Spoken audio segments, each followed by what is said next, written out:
Night of the Horizon shows on the global rankings. You will re-7. Authority. I guess I lose everything from my Shadow Hunter system aside from those abilities. Well, to be honest, most of the abilities would be pretty useless against zombies or other humans anyways, so it wasn't that bad. Apparently, I got a tag. I guess I could have a look at that. Global rankings. New Gen Humans. 1. Mackenzie Franklin, Princess of the Gods, 4,981. 2. Noah Gate, Breaker of the World, 3,712. 3. Oliver Moran, Assassin of the Dark, 3,546. 4. William Hunter, Knight of the Horizon, 2,416. 5. Robbie Soley, Life of the Plants, 2009. 6. Ethan Hickey, 1982. 7. Maya Keller, Joker's Princess, 1966. 8. Louis Talman, 1590. 9. Jack McKenna, 1509. 10. Tom Ford, 1501. The rankings had changed quite a bit since I last checked. From the looks of things, the distance between the top ranks and the lower ranks had grown quite a bit. I wasn't sure what the condition for getting a tag was, but it seemed that only a few people got it. Also, it seemed that I was 4th now. Whatever the case, I still wanted to look at what this authority thing I got was. There was a bit of text explaining that it was my legendary reward for defeating the progenitor. After waiting for a bit, some more text appeared. You have been given Authority of Elohim, as chosen by. More information will be displayed regarding how to use it. There was the sound of static before more text. Authorities are abilities which have priority above every other ability in the world. This means that no matter what your opponent's ability may be, this will always override it. You have the Authority of Elohim. This ability gives you the power to summon the Devourer. To do so, simply raise your arm and picture a fire dot. I wasn't given any information aside from that. Aside from what I just looked at, it seemed that there wasn't much else. Later that night, Chloe and I left the city, making our way into the wilderness. Chapter 185. Chloe vs. the World. After setting up a small camp, Chloe and I sat beside a fire. Are you sure leaving the Elven City was the right idea? She asked. It doesn't matter whether it's right or not, I was always going to leave. She took a deep breath. So, are you going to tell me about yourself? The sky was starting to get darker. It had been quite a while since I had to worry about zombies. Even so, they weren't really much of a threat. With hundreds of minions surrounding the area, we weren't in any danger. The density of zombies had also significantly decreased during the vampire invasion. Aside from that, I was also much stronger than I used to be. Along with my various abilities, there was basically nothing to worry about. It was honestly quite relaxing. I decided to tell Chloe a little bit about my past. That was honestly not what I was expecting. Are you going to tell me more? I don't have much else interesting to talk about. Eh? I'm sure you do. Well, whatever. I guess I'll tell you a bit about myself then. Chloe looked over at me. By the way, is William your only name? Huh? I don't know why, but I remember seeing someone like you. Well, my actual first name is to you. William is my English name. No way. For some reason, Chloe appeared unexpectedly surprised. It was early morning. I was just taking the steep yet familiar steps on the entrance of the school bus when I suddenly realized something that had bugged me for my entire life. The reason why nothing seemed to go my way, the reason why no matter what I do, my efforts don't get appreciated, no matter what I do, I am always left behind. Now that I think about it, it's almost funny. It was so simple. I often praised myself for my capabilities, but how did it take me so long to figure it out? It wasn't like the reason was some convoluted, unexplainable coincidence or a system which was trying to ruin my life, and my life only. It was something much more obvious than that. Asterisk. It all began 8 years ago. I was admitted to a facility called the Side Room. Actually, to be more accurate, I was actually born there, for as much as I could remember. Despite the lack of entertainment, I did not dislike the place. However, it wasn't long before the people around me slowly became mindless sheep, following the crowd and rarely thinking on their own. They were pretty dumb as well. Despite everyone being put through the same esoteric education system, some people just weren't as smart. Well, actually, no one was as smart as me, not even close. Gone were the days when intelligence meant anything, though. Asterisk. I sat down on one of the playfully designed orange seats of the public bus. The seats were all oddly placed, with some facing the front and some facing the sides. There was a nice little section designated for the elderly and other disabled people, which seemed like a nice incorporation into the seemingly cold, brutal outer world. It was the same bus I had taken the day before and the day before that. It was the same bus I had taken practically my entire life, ever since I graduated from the system. The seats were scarcely occupied in the beginning, with only a small number having people sitting in them. I was a pretty early stop, though, so slowly but surely more people gradually flowed onto the bus, until almost every row had at least one person occupying the two-seat rows. I looked outside at the calming green vegetation. It seemed I was the only person who wasn't glued religiously to their phone. But then again, it wasn't exactly because I was especially determined or willing, it was just that I didn't have anything I wanted to do. I glanced around the bus, mostly catching view of people scrolling through social media or texting, which was standard practice for students these days. Eventually, the two-seat rows were all occupied by at least one person. This left the dilemma of having to ask someone to have a seat next to them. Most of the time, this was resolved by a simple, "Can I sit next to you?" met with an equally aloof and distant response of, "Yeah," whilst they grudgingly moved their belongings under the seat or onto their lap. Nearly every time, the student would look for someone of the same gender to request a seat. It was obvious why. People generally felt less uncomfortable and especially less anxious when sitting to someone of the same sex. I didn't really care who sat to me, however. Whether they were a boy or a girl didn't affect my mood or stress in any way. It was only today I noticed something. Well, technically I had noticed them the entire time, but I never really connected the dots until today. "Good morning, Mackenzie," was a sentence I heard almost every single day at nearly the exact same time. The apathetic bus driver, who takes practically no notice of any other student, seemingly loves to greet this specific girl. One would be able to see why though. Not only was she popular, she also had good grades and had excellent feats in sports. But this morning, I realized, it wasn't like I had never competed against her, it wasn't even like I hadn't seen her in action. She was criminally overrated. 15.6 seconds was her time during the 100-meter sprint during athletics day. I could do 100 meters in 12.9 seconds. Her high jump record was 1.45 m whilst mine was 1.6 m.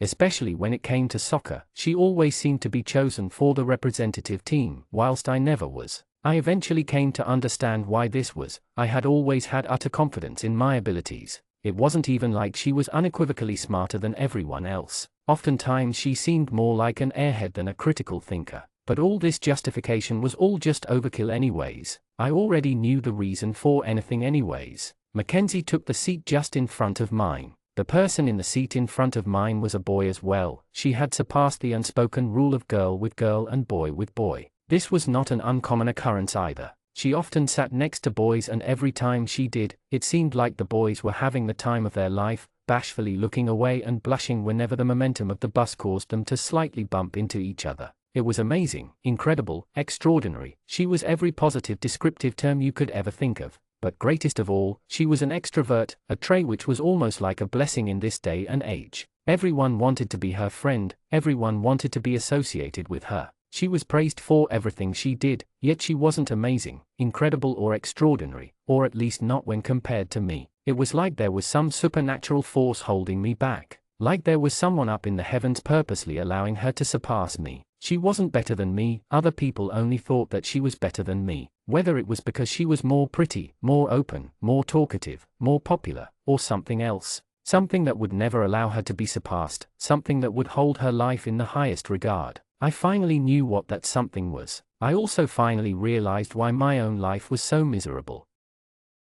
Chapter 186. Maybe I'm worthless, Chloe. I had everything I needed, already within me, my skills, my talent. All I needed to do was destroy the whole system holding me back. Asterisk. The bell rang with an almost rhythmic sound. 1 p.m. Everyone in the class hurriedly packed up their belongings and began rushing towards the lockers, hoping to get a nice hot lunch early. These people were practically robots, their only purpose to serve as a group of background characters in the panels of a manga. Every single day, they mindless rampaged the canteen, when it was obvious that bringing your own lunch was not only much cheaper but also more convenient. Behind the swarm of buffalo people, I slowly made my way to my locker. I had prepared a small lunch for myself, consisting of a compact, juicy ham sandwich, an apple, a small oat muesli bar and a little chocolate bar which I packed as a treat for myself. The entire meal came to less than $4 in total, and yet most students were spending over $10 just for some heated burgers, pies or sausage rolls which were lower quality than ones you'd find at a gas station.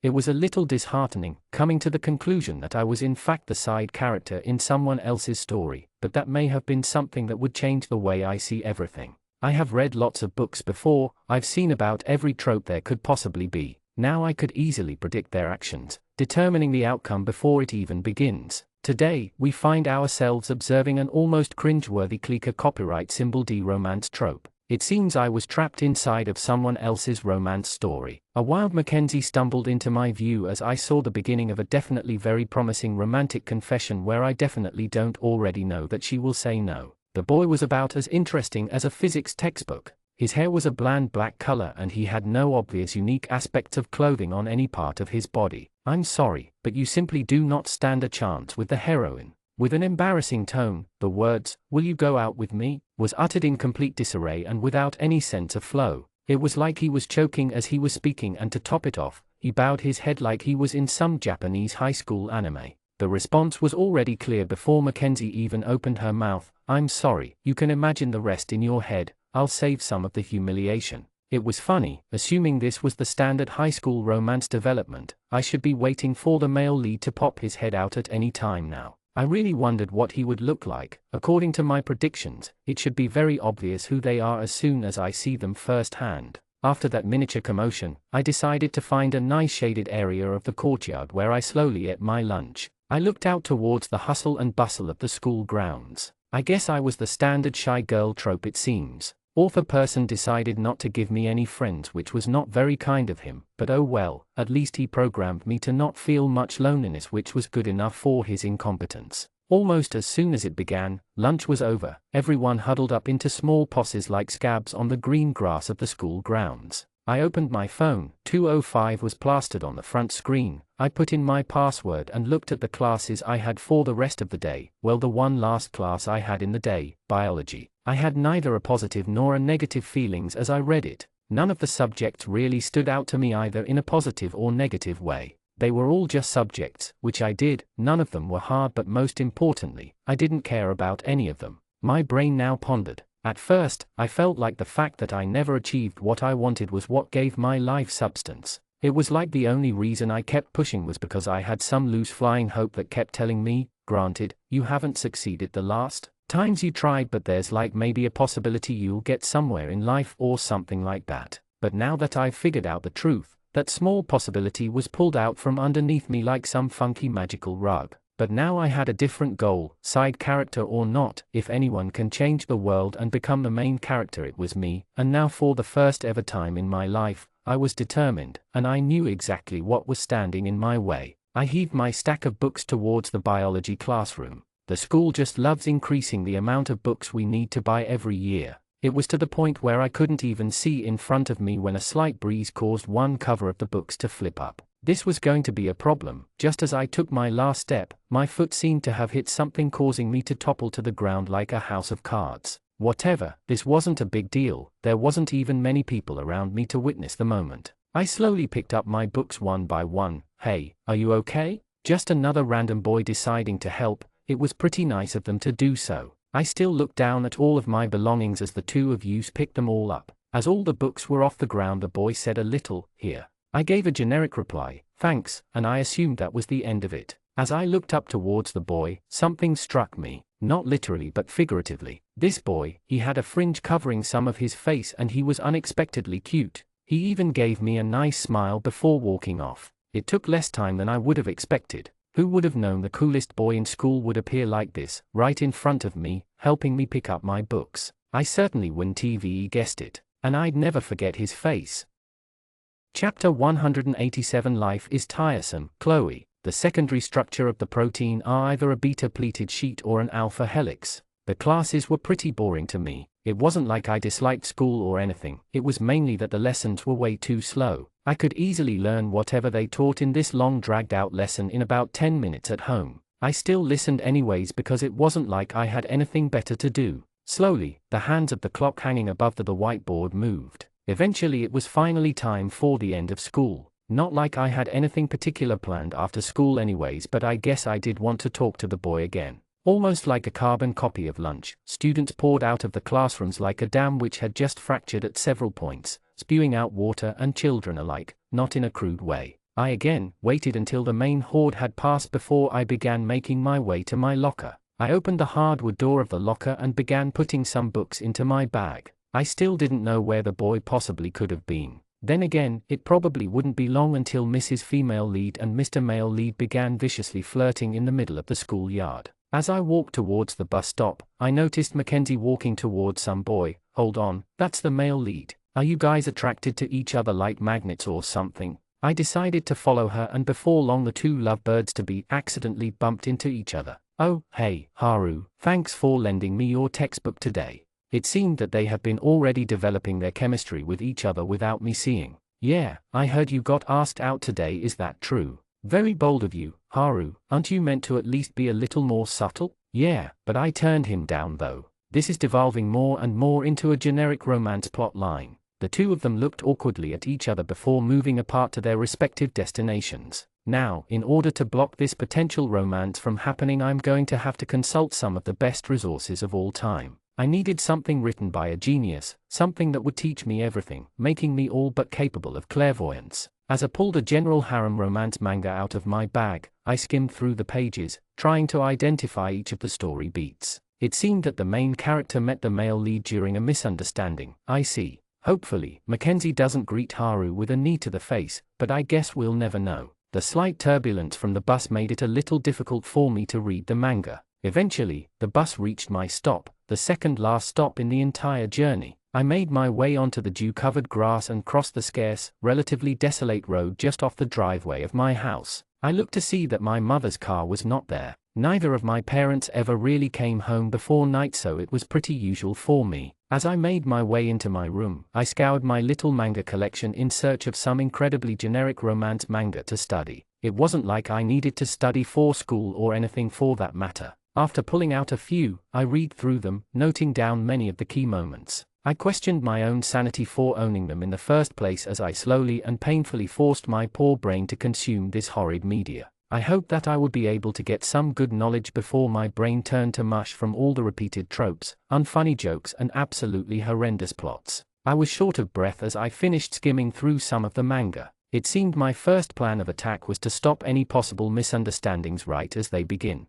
For some God forbid, unknown reason, misunderstandings always seem to be at the root of all of these storylines. Now, how exactly was I supposed to do that? It would be best if I befriended either Haru or Mackenzie so I could stay near them, preventing any misunderstandings in the process with my incredibly rare skill of common sense. Other than that, I would probably try to overshadow Mackenzie as much I could, taking emphasis away from her. Although from prior experience, I would need to break past the power of God, also known as the author of this novel. I would need to make myself important to the plot in some way. I wasn't too sure what I was to do yet, neither did I really want the author peering into my brain, deconstructing all of my thoughts, so I'll keep some of them to myself for the time being. Well, the teacher did give me a little bit of biology homework. It wasn't near enough to even be of any concern to me. I probably could have just completed the entire thing while she checked the tasks, but I suppose since I was already in the working mood, I would just finish it. Not even 5 minutes later, I stuffed the completed homework sheet back into the oversized biology textbook I had stored it in before and moved from the little desk in my room to my bright pink bed. I never really liked this color, but I guess I couldn't have too many personality quirks, could I? Now, tomorrow, I have a maths test, which I mean exists, but it might as well not exist considering that it makes literally no impact on my day. I suppose I could go outside for a walk or something. I was pretty bored without anything to do. I changed out of my school uniform into a large white t-shirt and some shorts. There was a shopping center pretty close to our house. Maybe I'll buy a hair clip or something to put in my hair. It'll make myself stand out a little more at least. I put on some shoes and left the house, checking sure that the door was locked behind me. The shopping center was around a 20-minute walk. Occasionally missing content, please report errors in time. Chapter 188. Who hurt you? Chloe. I probably should have worn a hat or something. Despite the cold morning chills, the sun had decided to bless me right at this very moment with its glaring rays of light and heat. I made my way down the sidewalk as a broken, irregular stream of cars traveled by. After a decent journey, I eventually arrived at the front entrance of the Keaton Shopping Center. I was greeted by a myriad of bright colors and moving lights. Advertisements were slapped pretty much all over the entire entrance. Buy one get one free, vanilla ice cream, was one that seemed quite eye-catching. Beside it was ask your doctor about breast cancer today. I wasn't really in the mood to ask my doctor about breast cancer, but I'll keep it in mind, I suppose. There was basically no order to the great screens of consumerism. I walked through the automatic glass doors, splashing me with a wave of cool air as I entered. There was a great rush of people. It reminded me of lunch times at school. Anyways, I came to get a hair clip or something, so I began making my way around the stores, glancing at the accessories through the glass displays of the stores. Eventually I decided to enter one of the stores I always entered, a clean, minimalistic environment. They had quality and aesthetics. All the accessories were displayed in little glass boxed on various pedestals around the store. It was really a treat for the eyes. I looked through and picked out a small red hair clip. It was more extravagant than what I usually got, but standing out is what I needed. $34.99. Yikes, it seems there's always a price on beauty. Whatever, I had a decent amount of money anyway, so I took the hair clip off of the display and made my way over to the cashier. Good choice, honestly, it's one of my favorites in this store. Some friendly small talk with the cashier was not exactly something I wanted to do, but then again, if I wanted to become the main character, I'd have to begin by becoming another brainless Neanderthal. I mean extrovert. Yeah, I really like the bright color of it, I simply replied. She observed it for a little while before scanning the barcode and placing it into a little cute box sealed with a small panda sticker. Just $34.99, cash or card? Card please, I replied. I unlocked my phone and tapped it on the top of the scanner. After checking that the transaction had been processed, she lastly placed the box into a small carry bag and passed it over to me. Thank you, have a nice day. With the bag in hand, I walked out of the store, towards the food court. I was a little hungry, although I didn't usually eat out. Mostly because I rarely felt like hanging in the shopping center alone like this. I suppose I'd treat myself today since I was already here. I had a quick look around and decided to eat at a Japanese place. There didn't seem to be too many people in the store, so I decided on it for dinner. I was greeted with a, "Hi, how many people?" by a short male worker. I was never embarrassed by stuff like this, but for some reason my usual, just the one, was a little less confident. He showed me to the seat and handed me a menu. The big images next to each of the menu options were very helpful. I hated it when some restaurants would just fill the menu with words and abstract descriptions like truffled elegant white bean cassoulet, braised in fresh rainbow chard. Just say it's lamb with some sauce. It's especially annoying when you know the meanings of the words and the language is so brutal butchered into jargon. I liked the look of one of the bento boxes. It had pork katsu with rice, some salad, a few pieces of fried tempura with some sushi, all separated into their own separate sections of the container. The middle had a little box with some ginger and wasabi. Altogether, it looked like quite an appetizing meal. I raised my arm and waited for a waiter to approach me. I did wonder if I would be able to finish it all, however. "Hey, what can I get for you today?" "Just a pork katsu bento box." "All right, any drinks with that?" I guess I'll take a Sprite." That marked the end of the fleeting conversation with the waiter. After a nod, he walked off, back towards the kitchen or wherever he was going. He didn't take the menu away though, so I decided to continue flicking through, having a look at some of the pictures. For some reason, a white-haired girl approached me and awkwardly greeted me with a, "Hi." She looked at me from across the table. Hello? Do I know you? Could this be someone from school who I forgot the look of? It took her a little while before I heard her response. "So, I just need to make a friend." Huh? I wasn't exactly following. Was this how people made new friends these days? It sounded more like a confession. "Okay, come sit down here then." I gestured towards the other seat on this two-seated table. She hesitantly took a seat and looked up towards me. She didn't say another word for a significant amount of time. "Are you getting anything to eat?" I asked her. I was stuffed, kind of confused by the whole situation. I wasn't exactly a professional at making friends either though. "You are, yeah." She pulled the menu towards her and scanned through the meals. I attempted to make some conversation with her since she went to all this effort to speak to me. "I see you're trying to make new friends." She responded with a quiet, "Yeah." Honestly, I didn't have much I could talk to her about. I was not a very social person and she was incredibly shy. "What's your name?" I asked.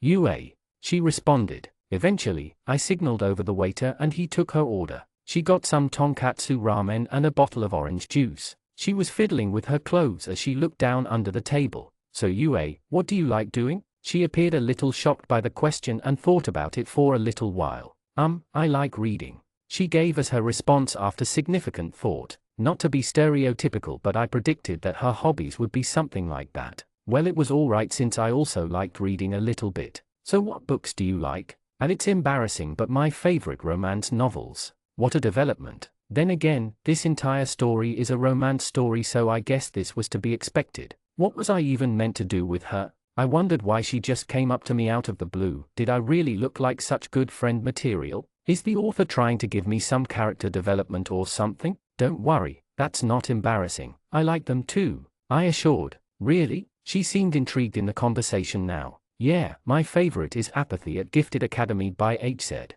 Oh, I've read that one too. The two of us discussed romance novels for a little while. So, Yue, why exactly did you decide to become friends with me? Well, my sister told me.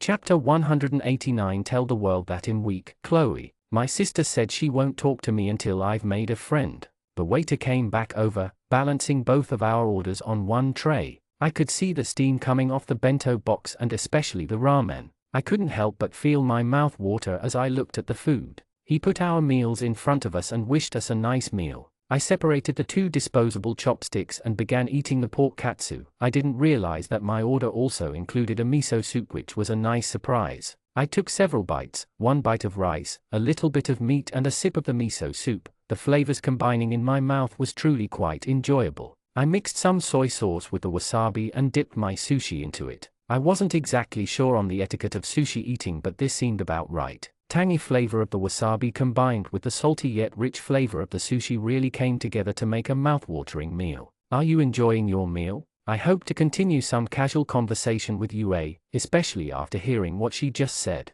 Yeah, it's nice. She didn't stutter as much anymore, which was good to hear. She was combining little portions of each ingredient of the ramen in a wide spoon, making a sort of mini ramen in each one. We were slowly getting into our meals and eventually I was pretty full. I had eaten about 3/4 of the food and decided that I had had enough. I took a few last bites and slouched back into my chair. Wow, that was really filling. I looked towards Yue and noticed that she was almost about finished eating her dinner. Do you want to go have a look in the bookstore nearby? I asked her. I had wanted to buy some more romance genre books for research purposes anyways. Yeah, I'd like to. And so it was settled. We were going to the bookstore. Yue offered to pay for both of our meals, and after a little conversation, she insisted, so I didn't continue arguing. We made our way over to the biggest bookstore in the shopping center. It was called Bookhaven, which was a relatively generic name, but it didn't matter too much, I guess. The bookstore was really big, like definitely the biggest in the entire city. There were rows upon rows of books, all separated into genre, age range and a variety of other variables.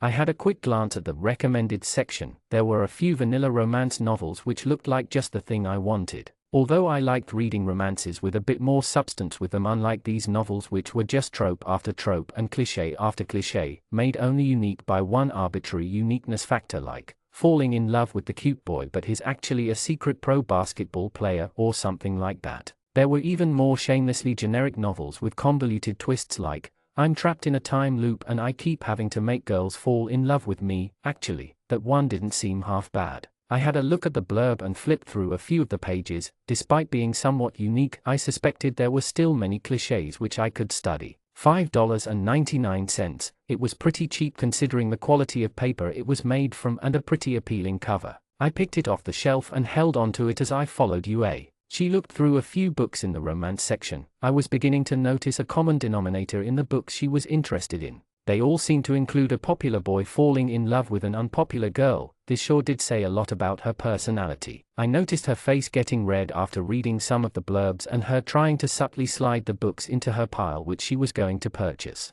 I decided to let her be and walked around, looking at some other books. Suddenly, someone caught my eye. Turns out Mackenzie was just around the corner, also looking through some of the romance novels. I decided that I was going to approach her, but as I walked towards her, I noticed her pick up the most generic novel I had ever seen in my entire life. There wasn't even like an interesting concept or anything. It was just a straight self-insert, wish fulfillment, cute boy meets cute girl school-based romance novel. It was honestly frank to the point that I had to respect how plain it dared to be. It was the only novel Mackenzie picked up before walking towards the counter. I decided to also grab a copy just to see what it was like and quickly greeted Mackenzie. Hey, you're Mackenzie, from school, right? I initiated the conversation. Oh, you also go to Aston College? Yeah, I'm Chloe, nice to meet you. Same here, I like your outfit. Thanks. I felt like that was kind of odd considering my outfit was extremely casual. She lined up behind a few people and waited for the cashier. She didn't grab any novels aside from the one she picked out before, so I wondered what she was doing. Are you just doing some window shopping? I asked. She parted her hair in one smooth motion and turned back to face me. Yep, she's the main character for sure. Yeah, I was hanging out with some friends but they've just left and I wanted to get this book. As expected from an extrovert like her. Are you here by yourself? She continued. I was actually just with my friend Yue, we came to look at some books together. I was trying to seem sociable but all this talking was beginning to take a toll on my mind. It felt like I wasn't having a conversation but more like I was doing an English oral where I had to demonstrate my best question and response flow. That's nice. Where is she now? How can you keep this up all the time, Ishika? She's just over there. I pointed to the romance section of the bookstore. We continued the conversation for a decent amount of time before she arrived at the front of the line. After her quick transaction, I decided to pay for my 2 books as well. I'll get going now. Nice to chat with you, Chloe. She waved goodbye and left the store. I went back over to Yue, who seemed to be hiding behind some bookshelves. How are you so good at talking to people? She asked. Well, in truth I was not good at talking to people, but accentuating circumstances have led me into my precarious situation I'm currently facing. After a little while, Yue decided to pay for her books as well and the 2 of us also exited the bookstore. On our way out, I managed to catch a glimpse of one of the boys from our school. When he saw me, he gave me a brief wave and swiftly continued on with whatever he was doing. I had known him because the 2 of us sat on the bus together on one of the trips to a soccer match. He was pretty athletic, playing for the state representative team. I looked beside me to see Yue, looking as if she had sparkles in her eyes. I was shocked to see her reaction. Who's that boy? What a predictable romance development. Chapter 194. What is the reason? Chloe, it was only a day ago when I met this random girl at a Japanese restaurant. So tell me, why am I here playing Cupid all of a sudden? I'll give a brief recap of what happened the day prior. So after Yue saw the ideal boy of her dreams, she proceeded to beg me to bring them together. Now that came to quite a shock for me, because just hours before that, she was struggling to string together sentences with me. I'm not sure exactly how she will face when forced to speak to her crush, alone. Anyhow, things happened and now I'm here, sitting foolishly on a bench beside the soccer pitch I sometimes practiced at. When is he coming? For someone so shy I was surprised she hadn't passed out at the thought of speaking to this boy yet. In 10 minutes. Now, I didn't come up with this plan, she did, and although I saw many flaws with it, I couldn't be bothered correcting them because at this point, she was so far out of it that there was literally nothing I could do. All hope rested on the slim possibility that pure stupidity of this idea would somehow lead to a miracle happening. The 2 of us were brushed by a harsh morning wind. I had originally planned to do this in the afternoon but turns out the boy had plans, so now we're here, freezing on a bench as we waited for a catastrophe to occur. Chloe, I'm cold. No, Yue, you actually don't get to complain. You were the one who dragged us out here and now you're complaining about the cold. Just moments prior when I first sat on the bench, I thought my legs were about to get frostbite. The bench was made of metal, instantly conducting all of the heat out of my thighs through my shorts. I slowly took off my runners and socks. The brief moment where my feet made contact with the wet grass, I thought I'd give up on life. I rested my feet on top of the rough sports bag that I had placed under the bench and pulled out my shin pads, soccer boots and socks. After strapping on the shin pads, I pulled my socks on, only to have them friction to the wet part of my feet. Why? The whole ordeal took about 5 minutes before I had finally put on all of my soccer gear. Yue had put on a spare pair of boots that I had brought. Now, the plan. Firstly, late last night, I sent her ideal boy a text message. Hey, you want to practice soccer tomorrow? I only did this for her out of pity and in retrospect, I regretted this decision. Sure, he replied, over text. The preceding conversation lasted a few more messages where and I specified the details. Until this point, I'm pretty sure his name was Shin, although that might have been a nickname. The only other time we had ever spoken to each other was another event like this one where several people decided to do some soccer practice together. I was not surprised that Yue had fallen in love with him considering he was the exact type that she desired. He was popular, sociable and especially athletic, exactly what you'd find in a nice romance novel. although he did have some quirks that I had yet to tell Yue, which I noticed after interacting with him for a little while. He was incredibly petty, to the point where I sometimes thought he was a child. He especially seemed to take everything extremely seriously. We having a little practice match a few weeks ago and we were all just having fun, but he never budged on the rules, even picking up the ball and stopping the game if we didn't follow them to the letter. I found him quite annoying, but honestly at this point I doubted that it'd even be a deal breaker for her. I looked over at Yue, who was quivering from the cold. I didn't like the cold, but it was never too bad as I had gotten pretty used to harsh cold, wet morning trainings like this. This girl, however, looked like she had never played a sport in her life. I pulled out a fluffy white towel from my bag and wrapped it around her body. She looked over with a soft, "Thanks." I could see our warm breaths being carried away by the wind, like little clouds of mist. The good thing about this weather was that no one else was also using the pitch, meaning we had it all to ourselves. After a little while, Shin had finally arrived. He greeted us with a bright, "Hey there," and I waved back at him. Yue was still standing by my side, watching him bashfully. He had brought a bright, official match ball with him. It had various patterns and looked in peak condition. The two of us dawdled over and he kicked the ball onto the oval. "So who's this with you?" he asked me. Yue was still being too shy to introduce herself, so I decided to introduce her instead. The violent wind made communication rather difficult as I was practically yelling just so he could hear me. "This is Yue. She wanted to play soccer with us, so I let her tag along." "That's nice, Yue. I'm Shin." He greeted her with a pretty vibrant smile which caused her to blush. This was going to be a difficult mission if all she did was hide behind me and observe him from a distance. Oh well, I was in the mood for some soccer, so I'd deal with this issue later. ***. If only I'd known that you were to you this entire time. I thought it was so weird that you just let me into your camp. I guess you were a step in front of me this whole time. William, or should I call you to you? Still, I don't really know. Who really are you? Occasionally missing content. Please report errors in time.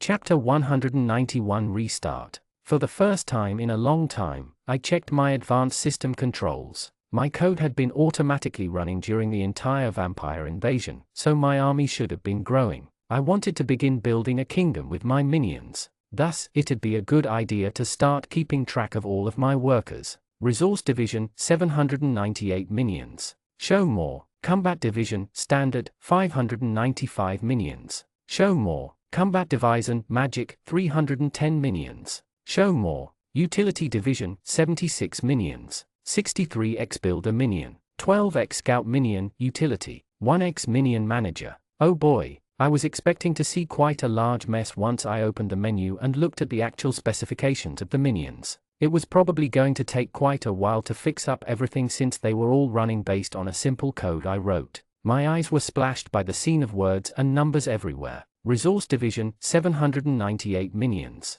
87 X-Woodcutter Minion. 110 X-Miner Minion. 35 X-Scout Minion, Farming. 114 X-Scout Minion, Mining. 298 X-Scout Minion, Woodcutting. 154 X-Scout Minion, Hunting. Combat Division, Standard, 595 minions. 1 X-Advanced Warrior Minion. 87 X-Warrior Minion. 343 X-Scout Minion, Swordplay. 164 X-Scout Minion, Archery. Combat Division, Magic, 310 minions. 29 X-Scout Minion, Fire Magic, Residential Heater. 43 X-Scout Minion, Fire Magic, Projectile Controller. 52 X-Scout Minion, Fire Magic, Flamethrower. 31 X-Scout Minion, Water Magic, Ice Warrior. 27 X-Scout Minion, Water Magic, Arctic Wind. 19 X-Scout Minion, Water Magic, Water Manipulator. 15 X-Scout Minion, Wind Magic, Defensive Wind. 21 X-Scout Minion, Wind Magic, Visceral Turbine. 32 X-Scout Minion, Wind Magic, Projectile Enhancer. 19 X-Scout Minion, Earth Magic, Brute. 14 X-Scout Minion, Earth Magic, Solid Control. 8 X-Scout Minion, Earth Magic, Land Scaler. Utility Division, 76 minions. 63 X-Builder Minion. 12 X-Scout Minion, Utility. 1 X-Minion Manager. I certainly had quite a lot of minions. I didn't even half close to all of them around me at the moment, but if I did, it'd probably take up a large chunk of the forest. I was at the point where it would be incredibly inconvenient to move around with all of them. After having a look at everything, I'd likely be taking a role closer to a commander from the back than leading from the front. With my army, I contemplated what I'd do. I definitely wanted to start building some bases throughout the forest as strongholds and places where I could store my grand army. I decided to make a few groups and send them off to start building camps. 30x Minions, Combat Division, various types. 15x Minions, Magic Division, various types. x5, Build a Minion. After thinking for a little while, I decided a group like that would be my best strategy. They had enough manpower in terms of combat to defend the builders as they constructed the camps. I programmed some code into them before sending them off. 30x Minions, Combat Division, various types. 15x Minions, Magic Division, various types. x5, Build a Minion. I made a few more groups and sent them off as well. I hoped to get around 10 or so camps, which meant that I'd have some control over the forest. With my remaining minions, I began construction of my main settlement, which would be situated where I was currently resting. It was a pretty good location. There was a water source nearby, the terrain was flat and relatively easy to traverse, and it wasn't near any danger that I was aware of. With over 30 builder minions, I began the construction of several huts to signify my existence. I also made some light fortifications around the border of my settlement. I still wasn't sure exactly how large I wanted it to be, so I had some builder minions build stone walls around quite a large area surrounding me. This way, I'd have plenty of space to build lots of different infrastructures depending on what I needed. Zombies weren't that big of an issue due to my large army, so I wasn't really too concerned with building defenses against them at the moment. My main goal was still to take over as much land as possible and compete with the highest-ranking humans. I still didn't know what systems they had, but I assumed that some of them may have a similar troop-type system that I had. If so, it probably wouldn't be a long shot that I'd get into some large-scale combat. As the sun set over the horizon, I made my way into one of the completed huts. It seemed that with such a large number of builder minions, it only took around an hour to completely build one hut. Going into my crafting menu, I built a simple bed and some various other furniture to fill the hut. I had quite a large stockpile of resources saved up due to the fact that I hardly used any when I was staying in the Elven City. Chloe, you can have your own house this time. Ah, that's nice. I'll go furnish it when it's done then. Alright, feel free to do whatever. She stayed outside as she waited for my builder minions to complete the second hut. I decided to take a seat on the bed and scroll through my crafting menu. There were a lot more crafts than I remembered, although I'm not completely sure what the reason for that was. There were also many more different types of buildings, giving me a better way to establish a city. My first thought was to build a working plumbing system which would give me running water. Based on my calculations, whilst it was a pretty big task, it didn't really take too many resources. Considering the building times for each of the buildings, it should take around a few days before it is fully complete. I still wanted to leave some builder minions for other tasks as well. For some reason, my head has been hurting.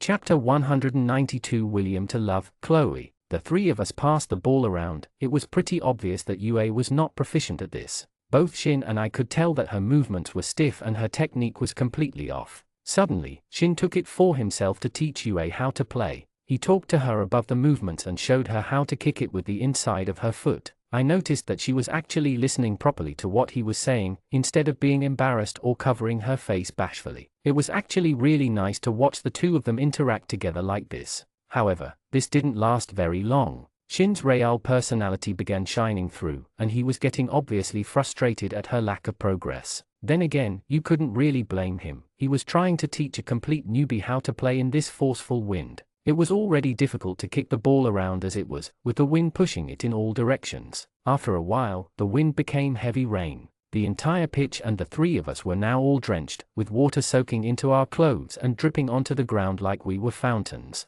I think we should call it a day. I could barely hear him even though he was practically shouting at the top of his lungs. I agree. I wasn't sure if he heard me, but I was walking back towards my bag, which had practically become a container of water at that point. The three of us started running for cover, the closest of which was the entrance of the club room. Shin slammed the handle of the door and noticed that it was obviously locked at this time. We only had a little overhang which we could use as cover, and the rain could still hit us. How are you going to get home? I asked Shin. Yue and I had both taken the bus here, so there wasn't really a good method for us to go home as the bus stop was a few minutes on foot, and the next bus wasn't coming for 30 minutes. I walked here, he said. I had hoped that he'd been dropped off by his parents or something so they could pick us all up. Turns out we were pretty much stranded here. What should we do? I asked him. If we ran, we could probably get to my house in about 5 minutes. He said, it seemed like the best solution, for now, considering there wasn't much else we could do.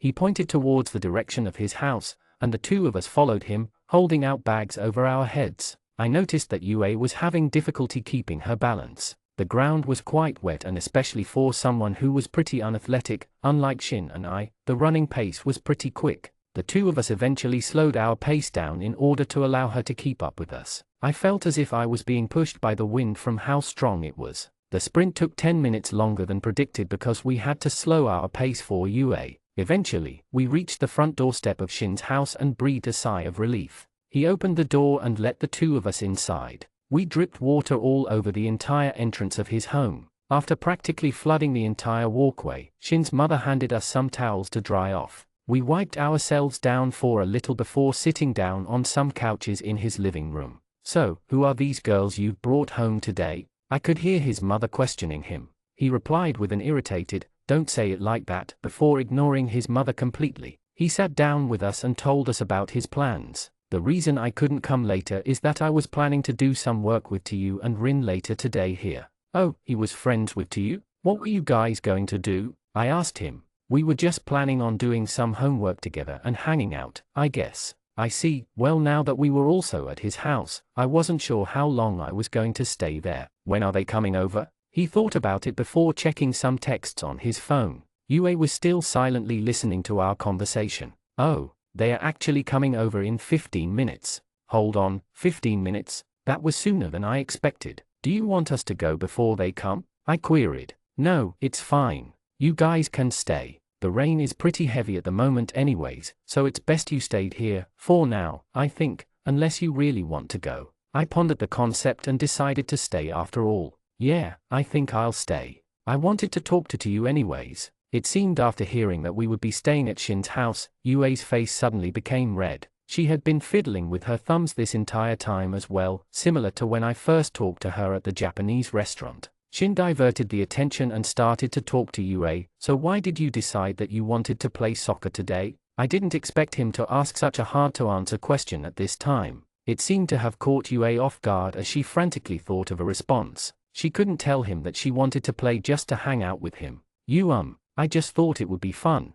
Her voice was trailing off at the end. It was a boring answer, and it wasn't long before Shin realized just how shy she was. I wonder, was this the life I've always wanted to live? The more I think, the less I understand about myself. I guess I'll just keep waiting. Maybe some boy will give my life reason. Occasionally missing content, please report errors in time.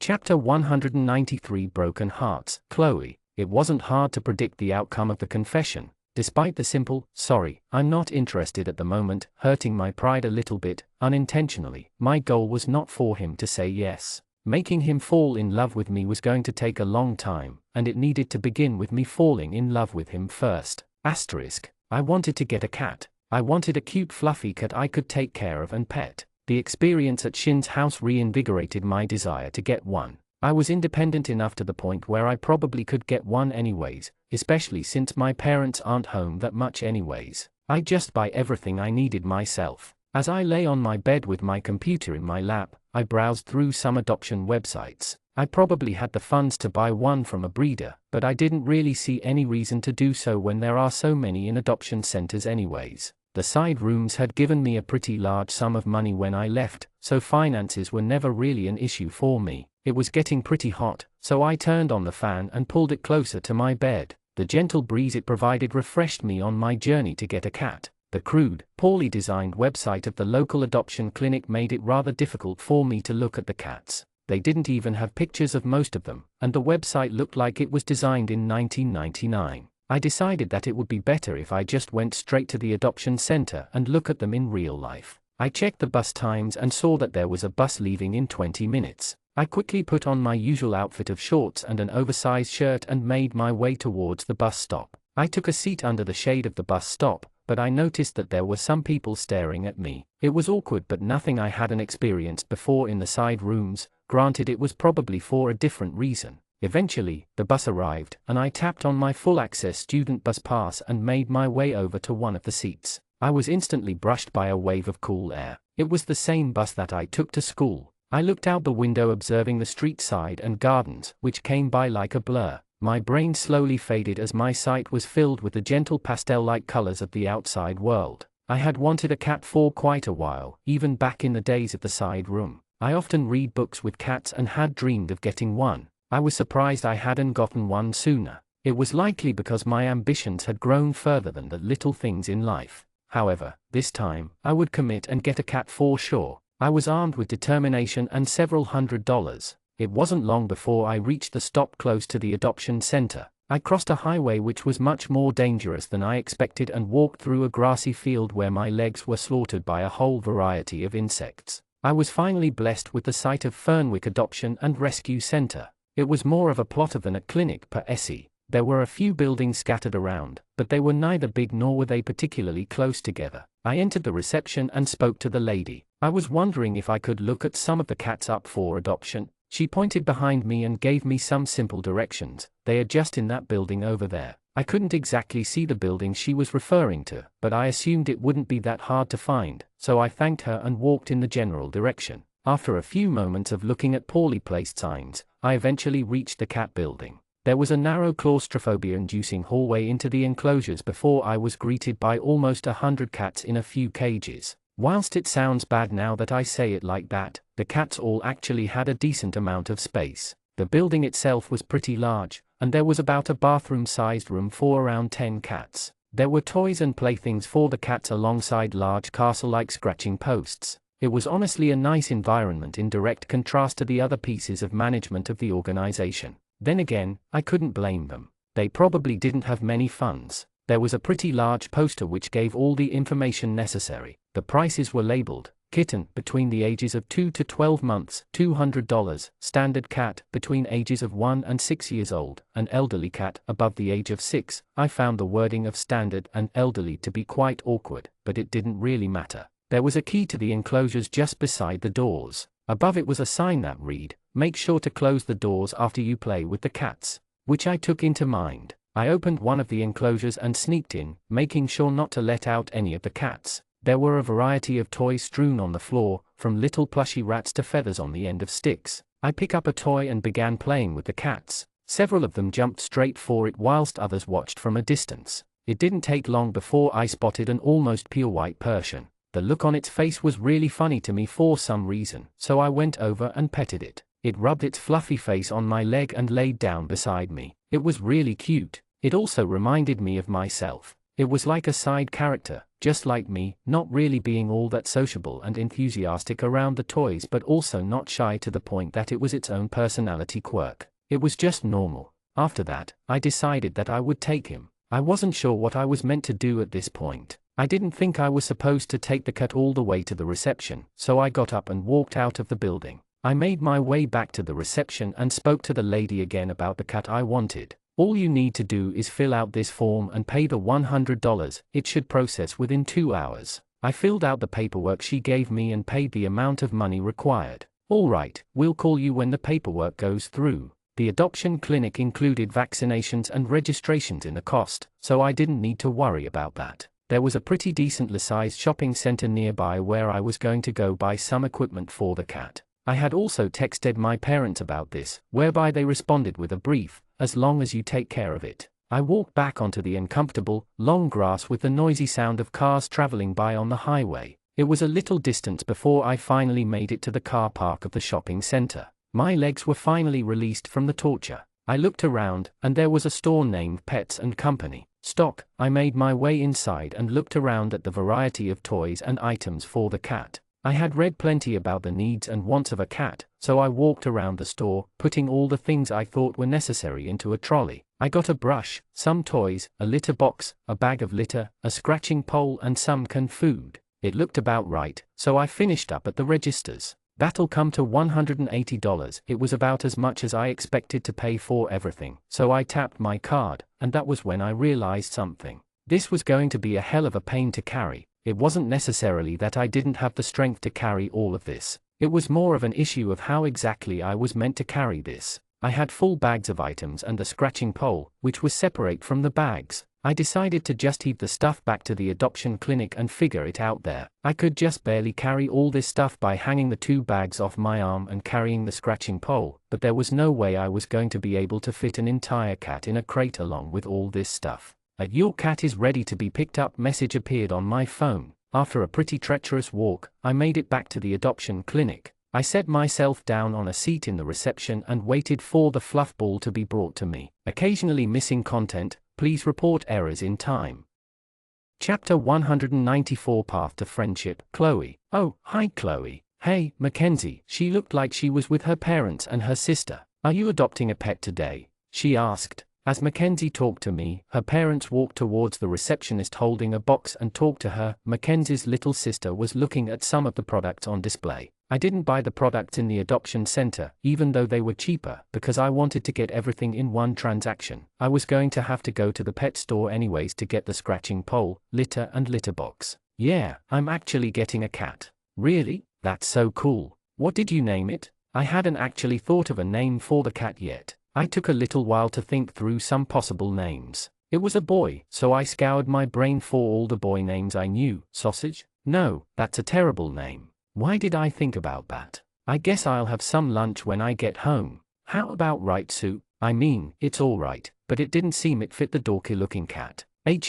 What about Mittens? That's perfect. It had little paws that looked like mittens. His named Mittens. Mittens? That's such a basic name. Huh? Now that I thought about it, I had heard the name Mittens used on a lot of cats. Oh well, it's too late now. I've already committed to the name Mittens. Well, it's a cute name anyways. We're just here to drop off a stray baby bird we found. We weren't that sure what to do with it when we found it, so we came here. That was probably why they were holding the box. Now that I thought about it, I could ask Mackenzie if they could drop me off back home. It was going to be practically impossible for me to get home on the bus whilst carrying all the stuff I had purchased. It was a nice opportunity to get to know her anyways, so I decided to ask. I just had a favor. Would you guys be able to drop me home? I bought all this stuff and didn't realize that I couldn't really get home. Mackenzie thought about it and looked over at her parents. We should be able. Let me just ask. I was pretty thankful for Mackenzie's outgoing personality. Before long, one of the workers came out of the back holding a pretty big crate with a funny-looking ball of fluff stuffed inside. He passed me the crate and seemed concerned by the number of goods I had sitting around me. Mackenzie had a short conversation with her parents before coming back over. Yep, we should be able to. Thank goodness, I thought I was going to do some balancing trick in order to carry all this stuff. Thank you so much. After her parents finished talking to the receptionist about the baby bird, the worker took the box and walked into the back.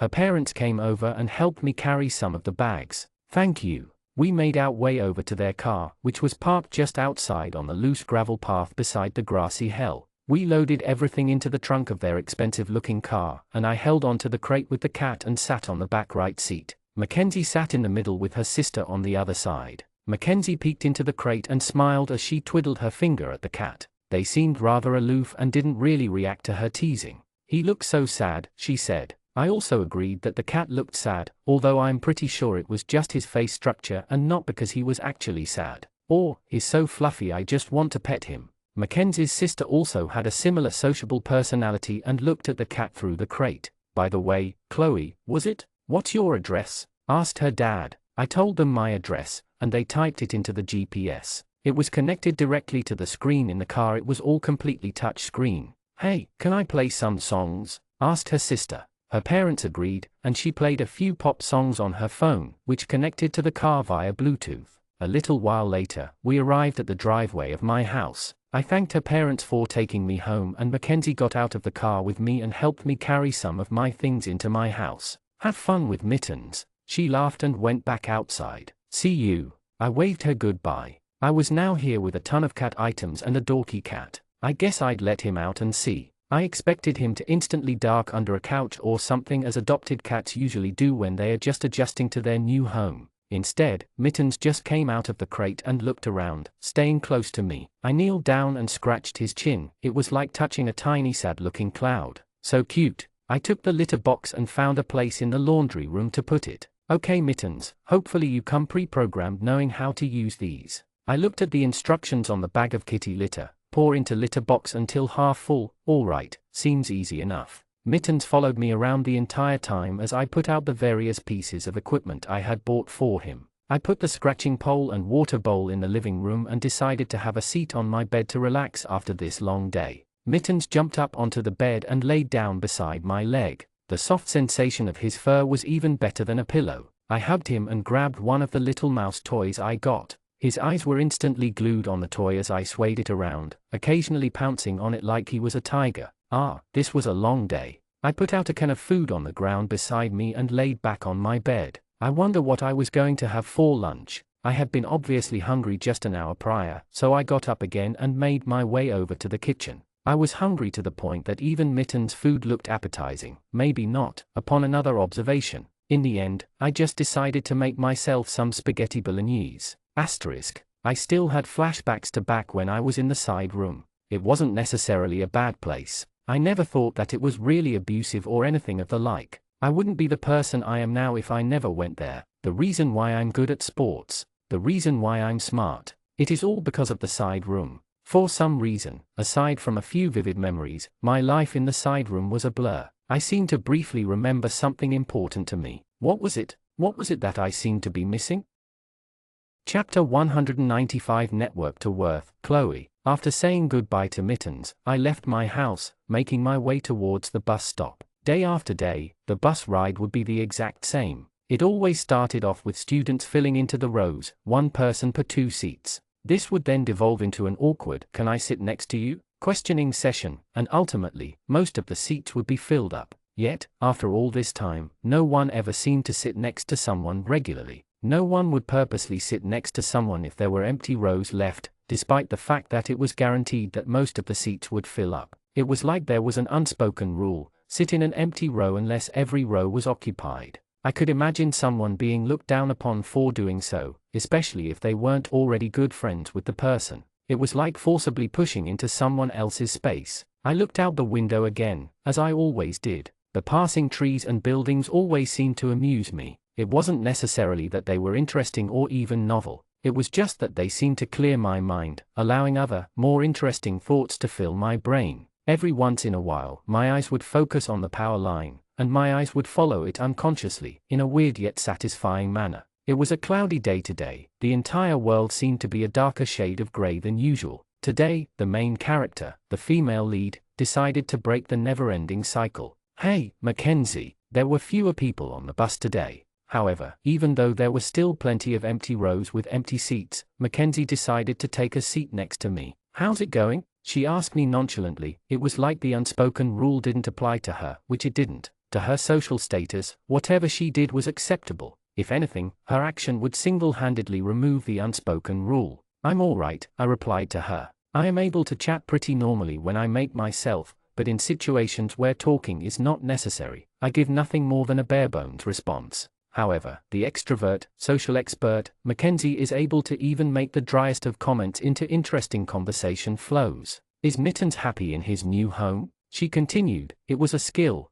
to be able to communicate like this." "Yes, I would think he's pretty happy." Mackenzie was smiling and laughing. She was truly a butterfly I would have to outshine eventually. "That's good." Speaking to her was easy. She did all the heavy lifting, the conversing. All I needed to do was provide a response. It was likely I would never outshine her socially. I am simply not capable of reproducing what she was capable of. However, the time will come when I beat her. I had done it many times in the past, and I will do it many more times. Sometimes, I look out the bus window and wonder, am I a good person? I feel as if this was what caused me to come to the realization I was a side character anyways. This simple conscious thought of mine was what broke my mind out of its pre-programmed side character mode. Am I a good person? I feel as if my purpose for being is to be a good person. The side rooms were a facility to create ideal humans, good side characters in the background of the story, but more than anything, I feel like they were a facility to create people who were truly good. I've seen some of my peers who have left the side rooms. They are good people, they help others, they always look for the solution which helps the most people, and they always contribute to charity, not only financially but using their labor as well. I remember a brief time in my life when I cared about these things as well. I think it was just after I left the side rooms. However, ever since the thought, Am I a good person? Appeared in my mind. I've never been the same. Today, I can say objectively that I'm not a good person. I show little regard to others unless it directly benefits me. I am willing to actively go out and harm others, to further my own ideals. I would say that most people would agree that I'm not a good person, but that doesn't matter much to me anyways. In is not a good person, the idea of being a good person is insignificant and irrelevant to me. I can only not be a good person when I don't care about being a good person, which is the state I'm currently in. It's like a perfect loop. Those who care about being good are good, and those who don't aren't. Thus, everyone is satisfied with what they are. I wouldn't necessarily say that I'm a bad person, either. I'm not evil nor an antagonist, I'm just in the bridge between good and bad. It's like this was what I was meant to be, a side character forever. I was not planning on being one for the rest of my life. However, I would go on the offensive, from time to time, until I'm ready to go all out. Say, Mackenzie, what are your thoughts on to you? She was shocked by the sudden question, looking all flustered with pastel red cheeks. My usual aloof demeanor on top of the relatively abrupt question was enough to throw her off guard. To you? I guess he's a nice classmate. Interesting, I might be looking too much into it, but the adjective nice seems to make me feel as if she might not be too attached to the male lead just yet. As long as they don't confess to each other for a while, I should be able to get in the way. Mackenzie, do you want to get a boyfriend? She was incredibly surprised by my line of questioning. However odd, it was effective. I haven't really thought about it that much. It was the answer I expected. I see she's a bland, predictable female lead archetype. But seeing the response, I was able to identify which type of romance story this was. This romance was to be a very simple linear development. This was actually a disadvantage to me. This type of romance novel, by its very nature, incurs a very early relationship, as the narrative doesn't have much to offer besides it. It doesn't have much comedy or interesting plot hooks. It is just a bare-bones romance, and thus, I would be expecting the two of them to be getting together rather early on. I should already be into you's mind. However, my confession wasn't just a ploy to embarrass myself, it was purposely supposed to subvert the narrative expectations of the author. A side character wouldn't just confess their love to the main love interest without reason. I'm hoping that this would buy me some time so I can come up with another plan. Eventually, even Mackenzie went silent beside me. It seemed my intrusive questions fried her brain a little. She was recovering by scrolling through some satisfying videos on social media. I continued pondering what my next plan would be. I still had no idea how I was meant to change the course of the story. My first chance would be at the swimming carnival, which is in a few days. If nothing else, I was pretty confident in my sporting ability. It wouldn't be too hard to gain some attention there. After that, I always had midterm exams.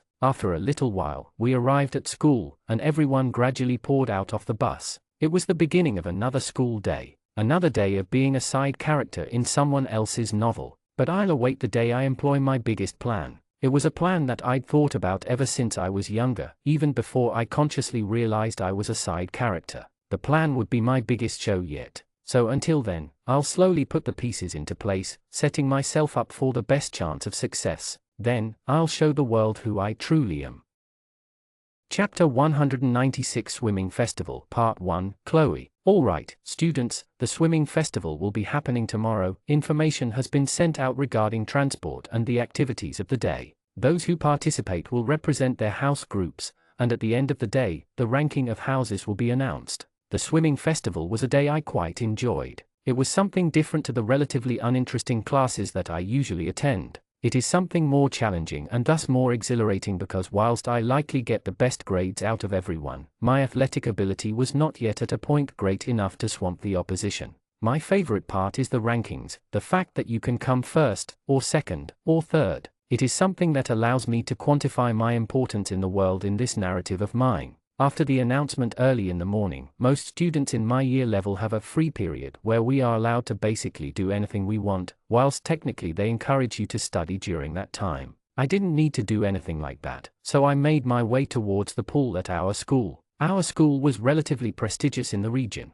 Subsequently, it had many facilities such as a private gym and also quite a large private pool center. I had already prepared myself for today, and I took my sports bag with my bathers and towel inside and entered the reception area of the pool center. The workers at the pool were separate from the teachers at the school, so they often didn't care much about what you did. They often looked like they hadn't slept 4 days, or they were bored out of their minds. I scanned my student card on a little gate near the entrance, and it opened, letting me inside. There were a few other people inside as well, a lifeguard and a teacher who was also swimming. It seemed that the students were likely too busy studying for exams to come to the pool for practice. In the side rooms, I never got to properly swim, and most of my physical exercise was more running and strength-based training, although I never really liked the muscular look on myself, so I haven't been continuing my old training as much. I quickly got changed in the changing rooms, which were pretty well cleaned. The janitors would clean the bathrooms every night, so except for the ground being a little moist, it was pretty comfortable overall. I jumped into one of the lap lanes in the pool while having been separated by lane ropes and swam a few warm-up laps, just slowly moving, focusing on my arm and leg movements. I made sure to take orderly breaths, sticking my head out of the lightly splashing water and gulping a big breath of air. The diving boards were all covered with not in use signs. It was likely because there was a safety issue or something to do with them, so they were out of action most of the time unless there was an official swim class or competition. The gentle currents of the water gliding along my body felt comforting. It gave me a good sense of the speed I was swimming at. The water was a little bit cold, but nothing I wasn't used to. Eventually, after a few light laps, I held onto the edge of the pool and braced myself to go at full speed. Looking up at the seconds clock, I waited till the red hand hit 0 and launched myself off the edge of the pool. I pushed myself, kicking as hard as I could and watching the technique of my arms. Before long I reached the other end of the pool, only having a little bit of fatigue hitting my arms at the end. 38 seconds, it wasn't the best I'd ever done, but it was a decent pace. I did a few more laps, practicing the different strokes, breaststroke, butterfly and backstroke alongside freestyle. Finally, it was nearly time for the beginning of the next period, so I got out of the pool, had a quick shower and changed back into my normal uniform. Second period was chemistry. It was the usual slow-paced, boring class that I sat through. There were many students who seemed to be struggling with many of the concepts like electron subcell configuration and molar mass, whilst I thought that the teacher had accidentally taught the entire class at half speed. We spent way too much of our time during work which might as well have been considered hard labor, which I thought might have been the reason for so many of the students struggling. The teacher seemed to not have been using a very effective method of organization. It was like she was skimming the hard parts and focusing on the easy parts. It didn't matter to me, however, for I already had most of the knowledge, and any knowledge I didn't know I could usually figure out using a mixture of common sense and previous knowledge, or I would just search up and learn in a few minutes. The idea of a teacher was completely unnecessary to me, but it wasn't like I had anything else to do at the time, so I kept at it, mindlessly listening in on the practically useless classes. A decent amount of time later, it was break time. I would usually either sit by myself watching meaningless cat videos on the internet or go into the gym to do some light running, but since it was the swimming carnival tomorrow, I didn't want to use up too much of my energy today. I decided to just sit by the side of the oval, eating an orange and watching as some of the boys played soccer. I used to play with them a few years ago, but in recent years, I feel as if I'm no longer welcome, especially since I've always been the only girl. I still watched from time to time, but I never joined in anymore. For some reason, it seemed the boys would always try harder when I was watching, but maybe that was just a coincidence. This orange is a bit more sour than usual. Occasionally missing content, please report errors in time. Chapter 197 Swimming Festival Part 2 Chloe. It was the day of the swimming festival. In the email, it was stated that we were supposed to enter via the back entrance at the public pool. Even though our school had its own pool, the diving boards and male change rooms were going through renovations, so they decided to host it at the local public pool instead. Obviously, they booked the entire pool, so there weren't going to be any members of the public in here. Still, we were forced to enter through the back entrance, which looked more like a rundown storage gate than an entrance. I was one of the first ones there, and it took me a while to figure out that I was meant to enter through this weird entrance. There were several tents set up, one for each of the house groups. I slowly made my way towards the tent of my house group. Each house was given a color: green, yellow, brown, black, light blue, dark blue, red and purple. Each student is assigned to a house as soon as they attend school. I was in the green house. I walked around, doing some stretches and warming up as I waited for more people to arrive. There were a few teachers who were strolling around, setting up various pieces of equipment. I decided to put my bag down and take off my jumper. It was a chilly morning, with a light breeze brushing against my arms, enough for me to realize that it was in fact cold. I still decided to take off my jumper so my body would start adjusting to the colder temperature. It wasn't like I was going to swim in a sauna. The pool was very large. It was a standard 50-meter pool with 8 lanes separated by some hard colorful lane ropes. There wasn't much sunlight, so the water looked quite dark and eerie. The area around the tents was also not completely covered by a layer of grass. There were significant sections of dirt with only scarce strands of grass sticking out. It was likely to become a muddy puddle as soon as students started walking around while still wet. More and more people gradually arrived. Students began speaking to each other, yet I was predictably left out. Not that it mattered to me. Being alone is not the equivalent of being lonely, after all. I can't help but feel as if this specific part of my personality is what's holding me back. I didn't really speak to anyone aside from a quick roll call. I checked my phone, 8:58 a.m. There was around 10 minutes until the start of the first event, which was also one of the events I was in. The 200-meter individual medley consisted of 50 meters each of backstroke, butterfly, breaststroke and freestyle. It was definitely the most skill-requiring event of them all and also the only event which did not limit by age. This meant it was going to be the most difficult one for me to get a top 3 position in the race. I wanted to get a first place overall rank at the end of the day, which just means getting the most points out of all the students in your year level. You get a certain amount of points in the race for coming a certain position, 8 points for first, 7 points for second etc. The points are also scaled based on the skill level of the heat. There are A, B and C heats which scale to 2x, 1.5x and 1x, respectively. The house rankings at the end are just accumulation of all the points of the students in the house. Despite it sounding like some meritocratic ranking system, in the end, it was all just a bit of fun with no real consequences in the end.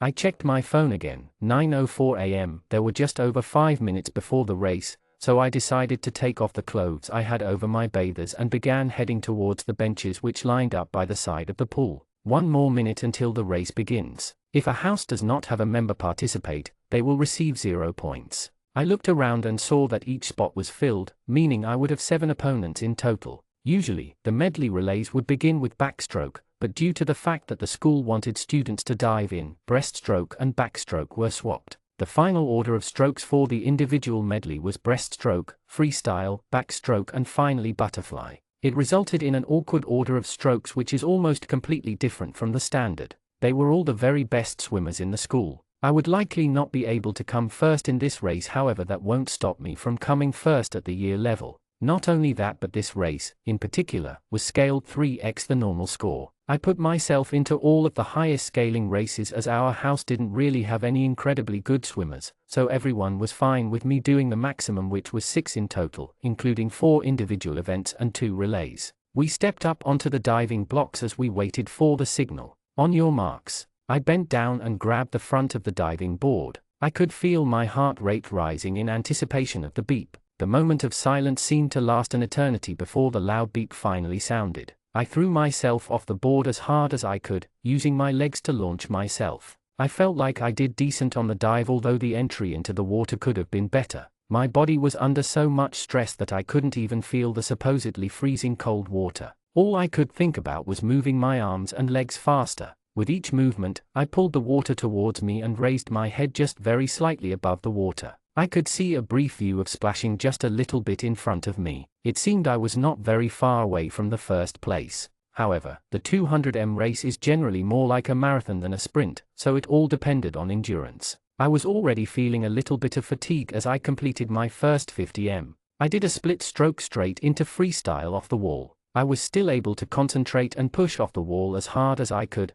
darting through the water. As I took my breaths once in a while, it seemed as if I was at the front of the pack. The swimmers to my left and right seemed to be just barely behind me. However, the freestyle really took a toll on my energy level. It is naturally a more tiring stroke than breaststroke, but I managed to push through without slowing down too much. I turned off the wall and went into backstroke. This time, I couldn't see swimmers beside me, but I tried to focus on the direction I was swimming from the corner of my eye. The main problem that many amateur swimmers face when doing backstroke is swimming into the lane rope or swimming in a zigzag. I kept the lane rope in my view from the corner of my eye and tried to swim as straight as possible. I was really feeling the pain in my arms and legs now. Each movement was now a forceful push, instead of the relatively natural unconscious movements at the beginning of the race. I was telling myself to keep going, swinging one arm after the other. It seemed like hours before I saw the row of flags. I counted 1, 2, 3, 4, 5, 6 strokes before I spun onto my front and turned off the wall. It was now the final 50m. However, this would be the most difficult. Butterfly is already the most tiring stroke of them all, and I was significantly exhausted from the first 150m. Every single arm movement out of the water was like heaving a hefty spade through clay. My arms were seriously straining, they felt as if they would break at any moment. My movements gradually became slower and I was beginning to lose some of my technique. It was at this point that I noticed that the people beside me had caught up and we were almost neck and neck with each other. I could see the finish within view, just a few more strokes. I pushed as hard as I could, telling myself that nothing mattered except getting to the end. One heave after another, my 2 hands slammed onto the wall, finally completing the race. My entire body was so fatigued that I couldn't even pull myself out of the water. I looked around and saw that there were people handing out ribbons. Eventually, I found out that I got 3rd place in the race, which was a decent position, although I would have liked something better. I swam under the lane rope and got out via the stairs. My entire body was practically trembling from the aftermath. I quickly made my way over to my bag and wrapped a towel around myself. Occasionally missing content, please report errors in time. Chapter 198 Swimming Festival, Part 3, Chloe. Good job, Chloe. It was a warm welcome back into the tent areas for the house. The tents didn't have any walls, so you could look outside and see the other students from other houses. It didn't take long for my bathers to dry off, although my hair likely wasn't going to dry for the entire day. I grabbed my water bottle, shaking off some of the dirt which had gotten stuck onto it, and drank a little bit of water. I was still pretty shaken after the race, so I didn't really feel like doing anything. I put some shorts and a shirt over my bathers and decided to sit down on my bag for a little. I also put on a green tutu to show at least a little enthusiasm for the dress-up theme. The men's heat was going to begin soon, but I didn't really want to watch it. If I win this race, I'm going to ask her out. I heard a shout from across the pool. I wonder who he was going to ask out. The area was filled with an ooh sound like a group of Neanderthals. I felt a little urge to go and look, but my legs were still quite fatigued.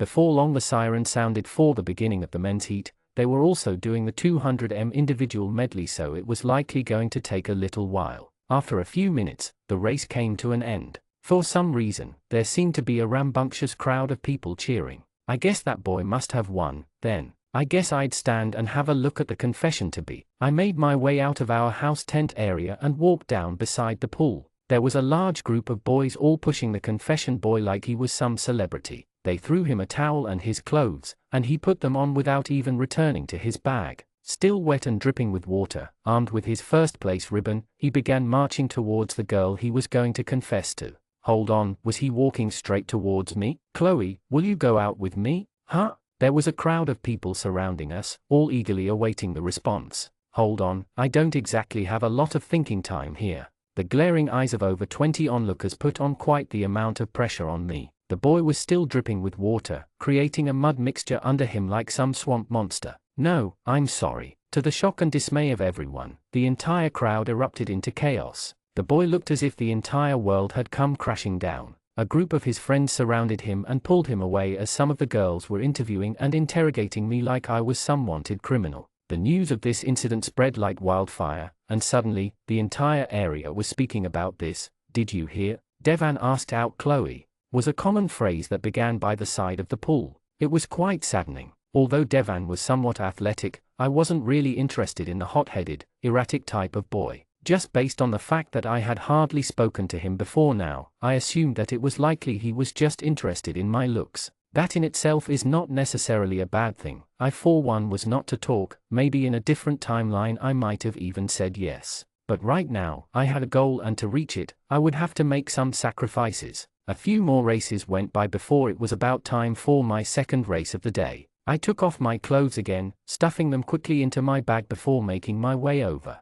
The ground had become quite a muddy mess. The soft sensation on my feet quickly became a hard, rough feeling as I made my way towards the diving blocks. For some reason, I felt as if more people were watching this race than usual. It was the A division breaststroke, my best stroke. I really needed to get 1st place here if I want to get 1st overall. All the girls waited behind the diving blocks. I adjusted my goggles and tightened them, tucking my ponytail into my cap. The teacher instructed us to get onto the diving blocks. On your marks, I grabbed onto the front of the diving block and looked down. A loud siren blare signaled the beginning of the race. My focus and reaction time were pretty good, so I got a decent start. This race was much more determined by how well you started, being only 50 m. Throughout the race, I never really felt too fatigued. I was basically able to push through the entire 50 m without really slowing down. Slamming my two hands on the wall, I looked up around me. I didn't see anyone else's head above the water. It was looking quite good. After a few more seconds, the race finished and they handed out the ribbons. The blue first place ribbon really looked quite nice in my hand. All the water dripping off my body kind of soiled it, but luckily it was made from a waterproof material, so after shaking it off a little, I put it into my bag. My total points was now 34. The theoretical maximum amount of points achievable is 104 if someone chose all the highest scaling races and won all of them. My performance in the first race could have been better, although I still had a pretty good chance. I didn't exactly see who came first and second in the first race, but as long as they weren't in my year level, it wouldn't matter too much. The relays were also quite significant, as they don't solely rely on your own skills, bringing the swimming strength of the house into consideration, which might be problematic for me. The reason why I got to participate in so many events was that our house didn't have many very good swimmers. We did have enough people to fill all the races, but I'm really unsure of how well we'll do in the relays. I wasn't too tired after the breaststroke race, so I decided to go and watch some of the other races.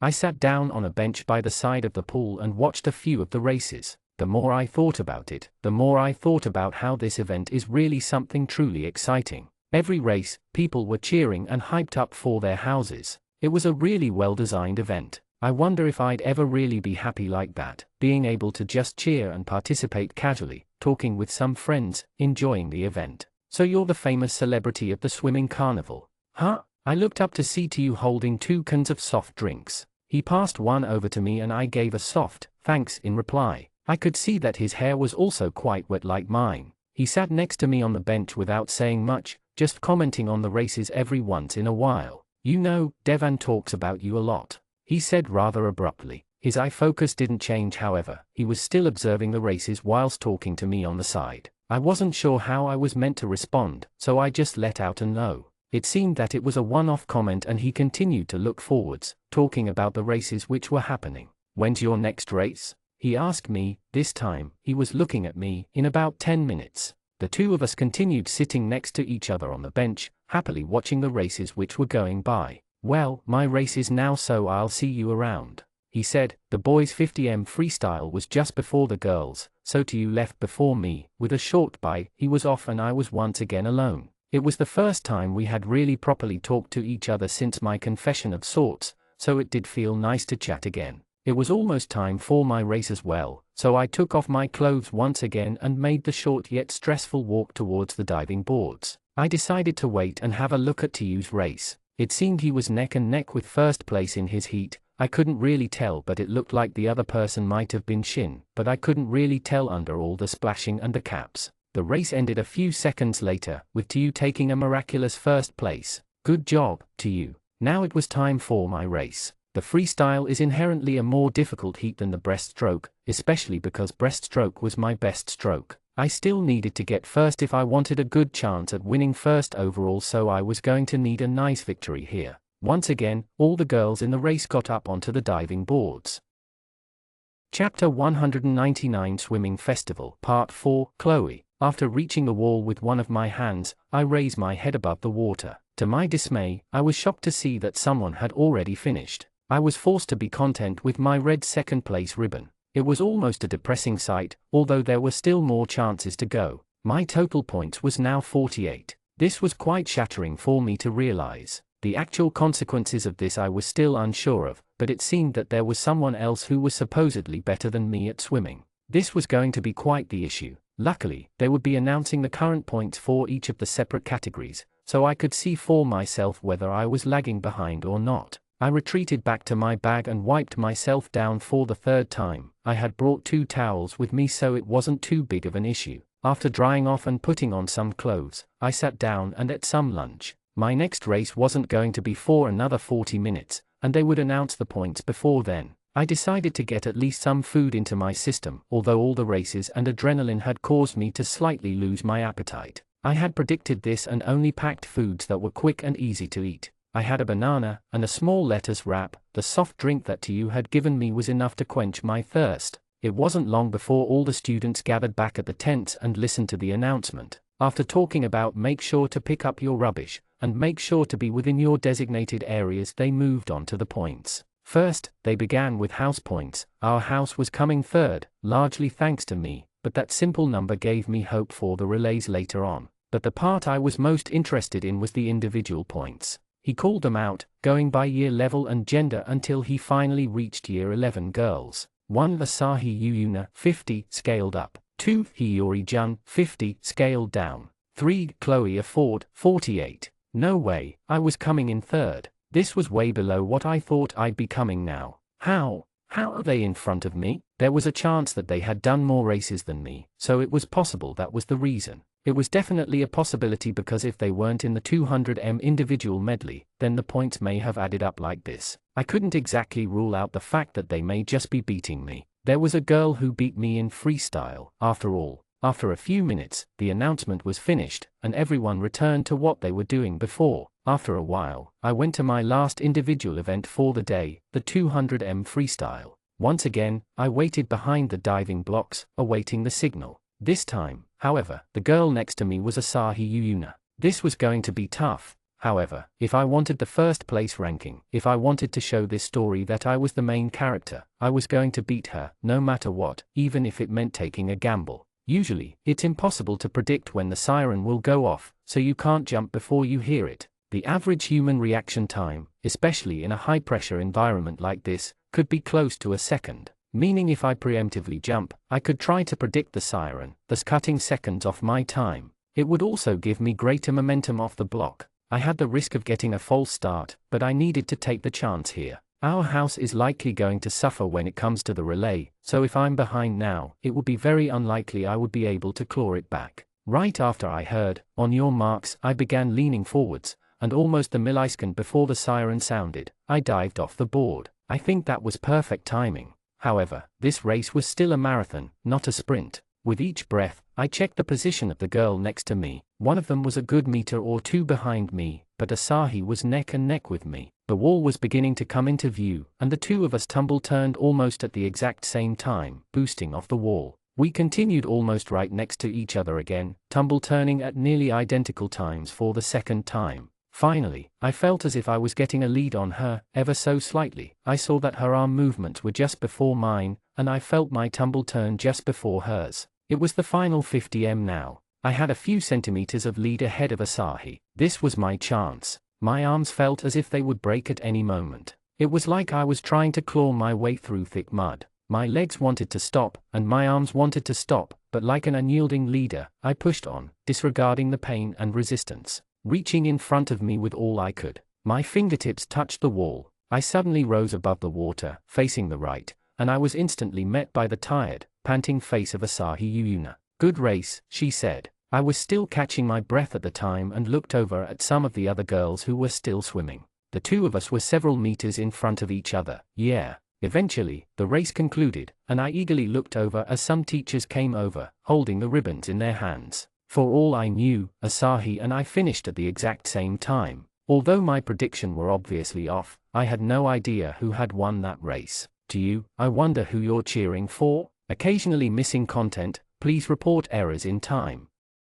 Chapter 200 Swimming Festival Part 5 Chloe, no way. Second place. This was quite problematic for me. My total points was 62, and I was now down 4 points on Asahi Yuyuna. The only races left were the relays, which are all scaled to 1. This meant that we would have to beat Asahi's house by a total of 5 positions throughout the 2 races. This was going to be quite the challenge, as I was very unsure of my house's capabilities when it came to racing skill. Disappointed, I got out of the pool. My arms were practically dead at this point. I could see that all the other competitors in this race were also extremely tired. The relays would come after the designated lunch break. I had already eaten most of my food, so I decided to just sit around until the relays. I squished the things in my bag in order to make a comfortable seat for myself. I didn't even know which house Asahi was in. I decided to have a look at where she was going. She seemed to be walking over to the blue house. It seemed she resided there after speaking to some of her friends. This was not good.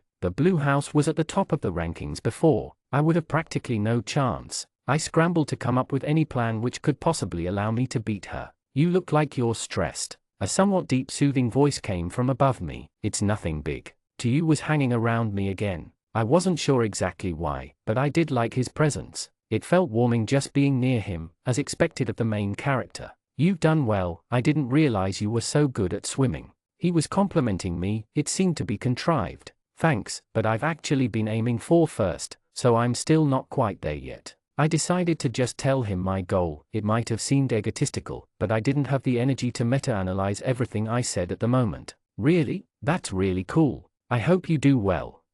Thanks, to you. It was very nice to hear. The two of us just sat with each other, chatting about some random other things. I was still somewhat unsure of the exact reason he was talking to me. He seemed to have a group of friends he could have talked to instead of me. Maybe he was feeling pity at how I was alone? It wouldn't surprise me if he was the type of person to do that, but for some reason, it felt different. I was drawing a blank. I'm just a side character, after all. Maybe this was a sign, a clue that something was about to happen. I wanted to think hard about it, but I was incredibly tired after all the races. I could barely think straight, let alone analyze this. Hey, you really look like you're struggling. What's wrong? It's something that's really insignificant in your life. Don't worry about it, I'm just a little tired. I tried to reassure him. Are you hungry? He asked. To be completely fair, I was beginning to get a little hungry. A little bit of time had passed since the last race, but still, I didn't exactly want to hassle him. But without even waiting for my response, he passed a cookie over to me. I got it from the bake sale earlier.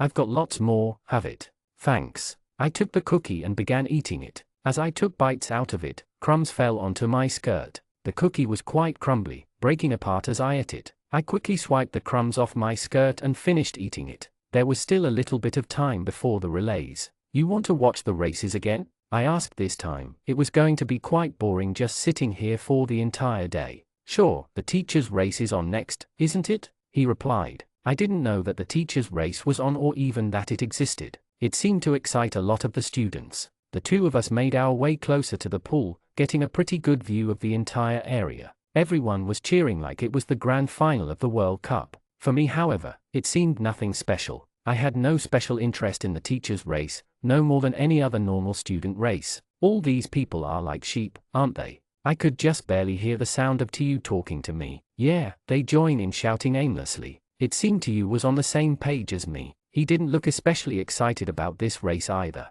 More and more students were beginning to gather, and our space was slowly getting invaded. We were squished between several people. This really isn't worth it, is it? Tu said, his voice being drowned out by the sound of a caveman gathering. You want to go back to the tents and sit down? I offered. After looking around, he accepted my proposal, and the two of us made our way back to the tents. I sat on my bag once again. This is better, I said. The overwhelming background noise was not at all gone, but at least we had enough space to breathe and could hear each other without screaming. Tu sat in front of me, and I didn't even notice that my leg was touching his. For some reason, I quickly pulled my leg back. Was I always like this? It seemed he didn't notice. So, how are you doing in terms of races? I asked him. He leaned back, relaxing his body before speaking. I'm not as athletic as you. I think I'm on around 50 points or so. Honestly, that was quite a good score. It was as expected for the main character. It didn't seem like he did any practice or training for this. The crowd eventually dispersed after the teachers finished their race. The two relays were now coming up. Occasionally missing content, please report errors in time.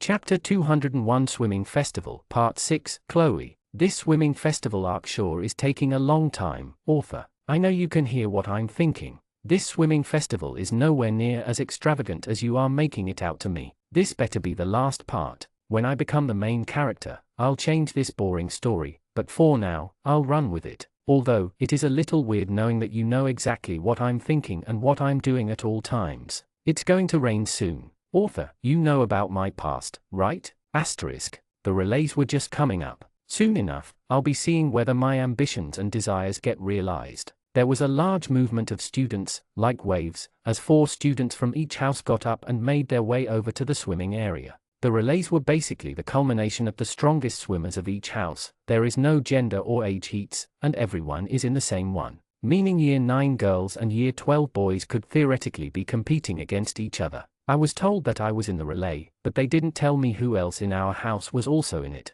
I looked around to see 2 Year 12 boys and a Year 11 boy stand up. I guess I was the only girl participating in our house then. All swimmers for the relays, please roll call at the benches. That was my cue to go. I looked around, and all the top swimmers in terms of individual points were there. I noticed that Tiu, Rin and Shin were also there. Aside from the top 3 girls in the individual rankings, there were no other girls present. Due to weather concerns, we have decided to combine the 2 relays. It will now be a 600m medley relay, with each swimmer swimming 150m of their respective strokes. The race will be scaled by 2x. I had predicted this. However, this was going to be a great strain on most of the less inclined swimmers in the group. I huddled up with the swimmers of our house. It was a little uncomfortable being in such a large group of boys. Alright, so what stroke is everyone going to do? I was unsure of the skill level of each of our swimmers. I wanted to take butterfly for safety reasons because if someone incapable of doing it tried to do it, it would not end well. The others were already chatting away, so I decided to sit back and listen for a little while. I want to do freestyle.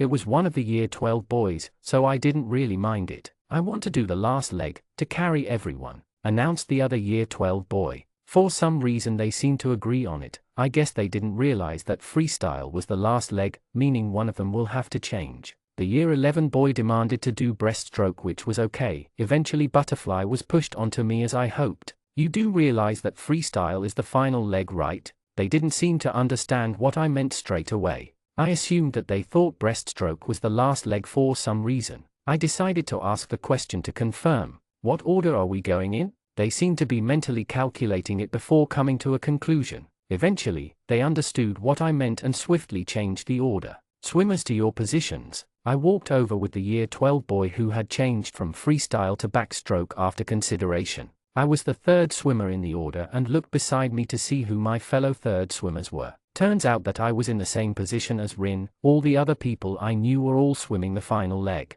I assumed that it was because generally the last leg was associated with having the best swimmer, although in this case, butterfly was a much more difficult stroke, especially for 150m, so it would be a better strategical decision to put your best swimmer. After a brief moment of silence, our first swimmer got into the water and prepared to start the backstroke leg. After a long siren sound, all the swimmers pounced off the wall, beginning the race. There was very intense splashing at the beginning. It looked like several people were almost drowning from having their faces covered by the blanket of water produced by the violent turbulence. After the first 50m, however, it was quite clear who was where. The race had split up into almost 2 sections, a faster and a slower section. Our house was coming a close third, although the top 4 positions were within a meter or 2 of each other. The lower 4 were about 3 meters behind them. After the 100 mark, the gap began to widen even further. I quietly cheered for my teammate as he turned off the wall. We were still in 3rd place, although the gap between everyone was a lot greater.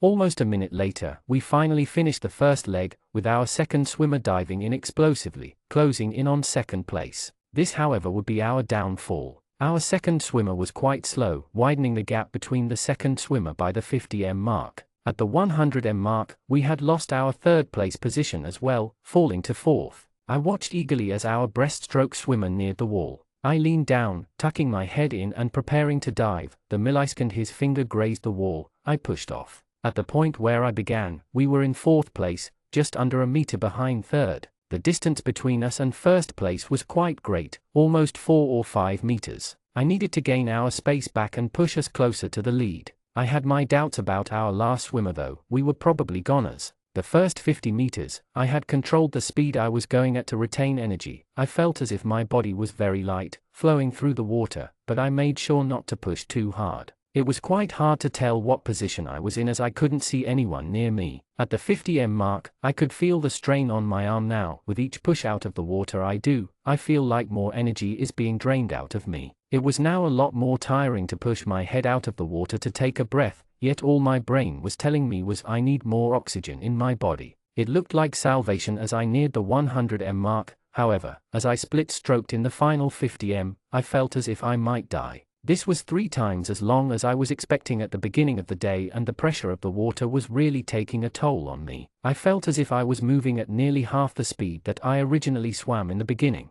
Seeing the view of the wall through my goggles, I stuck out my arms and touched the blissfully sturdy wall, pulling my head out of the water. My first reaction was to immediately look around, to check which position I was in. "Good job. You were amazing," said the Year 12 boy who was waiting at the edge of the pool after his leg. "What are we coming?" I said with the last breath I could possibly heave out of my body. He looked down at me excitedly. "We're coming second. Very close to first." It was both relief and anguish. It was all up to our last swimmer now. I wasn't able to claw us to first place, so I placed all of my fleeting hope in this seemingly incapable boy. The other boy helped me out of the pool as I couldn't even tense any of my muscles at that point. As soon as I got out, I looked back over at the pool to see what was going on. To my astonishment, it looked as if we were coming first and by a great margin as well. Was I seeing this right? I looked closely at the cap. It was definitely green. No way, were we actually winning? But more importantly, where was Asahi's house? We needed to beat them by at least 2 positions if I wanted any chance to win first in individual points. I wasn't sure which house she was in, so I couldn't check. I could only hope for the best. A few moments later, our Year 12 boy completed the racing, bringing us first place in the relay, which both surprised and impressed me. They handed out the ribbons and we returned to our house areas.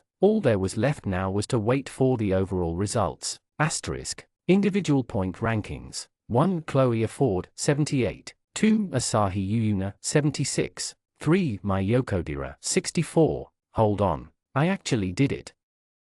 Chapter 202. The side character has a scholarship. Part 1. Chloe. There's a biology exam on Friday, make sure you prepare. This exam counts for 25% of your final study score for biology. It was the usual teacher warning. Though, this specific warning did carry at least a little bit of importance. This was the first test we would ever have that actually counted towards the final score of high school, codenamed ATAR. Whatever the case, I wasn't worried at all. Other people have their aspirations planted, like getting into a specific university and doing a specific major. Each major had specific ATAR minimums and so on, so people would push themselves to reach these barriers. It was a contest for those who were willing to throw away their livelihoods for the chance of getting into a good course. I didn't really care. Firstly, I'd be able to achieve a pretty high score without much hassle, and secondly, it wasn't like there was anything I wanted to do afterwards anyways. I didn't care to become a doctor or a lawyer or any profession that required high marks. To be completely honest, I had no idea what I wanted to do.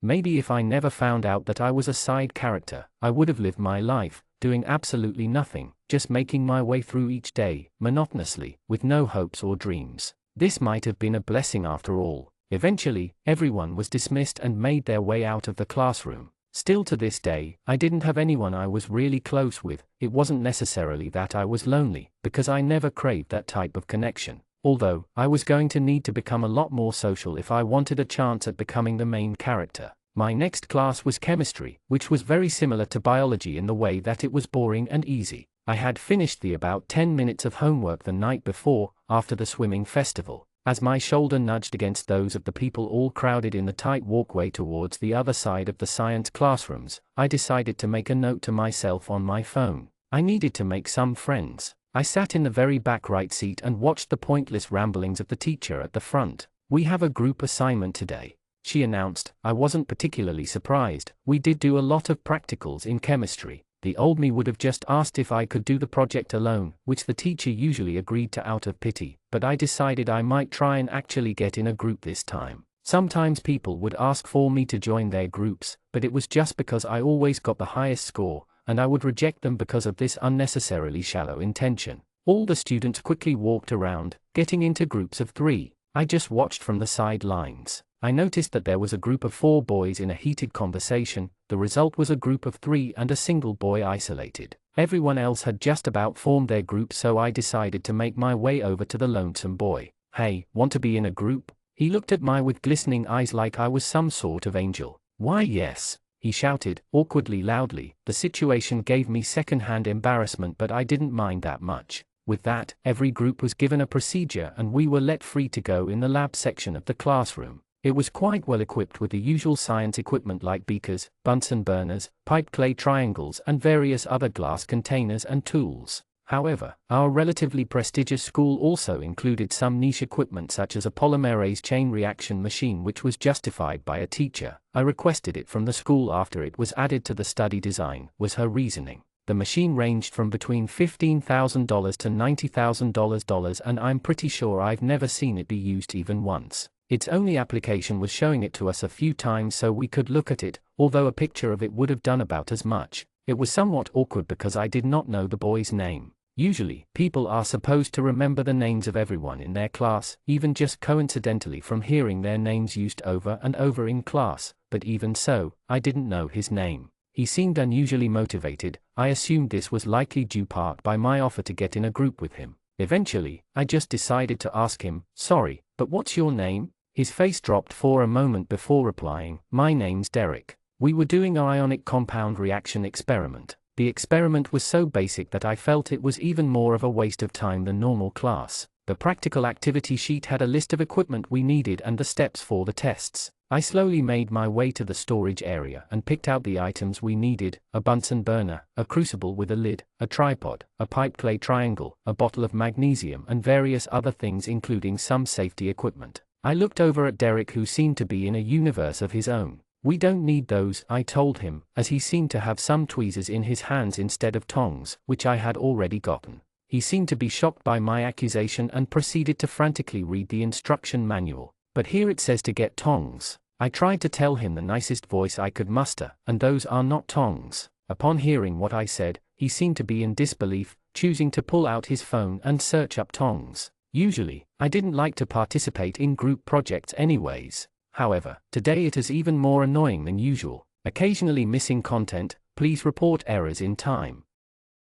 Chapter 203. The side character has a scholarship. Part 2. Chloe. I was already having enough of this, so I just ignored him and began doing the experiment. Maybe I should have gone by myself after all. I set up the Bunsen burner, plugged it into the gas outlet, and weighed the crucible and magnesium on the scale. After basically setting up the entire thing by myself, Derek finally decided to come back over, claiming that an image justified that what he had were tongs. It was simply incorrect. What he was holding was obviously tweezers, and he had scrolled down quite a significant amount before locating that image. Common sense would have shown that those tiny tweezers were obviously not meant for this experiment. I decided to just let him have his way and proceeded to begin the experiment. "I want to start the Bunsen burner." I passed him the box of matches and let him start it up. He crudely fiddled with the match and placed it above the burner. "Why isn't it starting?" It seemed he wasn't listening very hard when we were taught this. I twisted the little cap on the base and turned on the gas. "Try it again now," I told him.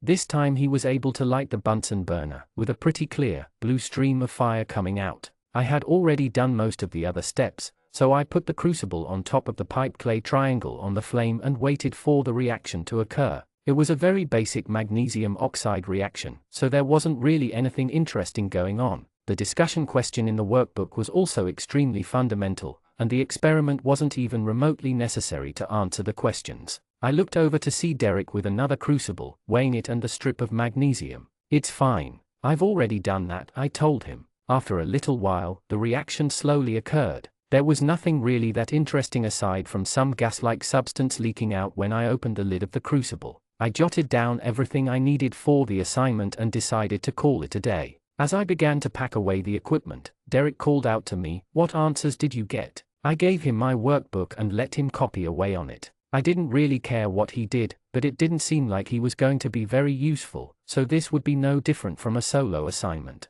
Most people would be hesitant to be so accommodating to a teammate like this, but I couldn't care enough. After packing away the equipment, I made my way back over to my desk and started writing out a draft of the assignment. We were given 2 weeks to finish and hand in the assignment, although I definitely could finish it by tonight if I wanted. Derek came and sat next to me. He moved his seat close to mine, and I could feel his breath on my neck, which was quite uncomfortable. He seemed to be copying down everything I was writing and having no thoughts of his own. After a period of time, I finished my draft and decided to do something else for the remainder of the lesson. Most of the other people hadn't even finished their experiments yet, let alone their draft. I didn't want to get too far ahead. "Hey, why are you stopping?" I was at the point where I couldn't be bothered answering Derek and instead read one of the romance novels I had saved on my computer. Still, I couldn't completely ignore the fact that Derek's stinky breath was constantly on my neck, way too close for comfort. Suddenly, the unpleasant feeling was gone from my neck. I looked over to see what was happening. I saw Derek being pulled away by Tiu. You need some more social awareness. She was obviously uncomfortable with you being so close. He tried to rebut, but I just wanted to see what she was doing. Tiu looked down at him. He glanced over at me before returning to his conversation. Actually speak to her then and don't be so close. People don't like it when other people invade their personal space. Derek seemed to be listening to Tiu and reflected on his actions. It was very nice of Tiu to do something like that for me. After a little while, Tiu came over to me and also had a look at the novel I was reading. Hopeless romantic? He asked. Something like that. He didn't really stay for long and went back to help his group. Derek didn't bother me for the rest of the lesson, either. I read through around 20 pages before the bell eventually rang and signaled the start of lunch. I thought about my experience in chemistry today and decided that I would think a bit harder before deciding to partner up with somebody. I was in the mood to have some canteen food today, so I made my way to the overcrowded long line that trailed into the serving area. The inside of the cafeteria building was like a modern, aesthetic cafe. It had bright chairs and large windows, bringing in lots of natural light. There were also some shrubs and other indoor plants scattered around. I waited in the line for about 5 minutes. The line was honestly shorter than usual, and there was less mayhem near the front from misbehaving students. As I got to the front, I had a quick look at the food and decided on my order. What can I get for you today? The cafeteria lady seemed to be in a rush. They had recently had a change in attitude due to some events which happened in the canteen, so they were a lot less accepting than before. I'll take a cheese pizza and a tropical green smoothie. The smoothies came in pre-packaged bottles, so they weren't exactly the best, but I took great care of my health, so I got it. The pizza was obviously not very healthy, but for some reason I really felt like having it today. That'll come to $6.50. I took out my phone and scanned it on the FPOS machine. Occasionally missing content, please report errors in time. Chapter 204. The side character has a scholarship. Part 3. Chloe. I found a seat near the window and put down my food. It was a nice view of the oval and the landscape on the other side of the fence. I slowly ate my food and pondered about what I was going to do. I felt as if my life was way too boring, too pointless. But the problem was, I didn't know what I wanted to do. I would just continue waiting until something comes to me, and then I'll act. Suddenly, someone tapped me on the back. Hey, you want to play some soccer? It was Shin, holding a roughed-up yet still appealing soccer ball. It wasn't like I had anything else I wanted to do, so I agreed. Yeah. He waited until I finished my food, and the two of us made our way down to the oval. It had been a long time since I last played soccer during lunchtime. I always felt somewhat awkward joining in with their games, and no one ever directly invited me. Is anyone else here? I asked. I assumed that it wasn't just going to be me and him. He pointed to a group of boys and several girls. We've decided to have a big full-scale match today, so we need as many people as we can get. It made enough sense to me, so I joined up with the big group. Most people didn't even acknowledge my addition, but it didn't really bother me. I noticed that Tiu and his other friends were also here. Alright, so we've got 23 people. Do we want to give one side a substitute, or does anyone have another idea? After a brief period of chatter, one of the boys decided to volunteer. I'll be the referee. My leg's a bit injured anyways. It was the perfect solution. Now there were exactly 11 people on each team with a referee. After some debate, it was decided that we would be using a captain's system to select the teams. In unorganized, casual matches like this, the captain's system was always the best to ensure fair teams, although sometimes it would lead to a bit of embarrassment for those who weren't as good or popular. The two best soccer players were selected to be captains, and they subsequently began choosing their players, basing it off who they believed was the best. I was picked pretty early by Shin, which was because he had seen me play before and knew I was relatively proficient. My entire life I was usually left till the end due to the fact that I was a girl. It was a welcome yet not particularly unexpected surprise. Before long, the last two players who chosen and the teams were finally decided. Each side was given a little bit of time to decide on relative positions before we made our way onto the soccer pitch. We played a crude 4-4-2 formation, with me being one of the center mids. The game began with the words of the umpire and our team kicked off. We passed the ball around a little whilst drawing in some of their players. I noticed that Tiu was playing center mid on the other team, so our positions were relatively close to each other. Chloe, After a little contest with the opponent player, I passed the ball off to the side and began our push. Many of our players began running up the pitch to stay in line with the ball. We managed to make a few more passes, getting quite close to the goal before it was defended, and the other team started to counter-push. Their defender booted the ball up the field, and it was going to land quite near me. It was me against you. I jumped up and got a touch on the ball before it hit the ground. Tu wasn't a soccer player, so it wasn't especially hard to get the ball around him. Our team's formation got a little jumbled up by the rapid movement of the play, so I didn't have anyone nearby to pass to. I decided to make my way up the field, weaving past some of the defenders. Just as Shin sprinted ahead in a pass-to-able position, I was struck by a slide tackle causing me to fall to the ground. They managed to get the ball and the tackle was clean, so they played it on. It hurt a little, but I slowly got back up and back into the game. One of the girls on the other team came to check up on me. "I'm fine," I said, stretching my arms a little bit.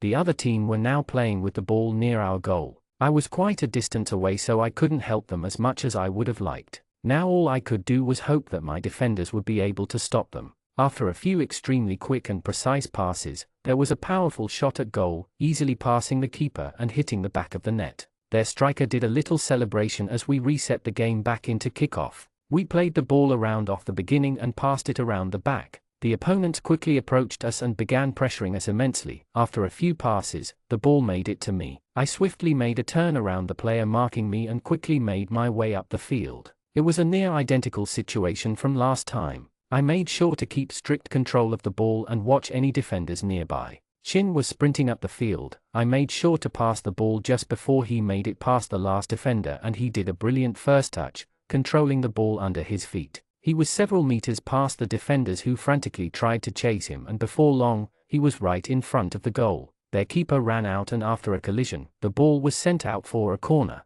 We began getting into position as Shin volunteered to take the corner. The ball flew high and straight into the middle of the box. Several boys jumped up and contested for the ball, but I stayed back. Despite how capable I thought I was at soccer, I was still no match for the boys in terms of physical bulk, so I waited for someone to lose the ball. After a little while, the ball was sent out again, this time for a goal kick. The continued for a few more minutes when it was abruptly ended by the sound of the bell. Occasionally missing content. Please report errors in time. Chapter 205. The side character has a scholarship. Part 4. Chloe. It was the final period for the day. I had a class called Advanced Maths with Methods, which was just another way of saying harder maths. Although it was technically the most difficult maths available to us, it still didn't pose any major difficulty. I got my books and other supplies out of my locker and began making my way towards the classroom. The class was disproportionately male-dominated, with 10 males to only 3 females, one of them being Ishika. It was also one of the smallest classes in terms of student number. As usual, I sat near the back, observing the teacher's lesson. The teacher spoke significantly more in this class than many of the others, usually spending the entirety of the lesson teaching a concept and setting us some homework at the end. For some reason, today, however, the teacher was absent, and in their place, a substitute teacher handed us some exercises and left us to our own devices. It was a small list of questions alongside quite a long explanation. We hadn't been taught this concept yet. However, once you learn it, it's pretty easy. I looked around and saw that many of the students were forming small groups to discuss the concept. I joined the group with the other 2 girls and listened as they talked about the worksheet. "I don't understand," said Kimiko, the other girl. I looked through the questions and quickly finished them. They were no difficulty to me as I had learnt all this before. I decided not to let the others know that I had finished, simply slipping the sheet of paper underneath my workbook. "Hey Sachi, do you have any idea how to do the first question?" asked Ishika. I actually did know how to do it, however, I wasn't particularly interested in teaching at the moment. I had something else on my mind. My favorite light novel ever, I Was Sent to Another World to Protect an Unfriendly Princess, was releasing its next volume today. Despite it being a male lead novel, I honestly loved it for all it was. It was deep and dark, but also light-hearted and fun. I couldn't stop reading it the first time I bought it. Now, I was probably going to buy the digital copy as soon as it comes out, although I did enjoy the feel of the hardcover book more. I might check the bookstore after school, although I wasn't sure if they would have it in stock right on the release. I was honestly very excited. It was one of my only great pleasures in life. I was surprised by how much I managed to enjoy it, despite my usual more reserved feel towards most things. "Sachi, what are you looking at on your computer?" I had completely forgotten that I was in a maths lesson and had unconsciously searched up the book on my computer. I just got sidetracked a little. Ishika had had a brief peek of my screen. I didn't really bother hiding it so she saw what I was looking at. You'll do bad on the tests if you don't focus in class, you know. That wasn't exactly an issue for me, but I decided to close my laptop anyways. Oh yeah, I forgot to ask you, do you want to come to the mall with us tonight? Asked Ishika. She had just been preaching the necessity of getting good grades, but it was fine, I guess. I didn't have anything else to do, so I agreed. Yeah, that sounds good. By the way, who else is coming? I expected a few other girls, but it seemed Ishika had other plans. To you, Rin, Asahi and Derek. Derek? Why was he invited? He seemed like an odd addition to an otherwise relatively sensical group. Derek? I said, trying not to sound rude. Yeah, he overheard us and was standing with Rin, so I invited him because I didn't want to be mean. I suppose that was understandable, however I still wasn't too pleased by the idea of him coming with us. It didn't matter that much though, so I still wasn't put off on going. Are we all going to walk there after school? She nodded her head in reply, so that was settled. I had wanted to talk with you a little more anyways. I also wanted to see their romantic development. I wasn't sure how far the author had gone in terms of pushing them together, so I wanted to see it with my own eyes. I'll finish this at home. I don't have the energy for this, said Kimiko, after coming back from chatting with some of the boys. After all of us had pretty much stopped doing work, we walked around the room together to see what the others had done. Without strict supervision, it seemed most people had already gone off track, doing various things on their laptops. Eventually, the bell went and the class was dismissed. I made my way to my locker and packed my bag. After squeezing my way through the dense traffic of people, I finally got out to the courtyard. I looked around for the others and the first person I saw was Tiju, so I made my way over to him. Hey, are you also going to the mall now? He asked. Yeah, I replied. I walked with him to the front gate where we waited for the others to come. Eventually they came in a big group, meeting up with us. However, Derek was notably missing. Where's Derek? Asked Tiju. I'm not sure, replied Asahi. She was in the same class as him last period. I saw him quickly dart out when the bell went. He's not in the same house as I am, so I didn't see him after that. We all waited for a little while, but he was nowhere in sight. Why don't we just go without him? Suggested Asahi. It seemed she did not enjoy his presence very much. That would be mean though, said Ishika. It seemed her appearance as the angelic girl was quite strong. Occasionally missing content. Please report errors in time. Chapter 206. The side character has a scholarship. Part 5. Chloe. Rin tried to check his phone, but it seemed that it had gone flat. Maybe he had something on and can't come with us anymore. No one else aside from Rin had his contact information. No one suggested communicating with him via Snapchat, so in the end we just decided to leave. Suddenly, just as we left the front gates of the school, a sprinting, panting Derek ran up behind us. Without even a moment of delay he began loudly explaining the circumstances. So for some reason the house captain were giving this speech and then we had to stay, and I really wanted to leave, but he was speaking so fast it was hard to hear what he was saying. I stopped listening after a little while. I didn't really care that much about whatever reasoning he had, since I didn't really want him here in the first place. With our entire group now, we began our walk towards the mall. It was a decent distance away from the school, around 30 minutes on foot. We had some casual conversations and we walked past the calming trees and houses. We split into two separate rows in order to fit on the footpath without forcing anyone onto the road. It was a really nice experience, just casually talking and walking shoulder to shoulder through the residential area towards the city. I talked with Rin regarding things about the English class we just had. He complained about how the teacher was picking on him and I told him about the story that I wrote. After a little while, I spoke to Asahi about the swimming carnival. Good job on getting first place. I'm really competitive, you know. I was pushing myself to the limit, yet I still lost to you. I wasn't completely sure if that was a compliment or a complaint, but she looked pretty happy, so we quickly became friends. I was also really stressed about the results too. I was sure that I had come second, I said. We laughed a little and continued on our way towards the city. As we got to a pedestrian crossing we all grouped up into one clump and waited for the light to turn green. I could see that Tiju and Ishika were talking pretty intensely. I didn't really sense any romantic connection between them just yet. It seemed the author was going to spend a little more time developing their characters before throwing into the deep end of romance. I noticed that Derek seemed to be shuffling ever so slightly towards me, which was somewhat awkward. I was still standing between Rin and Asahi, so he couldn't really get that close to me. After a brief moment, the light turned green and we crossed the road into the vibrant populated city center. There were lots of big stores with colorful signs and attractive displays. It was really a nice environment to be around. I had always enjoyed being in a modern-feeling place. The city center was the culmination of consumerism, however, I liked the feel. "Are you guys hungry?" asked Yu. I was a little hungry, although I would have been fine either way. Some of the others thought about it before Derek announced, "I'm starving, I didn't even have lunch." It seemed that our plan was decided then. There were many restaurants along the street we took toward the mall. There was a high-end Japanese sushi train place called Kento which looked quite appetizing. However, when I pointed it out, Derek stated that he didn't like seafood, although I didn't like seafood either, but there were still plenty of other options. We decided to keep going and eventually we got to a Mexican place.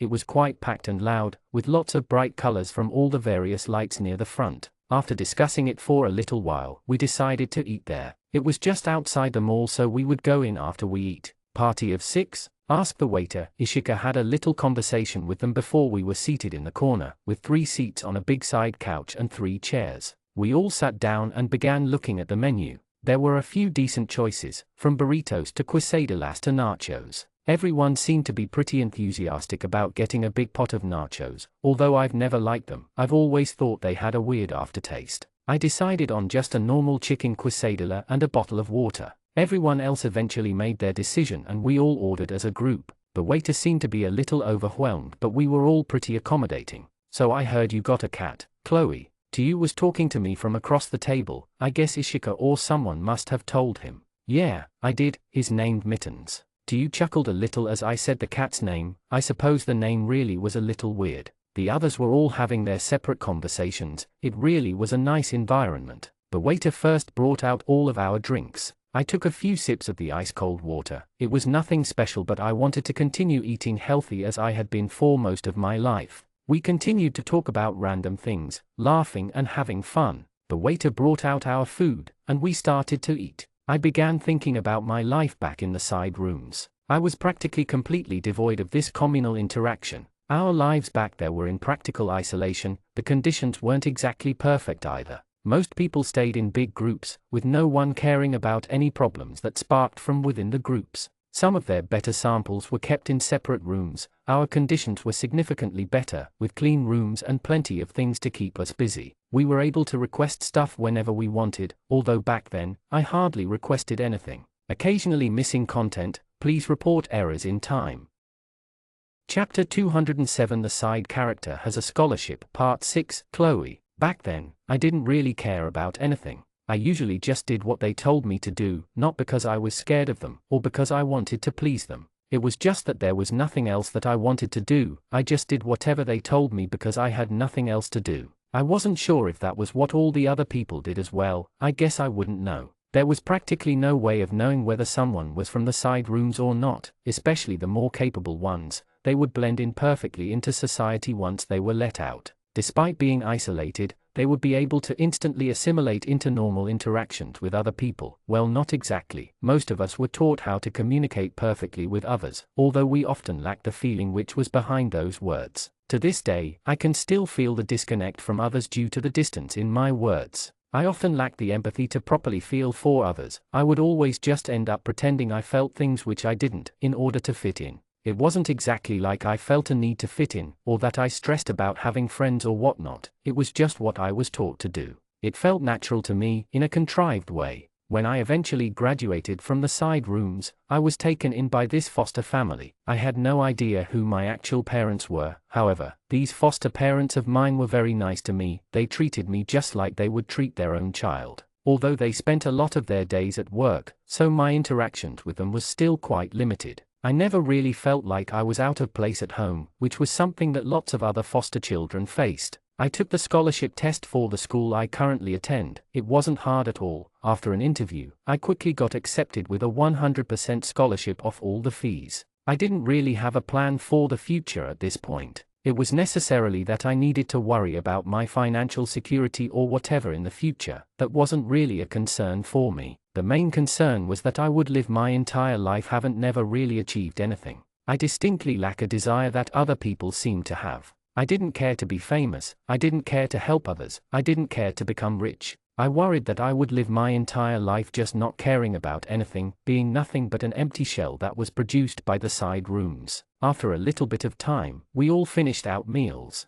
"What do we want to do now?" asked Ishika. I assumed that we all just wanted to go into the mall and walk around, although there wasn't exactly anything in particular I wanted to do. However, just being around everyone was fun in its own way. We finished up and paid for our meals. After a significant amount of time, waiting for each of our turns to pay for our separate meals, we made our way back outside. We walked in a big clump, towards the large entrance of the mall. This was the largest mall in our city. There were 3 large sections and 4 stories, each with lots of shops and restaurants and things to do. There were a few main attractions for high school students to go to. There was an arcade which was the most popular out of them all, although the price was rather high in comparison to some of the other arcades in our city. There was also a large indoor laser tag place. It was decent if you had a few people to go with. Aside from that, there was also an indoor pool which was connected to the mall, a bowling alley and several other random entertainment areas. We had a little discussion about what we wanted to do. In the end, we decided to go to the arcade for a little while, although Tyu suggested that we played a round of laser tag after, which we all agreed to.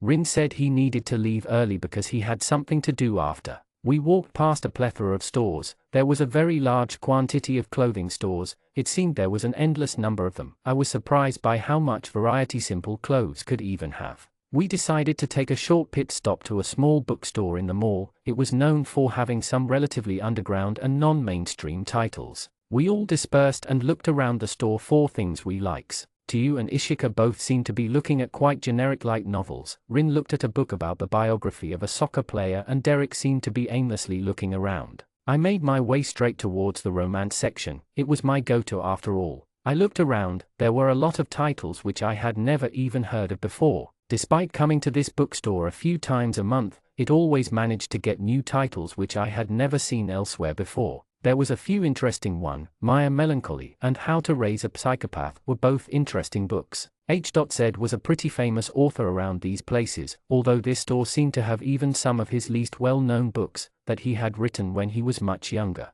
They were a different style to his more recent novels. They were darker and had more intense themes, although flicking through them, they still had the same charm that the newer ones had. I decided to grab both of them and quickly yet discreetly made my way to the cashier. Occasionally missing content, please report errors in time. Chapter 208. Am I the side character? Part 0. Chloe. Years in the future. What is this feeling? Hold on. What happened to everything? Everything suddenly became white. Hey, someone. I know this feeling. I know it all too well. So you've come back for me. I thought you would. Asterisk, asterisk, asterisk, asterisk. My vision was filled with the pale unease of the color of white. It was a color I was well acquainted with. It was a color that represented me to an uncanny degree. I wanted to hide that from everyone else, but nonetheless, it was going to catch up to me in the end. The room was completely blank. Well, that was a lie. It wasn't completely blank. Strewn throughout the ground, the walls and the world, was the color of my heart. The rough yet somewhat comforting bed I rest on was also purely white. White. It's funny, I always wanted somebody to save me. For as long as I knew, I wanted something, someone, somebody. I know what was wrong now, wrong about everything. It was so obvious that it was shoved straight into my face. Well, I'm an airhead, an idiot, a naive child. It was to be expected. It was refreshing sitting alone in this room. Maybe someone would come to find me. That would be quite interesting. It was neither cold nor warm, the world was neither kind nor mean, and my heart was filled with neither hope nor despair. It was empty. Well, that was a lie. It was simply all white. Sachi.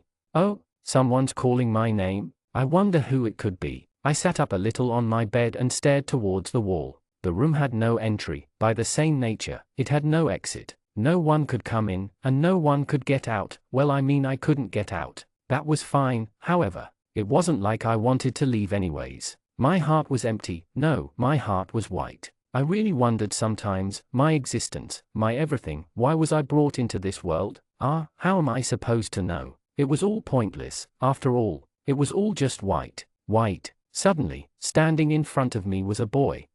You sure look quite lonely in here. Don't worry, I'm not lonely. Wouldn't you want me to be your knight in shining armor and elegantly carry you out of this place? Ah, that sure would be nice, wouldn't it? The boy chuckled. Breaking into a young girl's room like this, you better have a good reason. Maybe I was just overtaken by my lust. Sorry, but that doesn't classify as a good reason. The boy backed up a few steps. The silent, unmoving air conjured a cold yet mystifying atmosphere in the room. There was nothing aside from the damp, pointless words of the two children. Oh man, well, what if I say it was because I wanted to save you? Only problem is, I don't need saving. You're not cute at all, are you? Or, you saw me as a hopeless little princess? Well, that's what you look like to me. Ah, this boy. My memories are filled to the brim with my time spent with him. Every crevasse of plentiful experiences is completely swallowed by this boy's presence. Back then, I wanted nothing more than to spend even one more minute with him. Back then, my entire world was this boy. Back then, I would find my greatest solace within his tight yet gentle embrace.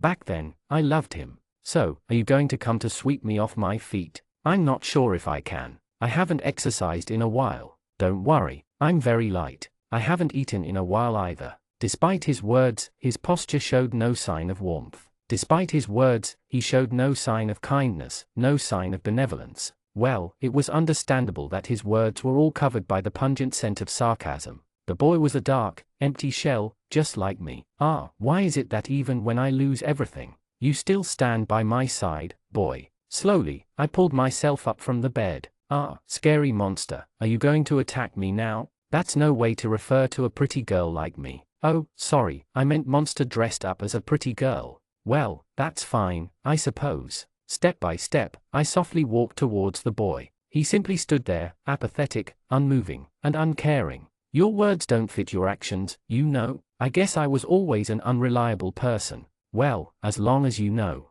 No matter how much we spoke to each other, nothing ever stuck. It was like yelling into a void. Eventually, I walked close enough so that I could touch him if I wanted. I tensed my arm a little, retracting it back. With one quick movement, he caught my arm in midair before I could hit him. His rough hands firmly gripped onto my wrist. Ah, I'm being attacked by a lustful teenage boy. Oh man, but aren't you the person who attacked me? Oops, looks like you figured me out. After a short moment, he let go of my arm. Ah, the touch of this boy brought back so many memories. The old me would have blushed at just the thought of this. We were truly naive little kids helplessly being pulled into the never-ending void that would be love. Now, I could remember all the memories. However, I couldn't at all feel any of the emotions I did back then. I always wondered how I felt back when I was hopelessly in love. It must have been a nice feeling. Maybe I'll be able to feel what I felt back then once again. I'll find out sooner or later, I guess. Are you going to kick me next? Oh, why would I do that? I don't know. It just seemed fitting. What, you want me to kick you? You're so perverted. Well, you can't blame me. I'm just a simple-minded teenage boy with no desires aside from lust. Or, maybe you should go find another unsuspecting victim. Sadly, I'm already aware of your carnal ambitions. After that short exchange, we stood still, looking at each other. So tell me, what is it, Chloe? You managed to get in here. Maybe I was teleported here by the gods. Tell me, yeah? Why have you come here? William. Chapter 209 The beginning of a long journey. William, I'm glad you haven't lost track of your goal. Persistence is a virtue, and you have the willpower to use it. After enough time, I'll finally be able to see you again. Then, we can start over. We can live the life you never did. I was browsing through the menu, searching for various styles of buildings to choose from. My current house was satisfactory, but as the ruler of the city, I desired a more grandiose residence. Upon opening the house menu, I was presented with a list of various types of homes, one of which included both an exterior and interior model. The list was extensive, featuring both ultra-modern houses with a plethora of amenities and old-fashioned cave houses. Although the house on the list was suitable for my current needs, I yearned for a large castle to relax in. However, constructing such a castle would be a monumental task, and I didn't want to distract my minions from their current task of building my city. I called Chloe, who was still waiting outside for her house to be completed. Why are you still waiting outside? I inquired. My house isn't finished yet, so I'm sitting on the stairs waiting for it to be completed, she replied. You should have come inside, I suggested. I forgot, she admitted. I instructed her to sit down and inquire about my idea for a castle. She became extremely enthusiastic as if she was going to receive a castle of her own. I didn't reveal any more information and closed my eyes for a short while. She sat at the table anxiously, eagerly anticipating the completion of her house. After a while, I opened the crafting menu to assess the progress. I saw that her house was now finished and waiting for her. I shared the good news with her and asked her to come outside with me. We walked to her house together, and it looked beautiful from the outside, but the interior was empty. I asked her about furniture and opened my crafting menu to create some for her. Now the house looked appealing. I stayed with her for a little while before departing. I took a tour of the buildings that my minions had created and saw that they had made some houses that looked extraordinary. It was a dark and quiet night, but the houses in my city were aglow with the soft light emanating from the lamps my minions had crafted. Despite the late hour, they were still hard at work, building more houses, water systems, and other essential facilities. I couldn't help but feel a sense of pride and satisfaction as I watched them labor, knowing that their tireless efforts would soon bring my city to completion. The city lamps, strategically placed along the streets between the houses, added a warm and welcoming touch to the otherwise desolate landscape. I marveled at the skill and dedication of my minions as I walked home, accompanied by the minion manager who had come to give me the daily report. Upon reviewing the report, I was dismayed to learn that a few of my combat division minions had met their untimely demise. 25x minions, combat division various types. 15x minions, magic division various types. 5x builder minions. All of the other groups of minions were present and accounted for, but 5 of the combat division minions from Group E were missing. These combat minions were responsible for the protection of the builder minions and the magic minions, so it was possible that they had been involved in some sort of altercation. However, it was now late at night and venturing into the nearby forest, where the zombie population was known to be especially active, was not advisable. The only option was to wait until morning to find out more about the incident, as I was unwilling to risk sending any more minions into the forest at night or having them return. I dispatched the minion manager and made my way home. The house was well constructed, but I realized that I had forgotten to add any light sources. Quickly accessing my crafting menu, I placed several lamps throughout the interior of the house. As I entered, I was initially unable to see much, but the lamps soon provided enough illumination to see my surroundings. Sinking into my bed, I opened my crafting menu once more and studied the plans for the city. A wall encircling the city was included in the design, and at present, I was focused on constructing houses and other important buildings within its borders. Eventually, I had planned to begin work on the wall itself. However, as I examined the plans, I began to reconsider my priorities. It seemed imperative that the wall be built first and made as strong as possible. The current design called for a stone wall, tall and thick, but I knew it would not be enough to withstand a determined assault. I wanted to create a wall that could repel even the most formidable armies, with a gate that was sturdy enough to withstand any enemy attack. The wooden door in the current plans would not suffice, it would have to be replaced with something stronger. I made a mental note to revise the plans and begin work on the wall and gate as soon as possible. An idea occurred to me as I considered the defensive measures of my city. Perhaps a moat would be an effective addition to the design. I could dig a wide, deep ditch around the castle and fill it with water, creating an impassable barrier that would deter any would-be attackers. The front of the castle would have a single, heavily fortified door accessible only by a bridge spanning the moat. Satisfied with this plan, I closed my crafting menu and settled in for the night. There was still much to go, but everything was beginning to fall together nicely. This was the power of my system, after all.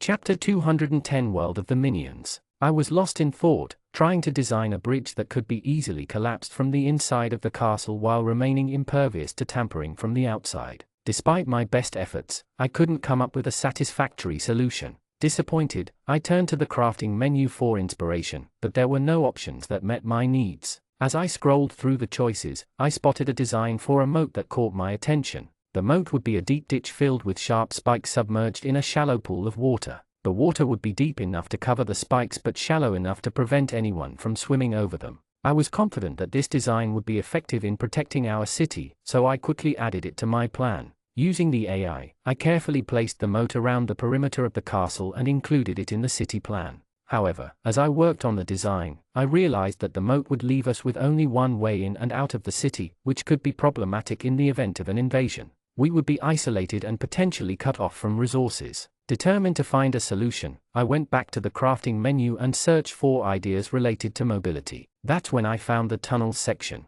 Underground tunnel, tunnel through mountain, tunnel under bridge. I had the idea to create a hidden tunnel leading from the city to a nearby mountain, allowing our minions to access resources during times of need. I chose the underground tunnel option and got to work on the city plan. I started the tunnel at the base of the church and carefully excavated it through the mountain. The tunnel was wide enough for our minions to pass through comfortably. At the other end of the tunnel, I made sure to conceal the opening with a large rock to keep it hidden from view. The entrance on the city side was located inside the church, also hidden from sight. I knew that one tunnel would be sufficient for our needs. As I continued to work on the detailed city plan, I began to feel exhausted. The planning stage was always the most tedious and time-consuming part of the process. I decided to take a break and start fresh in the morning, so I removed the city wall from the plan and set it aside for now. The only elements left to be added to the plan were the bridge, city doors, and city wall. With renewed energy, I set to work on a new addition to the city, a tall, slender watchtower that would stand in the center of the city. It would be tall enough to allow the watcher to survey the surrounding area for great distances, providing early warning of any approaching danger. The crafting menu didn't have any designs that suited my needs, so I had to come up with one on my own. I designed a slender tower with a wide base, which would also serve as a weapon storage facility. The top of the tower would be wide enough for a person to stand and scan the horizon in all directions. I added the tower to the city plan, positioning it in the center of the city so that the watcher would have a clear view of the entire city, as well as the tunnel entrance. Exhausted from a full day of intense planning, I made my way to my new bed and collapsed onto it, grateful for the chance to rest. As I drifted off to sleep, I couldn't help but feel proud of the intricate city plan I had created. The next morning, I woke up feeling rested and ready to tackle the rest of the city plan. I started by working on the design for the city's main entrance. I knew it needed to be sturdy and secure but also easy to open and close from the inside. I browsed the crafting menu and finally found a design that seemed to meet my needs. The design called for a pair of heavy iron doors with a complex locking mechanism. I added the doors to the city plan, positioning them at the main entrance. I also added a small guard station next to the doors, where a minion could stand watch and control access to the city. Next, I turned my attention to the bridge. I wanted it to be strong and secure but also able to be collapsed easily from the inside in case of an attack. After much contemplation, I came up with a design that I thought would work. The bridge would be made of stone and supported by sturdy pillars. It would be wide enough for carts and carriages to pass over but also equipped with a mechanism that would allow it to be quickly collapsed from the inside if needed. With the main entrance, the moat, the tunnel, and the bridge in place, all that was left was to add the city wall. I designed a tall stone wall with guard towers positioned at regular intervals. The wall would provide an extra layer of defense for the city and allow the minions to keep watch over the surrounding area. As I studied the city plan, I realized that there were a few more details that needed to be added. I decided to add a series of gates along the wall, allowing the minions to move freely in and out of the city while still maintaining a high level of security. I also added a series of watchtowers along the perimeter of the city, giving the minions a clear view of the surrounding area and providing early warning of any approaching threats. I guess this should be fine for the time being. I wasn't too sure about the current strength of the zombies, but it should be alright. I took a seat, looking up at the pale blue sky. Occasionally missing content. Please report errors in time. Chapter 211 Organization of Minions. I woke up the next morning feeling rejuvenated and revitalized after a restful night's sleep. The previous day, I had become exhausted from all the intense planning and strategizing I had done. Today, I had to pick up where I left off and continue organizing and coordinating my minions. Before going to bed the previous night, I had put the minions on hold through the system to ensure that they wouldn't do any more construction until I had a clear plan in place. We had been making mistakes and going in the wrong direction, so I wanted to take a step back and reassess our approach. Resource Division, 798 minions. Show More. Combat Division, Standard, 590 minions. Show More. Combat Division, Magic, 310 minions. Show More. Utility Division, 76 minions. Show More. Since I had revised and modified the city plans, the minions would have to start working on the tunnel and moat that would encircle and protect the city first. So, I had to assign a team of mining minions to focus on the tunnel project first. I got out of bed and stepped outside, where I found the minions standing in front of my house in a neatly organized formation. I was pleased with their discipline and attention to detail, and when I glanced to the left, I saw Chloe standing there. She greeted me with a cheerful, "Good morning," and I replied in kind. I informed Chloe that we had a lot of important tasks to tackle today. Before assigning any specific duties, I checked the total number of my minions to get a sense of our resources. I had a total of 110 skilled mining minions at my disposal, which I would use to oversee the excavation of the tunnel and moat. I assigned 90 of these minions to the tunnel digging project, and the rest were sent out to gather the necessary resources. I tasked a team of 5 minions with collecting iron and another team of 5 with collecting iron and stone. I also had 114 scout minions who were trained in mining techniques. I assigned them to work on the moat project, and to my surprise, they eagerly accepted the challenge. This suggested that they had the ability to perform this type of work, although the system calculator estimated that it would take them longer to complete the task than other minions. While these scout minions were primarily designed for scouting and reconnaissance, they were still able to contribute significantly to the digging efforts. However, I decided not to send them out to work just yet, as I wanted to review the revised plans in more detail before moving forward. The changes I had made to the city plans for the following day would have a major impact on the layout and structure of my city. Originally, the housing units for the minions were going to be located in the middle of the city, but now I was considering placing them at the end of the city instead. This meant that the high tower, which I had designed and constructed the previous day, would now serve as the central hub and focal point of the city. I had originally intended for the high tower to be located in the center of the city, but I had not yet placed it in its final location. So, I moved the barracks and arms store to the front of the city, away from the housing units, and placed the high tower in the center. This change in the plans required me to shift the entire city a little further ahead and expand its borders to cover more ground. After adding the high tower to the center of the city, I counted the houses and structures that would be needed to accommodate all of the minions.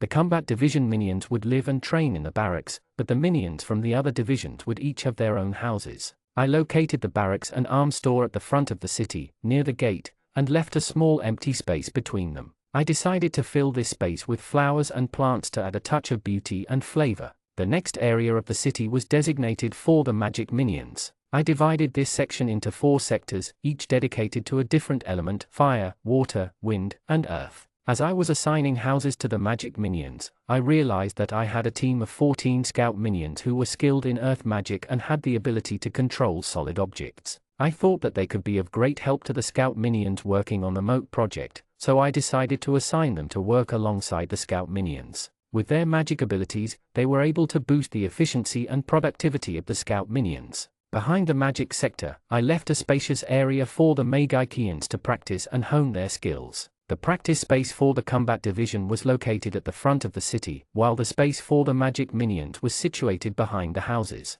The high tower, which served as the centerpiece of the city, was located in this area. After the practice space came to my own house and the houses for the resource division minions, which were divided into sectors for woodcutters, miners, farmers, builders, and hunters. The houses of the minion manager and Chloe were located just beside mine. I also set aside areas for the hunting minions to raise and care for animals. An animal farm inside the city would provide a reliable source of meat, even if the minions were unable to go out hunting. This would ensure that I had access to a consistent supply of food. In terms of self-sufficiency, my settlement was rapidly improving. Preparations were coming along well, and it might be worth expanding further. Well, my back is a little sore, so I might rest for a little.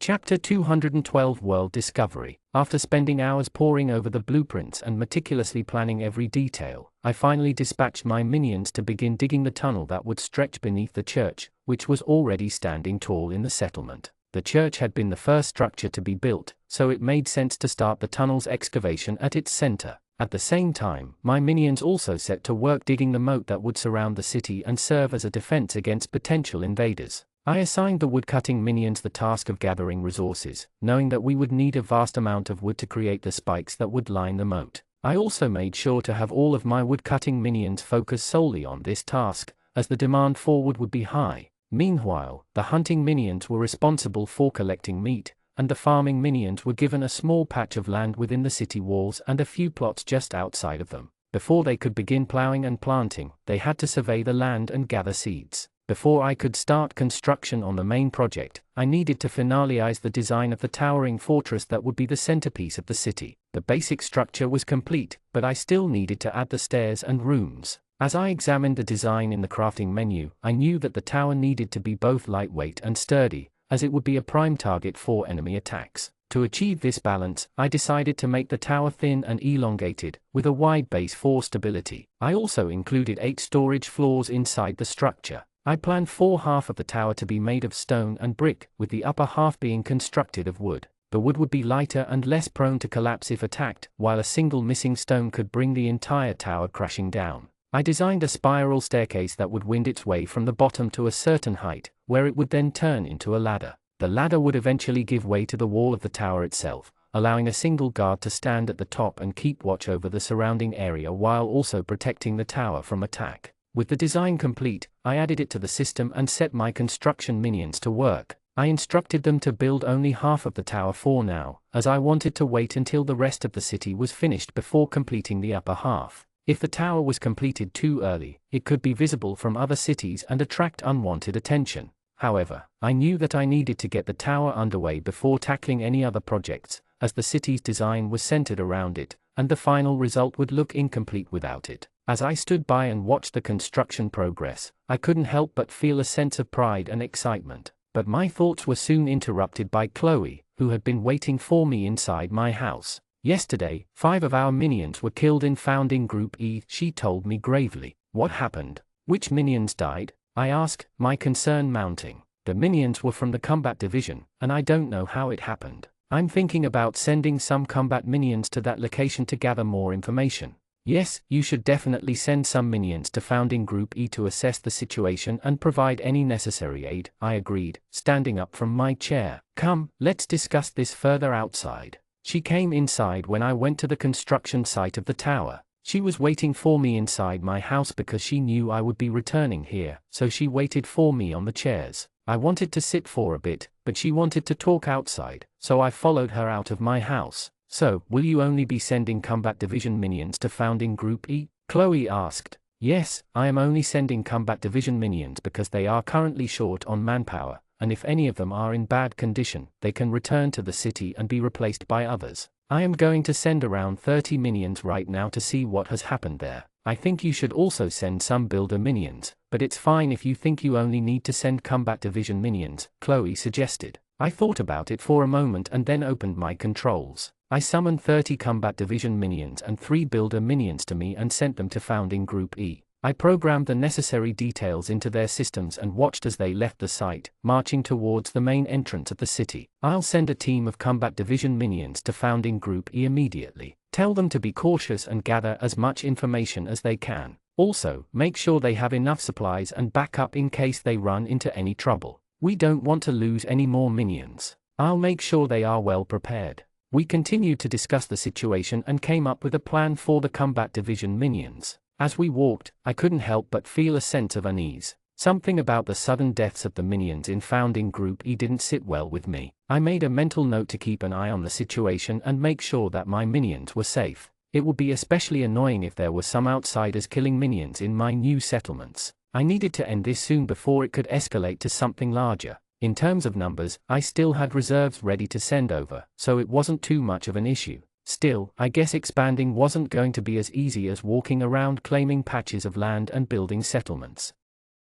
Chapter 213 Development to Growth. After the minions left, I began talking to Chloe, who was seated on a log. I had started building a tower in the middle of the city, I said. What kind of tower are you talking about? Chloe asked. It's a watchtower, I replied. I'm building it to keep an eye on the surroundings of the city. That will help us keep an eye on the enemy, which is good, Chloe said, nodding her head. Yes, that's why I'm building it, I continued. But right now, I'm going to only construct half of it, and the other half will be built once the city is completed. Why aren't you completing it right now? Why wait until the completion of the city? Chloe asked. I've included a moat in the city design, I explained. And I'm also improving the design of the city wall to protect the city from enemies. Until I finish the moat, I don't want to complete the high tower. The high tower will be visible from far away, and other humans could attack us because of it. So, I don't want us to be attacked right now. That's a good strategy, Chloe said. You shouldn't make the high tower until you complete the protection layers of the city. So, what kind of wall are you making? You said you're improving the wall. Yes, I'm thinking about improving the wall, but I have no idea how, I admitted. If you have any ideas, please let me know. I don't have any ideas right now, Chloe said. but if anything comes to mind, I'll tell you." With that, she stood up and walked away. I turned my attention back to the city wall, which was one of the most important parts of the city's defense. I needed to build a wall that could withstand anything the enemies threw at it and not fall easily. I also needed to design the door and the bridge. They were digging a moat, and before they finished, I would have to design the bridge or our city would have no way to connect with the outside world. I headed over to the farming area, where I saw farming minions plowing the hard earth and preparing it for planting. They were going to need the magic minions for water. The magic minions with water capabilities could provide water for anything, so they were very important for farming. I placed 5 water magic minions in the inner farming area and 5 in the outer farming area, so they could provide water if needed by the farming team.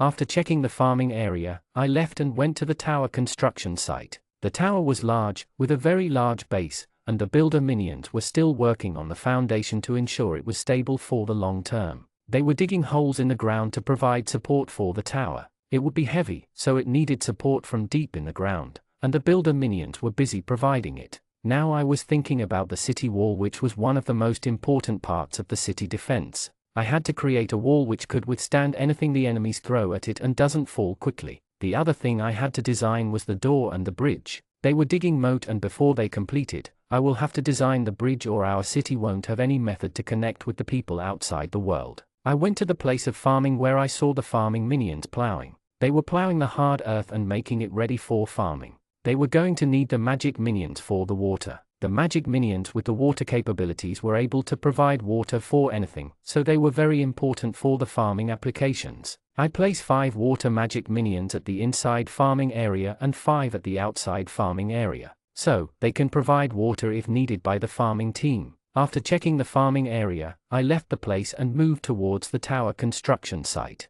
They had just begun the construction, so they were going to take some time to complete the tower. It was big, the ground portion of the tower was very big, and the builder minions were still working on the base of the tower, so it can stay straight for a long time. They were digging holes inside the earth to give support to the tower. It was going to be heavy, so it needed support from deep inside the ground, and the builder minions were busy providing it the support it needed. I was looking at the construction of the tower when the minion manager came and told me that some zombies are approaching the city. I quickly ran towards that area and saw some 4 or 5 zombies coming towards the city. They were walking very slow, however, they were constantly moving. It was for the first time I saw any zombies so far away from the forest. They had come a very long way, and especially during the daytime. It looked quite strange to me, so I called archers. A group of archers came near me. I told them to get ready. They placed the arrow in the bow and were ready to send them flying through the air. It told them to target the zombies and fire.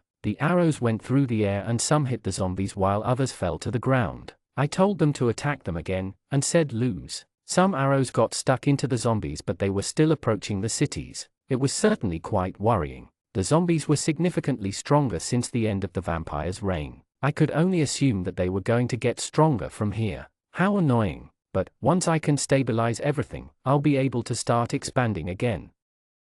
Chapter 214 Zombie Defense. I had witnessed many zombies in this desolate world, but these were some of the most formidable I had ever encountered. As the archers launched another attack, an arrow lodged itself into the skull of a zombie, causing it to crumble to the ground. The other zombies continued their relentless march towards the city, despite being riddled with arrows. The archers launched several more attacks, finally bringing the zombies to their knees. It took 6 to 7 attacks from the archers to finally put the zombies down for good. The situation was dire. I dispatched a group of minions to finish off the remaining zombies. These undead creatures were still crawling towards the city, with some showing signs of life despite having arrows lodged in their heads. The group of minions quickly put an end to their suffering. I was deeply concerned about the strength of these zombies, as they had proven to be much more formidable than usual. I couldn't help but wonder if this was the reason why 5 of my minions had died the day before. It was clear that the zombies had grown stronger and more resilient. It used to be a relatively simple task to take them down, but now it took several skilled archers to bring them down. These archers were some of the most experienced and skilled I had at my disposal, and the damage of the arrows had also been increased. Yet, the zombies were able to withstand 7 attacks before finally being defeated. The situation was dire, and I couldn't shake the feeling of unease as I thought about my founding groups and settlements in the forest. As I considered the settlements, I realized that it was important to check on the status of the founding groups. I opened the menu and examined the status of my settlements. They were in the process of creating small areas with houses and barracks serving as outposts. Settlement E was lagging behind the others and I had already sent aid. The other settlements were progressing well and were constructing their settlements efficiently. I reviewed the design of the settlement, noting that it was shaped like my old city but with a smaller wall. The builder minions were still working on the settlements, so I made adjustments to the design and increased the size and strength of the wall. The recent zombie attack had left me feeling anxious, so I also alerted the combat minions in my city. The moat was a top priority and I wanted it completed as soon as possible. I was worried that the zombies might attack again, and if they did it would be even worse at night. They had already proven themselves to be a formidable force during the day, so it was easy to imagine the destruction they could wreak at night. I had to take action to strengthen my army and improve our protection methods against these zombies. Now, my focus turned to the moat and the city wall. I opened the crafting menu to review the design of the wall. I realized that I had deleted the old design in favor of creating a new one. So, I began designing the wall for my city. My first thought was to make the wall exceptionally high, even if it meant using more resources, particularly stones. I planned to make it twice the height of the old wall. At first, I considered building 2 walls, but it seemed like a waste of resources. Instead, I decided to create a single, sturdy wall. I would also create small holes at chest height along the bottom of the wall. These holes were meant to be used to fight off enemies that managed to cross the moat and approach the wall. There was only a 1-foot distance between the moat and the wall, which would make it difficult for enemies to fight against the spears in the wall if they were able to cross the moat. The spears, carefully crafted from the strongest steel, were firmly embedded in the wall, their sharp points jutting out menacingly on the other side. The spears only extended a foot beyond the wall, making it nearly impossible for zombies to reach the safety of the city. The wall itself was a formidable structure, made entirely of heavy stones that had been meticulously placed to form a solid barrier. There were no gaps or openings within the wall, except for the carefully positioned holes that housed the spears. These deadly weapons were placed all around the perimeter of the city, providing a constant defense against the relentless horde of zombies that seemed to never stop walking. As I stood there, admiring my handiwork, I couldn't help but feel a sense of pride and accomplishment. The wall was a masterpiece of engineering, designed to keep the city safe from the ravenous undead. And with the spears in place, I knew that we were as prepared as we could be to face whatever dangers lay ahead. However, uncomfortably, I felt as if the zombies were significantly stronger than they used to be. As I continued to work on the design of the wall and moat, I couldn't shake the feeling of unease. The recent zombie attack had been unexpected and much more difficult to deal with than usual. The zombies seemed to be growing stronger and more resilient, and it had taken a significant effort to bring them down. I knew that I needed to take further action to strengthen my army and protect my settlements from future attacks. I reviewed the design of the wall, making sure that it was sturdy and well defended. The moat would be a key part of our defense, making it difficult for the zombies to get close to the city. I also made sure to include small holes along the bottom of the wall, which could be used to fight off any enemies that managed to cross the moat. The spears, carefully crafted from steel, would be a formidable obstacle for the zombies, making it nearly impossible for them to reach the safety of the city. Occasionally missing content, please report errors in time.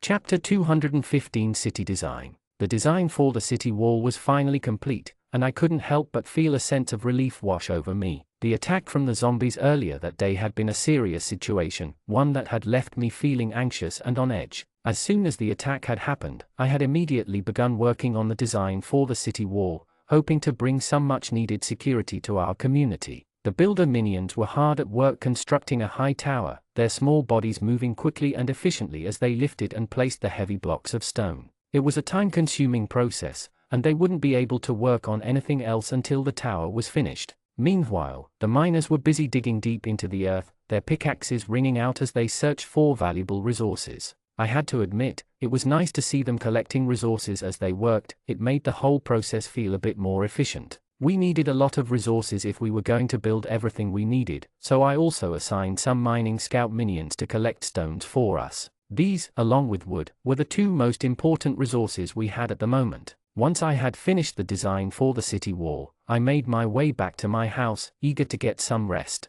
Chloe had been there earlier and had kept me from getting any rest, so I was looking forward to taking advantage of the opportunity now. My house was conveniently located near the high tower, and I was able to see the tower's construction from my window. It was a small house, but it was all I needed, a place to rest and prepare for the next day's battles. As I lay on my bed, I couldn't help but think about all the planning and designing that had gone into building this city. It was clear that we needed more minions, but I wasn't sure if we had the resources to support them. Creating more minions would require a lot of resources, and we were already running low on wood and stone. I checked the resources in the resources menu and saw that our supply of wood and stone was dwindling quickly. The minions were bringing in as much as they could from the forest, but it wasn't enough to keep up with the demands of the high tower and the other buildings we were constructing. As I lay there, my mind wandered to the world I had come from. It was a significant change that I had noticed in myself, and it was a positive one. But as I thought about the world and all the mysteries it held, I couldn't help but wonder about the origins of the minions and the system that seemed to be controlling everything. Who created this world, and why was it the way it was? There were so many questions swirling around in my head, and no one seemed to have the answers. I remembered how I used to have many systems, but the upgrade had eliminated all the extra options that I never used. This suggested that the system was alive and could sense what was happening. As I tried to learn more about the makers of the system, my mind became heavier and heavier. It felt like I had been reading 4 days on end and hadn't slept in weeks. My mind was so heavy that I couldn't keep my eyes open any longer. I closed my eyes and fell asleep, something that had never happened to me the day before. As I walked through the bustling construction site, I couldn't help but feel a sense of pride at the progress that had been made. Despite the chaos and danger that had plagued our city in recent days, the minions had persevered and were working tirelessly to ensure that our home was safe and secure. I made my way over to the area where the minor minions were working, marveling at the depth of the hole they had dug. It was clear that they had put in a great deal of effort, their pickaxes and shovels carving through the earth with precision and determination. I knew that their work was crucial, as the city's door would serve as our main point of entry and exit, protecting us from any potential threats. As I continued my tour of the site, I came across the builder minions, who were busy at work on the high tower. Despite the challenges they faced, they seemed to be making steady progress, their hammers and saws ringing out as they crafted each piece of wood and stone into place. I watched in awe as they worked, their skill and expertise on full display. I knew that I had to do my part as well, and I set about assigning tasks to the builder minions to ensure that the door and bridge were completed as quickly as possible. These structures would provide a means for people to enter and exit the city, and I was determined to see them finished as soon as possible. As I stood at the edge of the forest, the sun beating down on my back, I noticed a small group of people approaching the city. One of them was riding a horse while the others seemed to be running behind him. From this, I deduced that the person on the horse was a human and the others were his minions. They were heading towards the city, but their numbers were small, and I didn't see this as an alarming situation. I wondered what had brought them to our city and what their intentions were. Were they seeking shelter or looking for supplies? Whatever the reason, I knew that we would have to be cautious and keep a close eye on them to ensure the safety of our city. Whatever the case, more people sounded like a hassle. Occasionally missing content, please report errors in time. Chapter 216 Outsiders. As the mysterious rider approached the city, I called for Chloe to join me. When she arrived, the rider was close enough for me to see clearly. The sun was setting, casting a golden glow on the rider and his minions as they approached. He dismounted from his horse and walked towards me, his boots thudding against the ground. I was the only one standing there who looked different from the other creatures in the area. I watched him as he approached, his movements confident and assured. Then, he bent down to greet me. I greeted him in return, but I didn't bend down because it wasn't my style to show such deference to my guests. He dismounted from his horse with a graceful leap, his long cloak billowing out behind him. His boots thudded against the ground as he walked towards me, his movements confident and assured. I observed him, taking in his tall, muscular build and chiseled features. His piercing blue eyes seemed to look right through me as if he could see into my very soul. "Raider, why have you come this way? I hope this visit will have good outcomes, or else." "Yes, my lord. I am here on good terms from my king, Gandalf. He doesn't mean any harm to anyone else." "Who are you then? If Gandalf is your king, then who are you?" "I am his friend. My name is Raymond. I come here by royal order from the king. If your king wants a fight, I am ready for it. If your king wants to scare me and demand resources, I am ready to fight. If your king wants to be friends, I already have a friend. Meet Chloe, my friend and valuable advisor to my kingdom," I said as I walked into the city, my footsteps echoing off the cobblestone streets. The minion manager ran towards me, his face etched with concern. I told him to take care of the soldiers who had come with Raymond and give the horse some water. I also told him to bring something to eat, as I was feeling hungry. I hadn't eaten all day, and now that Raymond was here, I wanted to show some hospitality. Chloe and Raymond followed me, and I didn't speak to either of them as I led them to Chloe's house. I didn't want to show Raymond my own house yet, as it might give him a poor impression of me if he saw that the king lived in a small house in the city. I am building a big city and have a large army, so I wanted him to see my house or at least hear about it later. You are building your city. You might need help with that, Raymond said as we entered Chloe's house. I have everything I need to build the city, as you can see. I have designed my city better than anyone else and have the resources to complete it without anyone's help, I replied as I sat on the bed, my arms crossed over my chest. Chloe and Raymond sat in front of me on chairs, their eyes fixed on me. I have resources, minions, and land to build my city. I don't need any help, I continued. My lord, I didn't mean any disrespect. I just wanted to offer help. Lord Gandalf would be happy to help another fellow king out if needed. Even if I needed help, I wouldn't ask anyone else. Once you take help from someone, you will have to repay them, even if you don't want to. So, I don't want to owe anyone anything in this world. The Minions manager and a few minions entered the house with food on dishes. I was very hungry, so I stopped talking and focused on the food, my stomach rumbling with anticipation. You are building your city. You might need help with that, Raymond said. I turned to him, my eyes narrowed. I have everything I need to build the city, as you can see. I have designed my city and have the resources to complete it without anyone's help, I replied as I sat on the bed, my arms crossed over my chest. Chloe and Raymond sat in front of me on chairs, their eyes fixed on me. I took a deep breath and let it out slowly, trying to keep my temper in check. I have resources, minions, and land to build my city. I don't need any help, I continued. Raymond held up his hands in a peaceful gesture. My lord, I didn't mean any disrespect. I just wanted to offer help. Lord Gandalf would be happy to help another fellow king out if needed. I shook my head, my lips set in a firm line. Even if I needed help, I wouldn't ask anyone else. Once you take help from someone, you will have to repay them, even if you don't want to. So, I don't want to owe anyone anything in this world. The Minions manager and a few minions entered the house with food on the dishes. I was very hungry, so I stopped talking and focused on the food, my stomach rumbling with anticipation.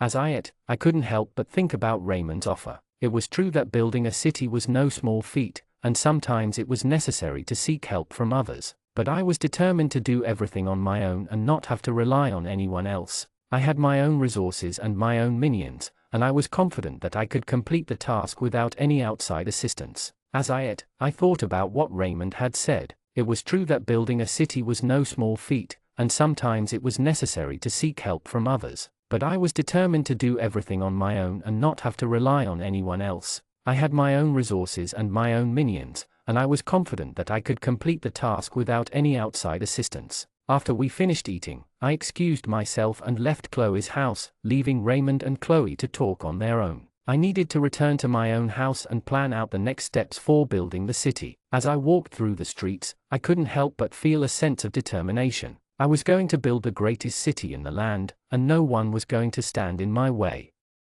Chapter 217 Bountiful Spread. There was a bountiful spread of meat on the table, alongside bread made from the wheat grown by my devoted minions. The meat looked expertly cooked, and the smell alone was enough to stimulate my appetite. I eagerly started to eat, as did Raymond, who sat across from me in silence. He tried to initiate conversation, but when he saw that I was not interested in engaging, he fell silent. The food was quite nice, especially since I'd been pretty hungry. Once we had finished our meal, I summoned the Minion manager and his assistants to clear the table. As I wiped my hands with a cloth, I turned to Raymond and asked, "Why have you come to see me now? Tell me what it is you want so that I can decide whether or not to assist you." "My king, Gandalf, wishes to form an alliance," Raymond began. "He has a formidable army, but he desires the support of more humans. He wants to create a powerful alliance and defeat all the other human kingdoms in the world." I raised an eyebrow skeptically. "And what if I decline this offer? Will you attack me with all your might?" "No, sire. We would never attack you, especially not you. You are one of the strongest humans in the world. We have no desire to bring your wrath upon us." "How many kings are currently in this alliance?" I inquired. "There are no other kings in the alliance yet," Raymond replied. "You are the first kingdom I have visited to propose the alliance." He seemed uneasy, no doubt concerned for his own safety after my harsh treatment of him. For a moment, I considered agreeing to the alliance. It would provide a useful ally in times of conflict. However, the thought of sitting beside another king and being forced to fight battles alongside him did not sit well with me. I am the only king who should be seated at the top. Well, in the end, the concept of being a king was still somewhat odd to me. Whatever the case, this proposal seemed odd. There was an uncanny feeling surrounding it. As the cold, gentle breeze found its way inside, I was slightly calmed down. I guess I didn't need to be so worried about everything at the moment. However, I was never going to accept a proposal like this.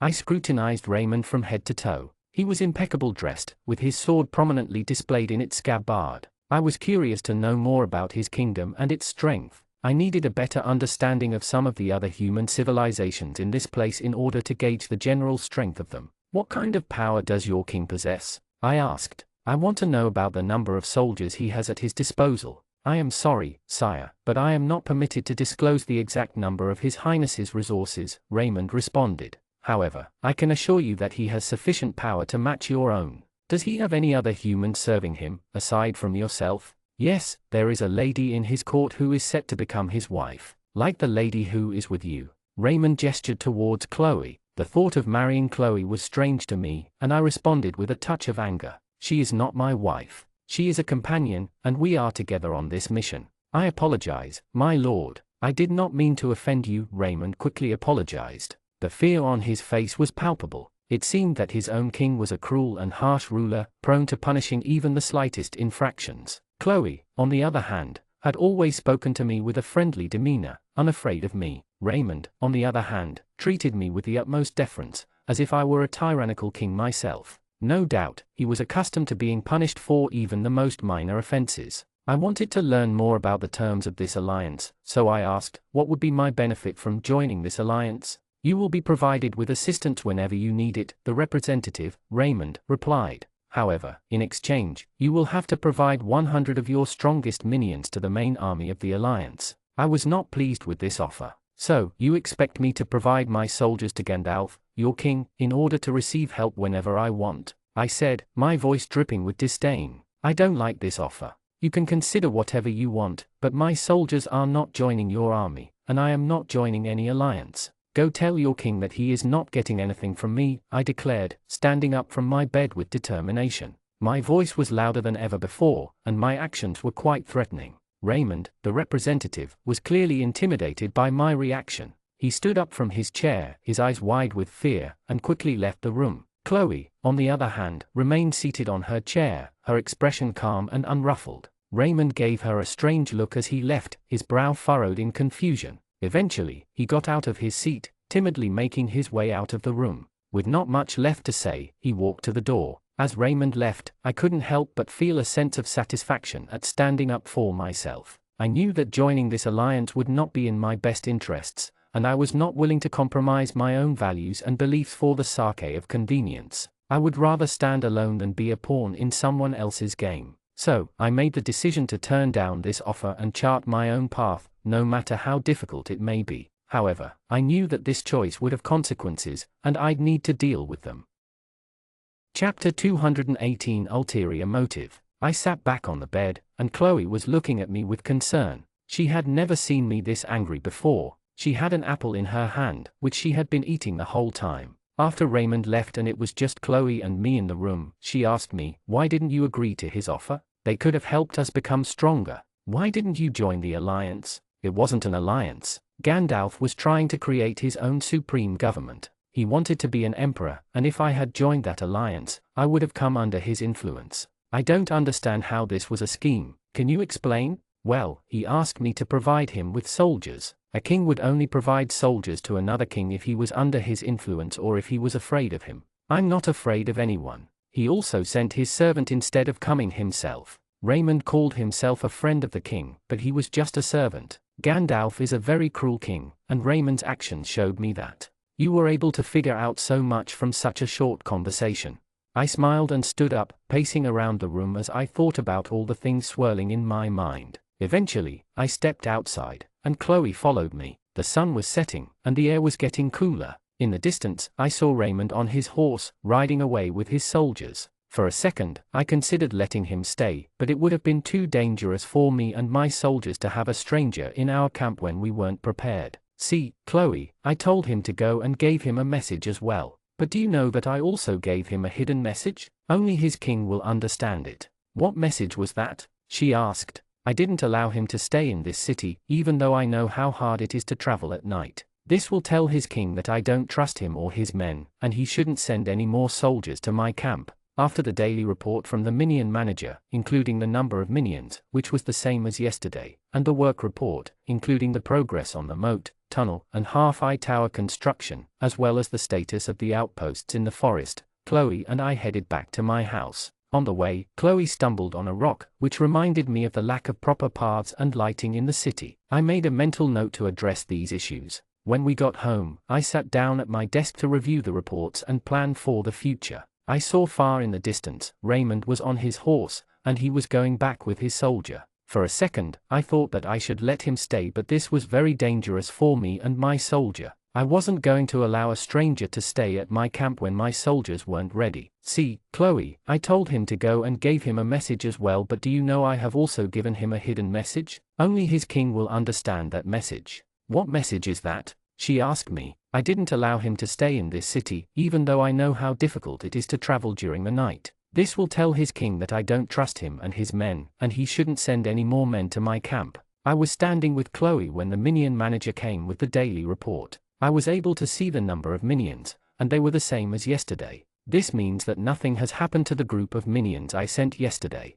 Resource Division, 798 minions. Show more. Combat Division, Standard, 590 minions. Show more. Combat Division, Magic, 310 minions. Show more. Utility Division, 76 minions. Show more. After the minions report, below is the work report. I really wanted to see the work report because this gives me a little insight into the work done in the city. Work report. Moat, 50% complete. Tunnel, 40% complete. At the end, there was a report on the outposts in the forests. 60% of the work on all the outposts had been completed, and only Outpost E had 50% left to go. This might have been due to a problem they had encountered, resulting in the deaths of 5 combat minions. I was worried about the minions and their safety, especially the group I had sent today. The zombie attack we faced earlier had been a strong one. Such zombies could have been a big problem for that small group of soldiers if they had encountered them in the jungle. I reviewed the report and sent the manager Minion away, satisfied with the progress.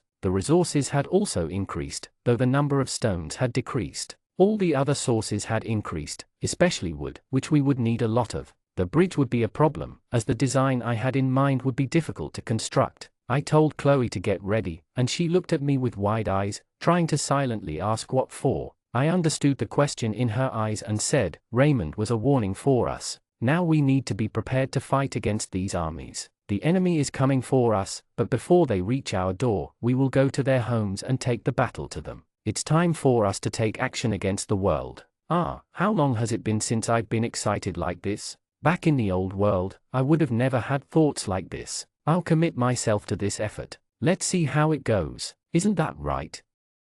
Chapter 219 Minions to War. Chloe's face lit up with excitement as she looked at me, her eyes sparkling with wonder. I was feeling a sense of determination within me, and she could clearly see that I was ready to take on the world. She had never seen me so determined before, and so she eagerly asked, Are you planning to attack other kingdoms? I responded confidently, Yes, I am going to attack the other nations. I am not just going to attack them, I will conquer them completely. Chloe seemed thrilled by my sudden change in demeanor, and she asked, What happened all of a sudden? I am so excited to hear about your plans. I explained, I met Raymond today, and he asked if we wanted to join their alliance. But I disagreed, and now I want to show them that we are a force to be reckoned with. Chloe exclaimed, Oh, I see. That's so exciting. What are you thinking about doing? We entered the house and we continued to talk. I sat down on my bed, and Chloe sat next to me, her eyes shining with excitement. I felt a sense of energy and determination as I spoke, saying,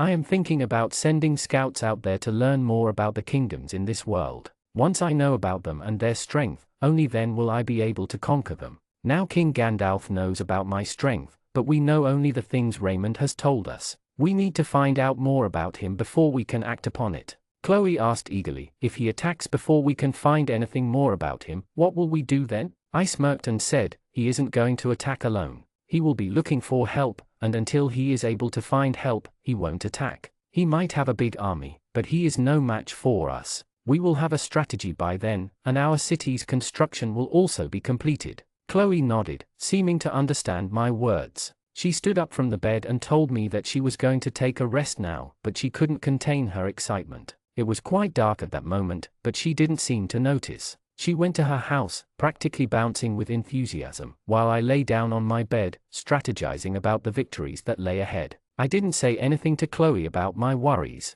I didn't want to dampen her excitement, but I was deeply determined to succeed. I had put a lot of effort into building this city and had sent a large number of soldiers to the outposts. If I were attacked, it could be a major challenge, but I was confident that we were more than capable of overcoming it. I was eager to recruit more soldiers and prepare for the battles that lay ahead. I fell asleep with a sense of determination and excitement, ready to conquer the world. The next day, I woke up early in the morning, feeling rested and ready to tackle the day ahead. I slept while thinking about future possibilities. The next day, I woke up early in the morning. I rested on my bed even after waking up. I wasn't able to sleep well that last night. The thoughts in my mind haven't allowed me to sleep properly last night. I didn't want to get up today from the bed. I wanted to sleep for a little longer, but I had to get up. I have a whole kingdom on my back. I cannot be lazy and lay in bed without thinking about my kingdom. I got up, put on my armor, and came out of my house. I called the Minion manager and told him to prepare breakfast for me. Yesterday, I forgot to eat breakfast and lunch, but today I didn't want to skip my meals.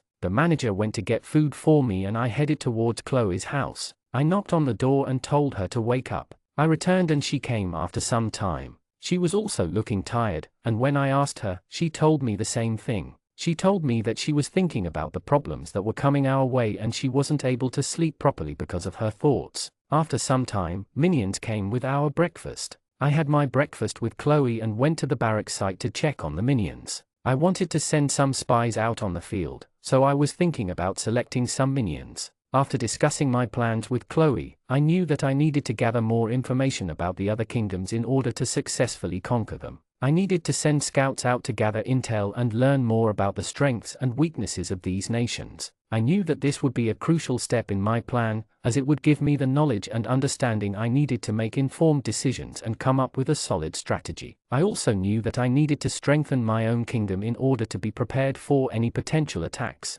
I had already sent a large number of soldiers to the outposts and had been working on building up the defenses of my city, but I knew that I needed to do more, and so I decided to recruit more soldiers and continue to work on the construction of my city. As I thought about these things, I couldn't help but feel a sense of determination and excitement. I was ready to take on the world and show everyone that I was a force to be reckoned with. And even though I had my doubts and worries, I knew that with hard work and determination, I could overcome any challenge that came my way.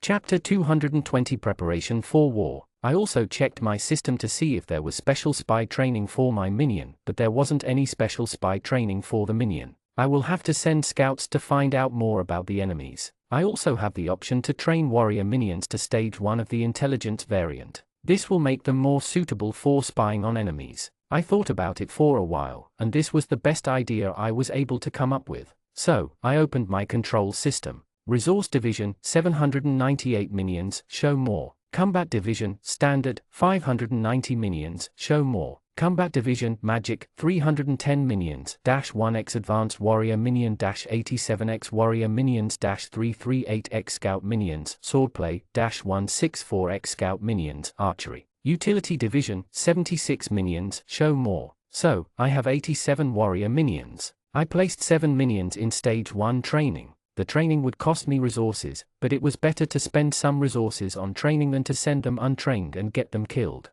The training will take a maximum of 6 hours to complete. I also had the option of brute force training, which might come in handy during a one-on-one fight. We can also use it to invade the cities of other humans. So, I decided to experiment with my warriors and put 10 warrior minions in brute force training. This training will also take a maximum of 6 hours. Now, I had to wait until the evening until my warriors were properly trained and ready to be sent into the field. The warriors have started their training, and I was able to see them working out. The warriors training for the intelligence variants were not doing physical training. Instead, they were standing in one place while a new program was being loaded into them. I moved away from the warriors to check on the work the minions had been doing. I didn't stop the construction work throughout the night. The resource-collecting minions were put on hold because going near the forest during the night was dangerous, but the minions in the city kept working. I opened the advanced controls to see the progress. Work report. Moat, 90% complete. Tunnel, 70% complete.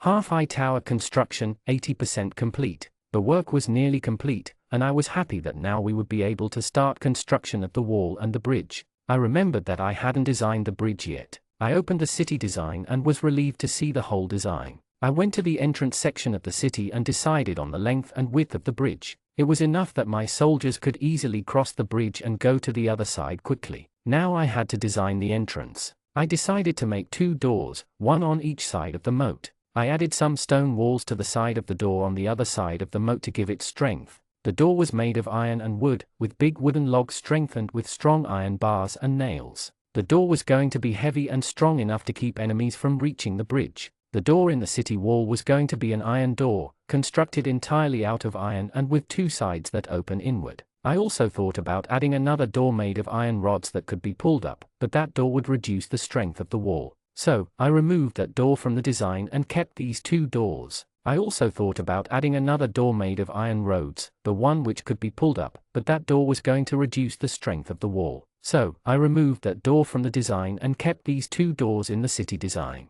I was first thinking about making a bridge in a way that if the enemy attacks, we can easily destroy the bridge from the inside. However, upon consideration, this was a total flop idea. It was going to be a complete waste of resources, so instead of making a bridge that could be destroyed, I thought of making a retractable bridge. The bridge will be made in the form of a single board, and on the other side of the bridge, strong iron chains will be connected, which will then go to the pillars on either side of the city door. The chains were connected to big reel spinners. The brute force warriors were going to retract the door in case of any attack. The spinners were connected to the ground with iron rods that went deep into the ground. The retractable bridge was going to work as a third gate, as it would come in front of the city iron gate. So, finally, the design of the doors and the bridge was complete, and my city was safe. Now I had to design the small paths that would connect every house and every storage to each other, and I will have to add lamps to increase visibility during the night. My city design was finally complete, and now it was waiting for the completion of construction.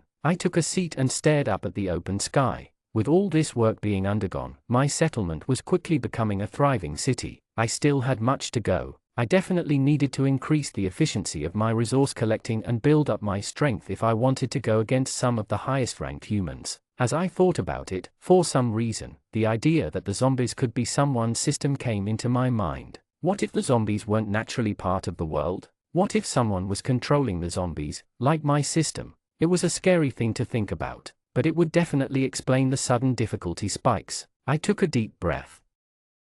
Chapter 221 Minion Force. After completing the intricate design of the city, I headed back to my residence. It was time for me to have lunch and attend to other matters later. My warrior minions were undergoing intense training and I was patiently waiting for their training to be completed so I could dispatch them on a covert spying mission. If the intelligence training yields the results that I anticipate, it will greatly benefit us in the future. My Stage 1 intelligence variant warrior minions will be able to gather intelligence on other kingdoms and allow me to systematically dismantle those kingdoms and acquire their resources. I was eagerly awaiting Chloe's arrival so we could enjoy a meal and get to work. Eventually, Chloe arrived and I called the Minion manager to bring us some food. I requested extra servings as I was feeling particularly ravenous that day. After a short while, he brought us a sumptuous meal of finely cooked meat and bread. Chloe and I devoured the food and then left the house. The training was almost complete, and I could see that the construction of the towering wall was almost finished.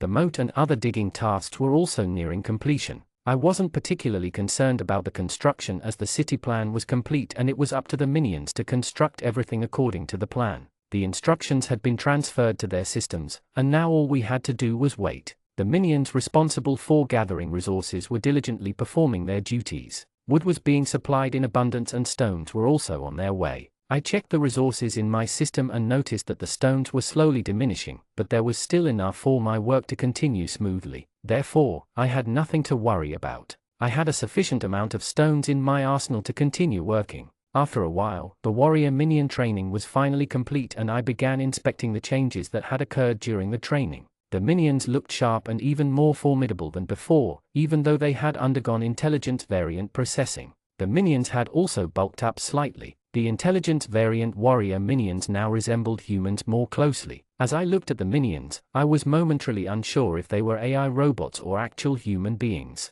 The intelligence training exceeded my expectations and produced excellent results. Now, I had to dispatch the minions to gather information on nearby kingdoms, towns, villages, and any other settlements in this world. The warrior minions were equipped with advanced AI that allowed them to behave like humans. The robotic feel in their speech was gone and each one had a unique voice, a characteristic that is typical of humans. They also had different pitches and other nuances in their voices, and gestures, and facial expressions. They were almost indistinguishable from humans. Chloe came and saw them conversing. She was amazed and said, "This is remarkable. One would never guess that these are minions and not actual humans. This new training is splendid, but what are your plans now?" These new intelligence variant minions will go out and search for cities and kingdoms with valuable resources. They will assess the military strength of these places and bring that information back to me. After careful consideration, we will launch an attack on those cities and acquire the resources for ourselves. I gave the minions their instructions and sent them on their way. My expectations for them were high. They marched out of the city and Chloe, and I watched them go. Afterwards, I opened my advanced control menu to train some additional spies. Resource Division, 798 minions. Show more. Combat Division, Standard, 590 minions. -18x Advanced Warrior Minion. -70x Warrior Minions. -338x Scout Minions, Swordplay. -164x Scout Minions, Archery. Combat Division, Magic, 310 minions. Show more. There were a total of 70 warrior minions remaining, and now I had 18 advanced warrior minions at my disposal. Therefore, I thought it would be a good idea to put 10 more warrior minions into the intelligent variant training. The training session for the brute force minions had also been completed, and I needed to assess their progress. I selected 10 warrior minions and placed them in the intelligent variant training for a period of 6 hours. This was the first stage of training, so it would take a maximum of 6 hours to complete. Once I had placed them in the training program, it was time for me to evaluate the progress of Stage 1 Brute Force Warrior Minions. The Brute Force Warrior Minions were significantly bulkier compared to before. They had gained significant size, but their behavior had not changed. The minions were not acting or speaking like humans. Each training program produced different results. However, the size of the Brute Force Minions was truly impressive. They were near twice the size of regular warrior minions. I decided to put the newly trained Brute Force Warrior Minions to the test against a regular warrior minion. The first test was a race, and the Brute Force Minion easily outran the warrior minion. Next, we tested their brute strength by giving both minions a stone and instructing them to break it. They grabbed sledgehammers and began striking the stone with all their might. The Brute Force Minion shattered the stone in just 2 strikes, while the other minion was still struggling to make a dent. After that, I told the minions to fight each other without causing any damage. The outcome of the fight was swift as the warrior minion was sent soaring through the air after just a few seconds of combat. Overall, this training had been quite successful, but it appeared that the strength of the warrior minions was gradually diminishing. In the future, I would need to create new warrior minions and train them at advanced stages to maintain a formidable army. With this, I'll have some good offensive potential in the future.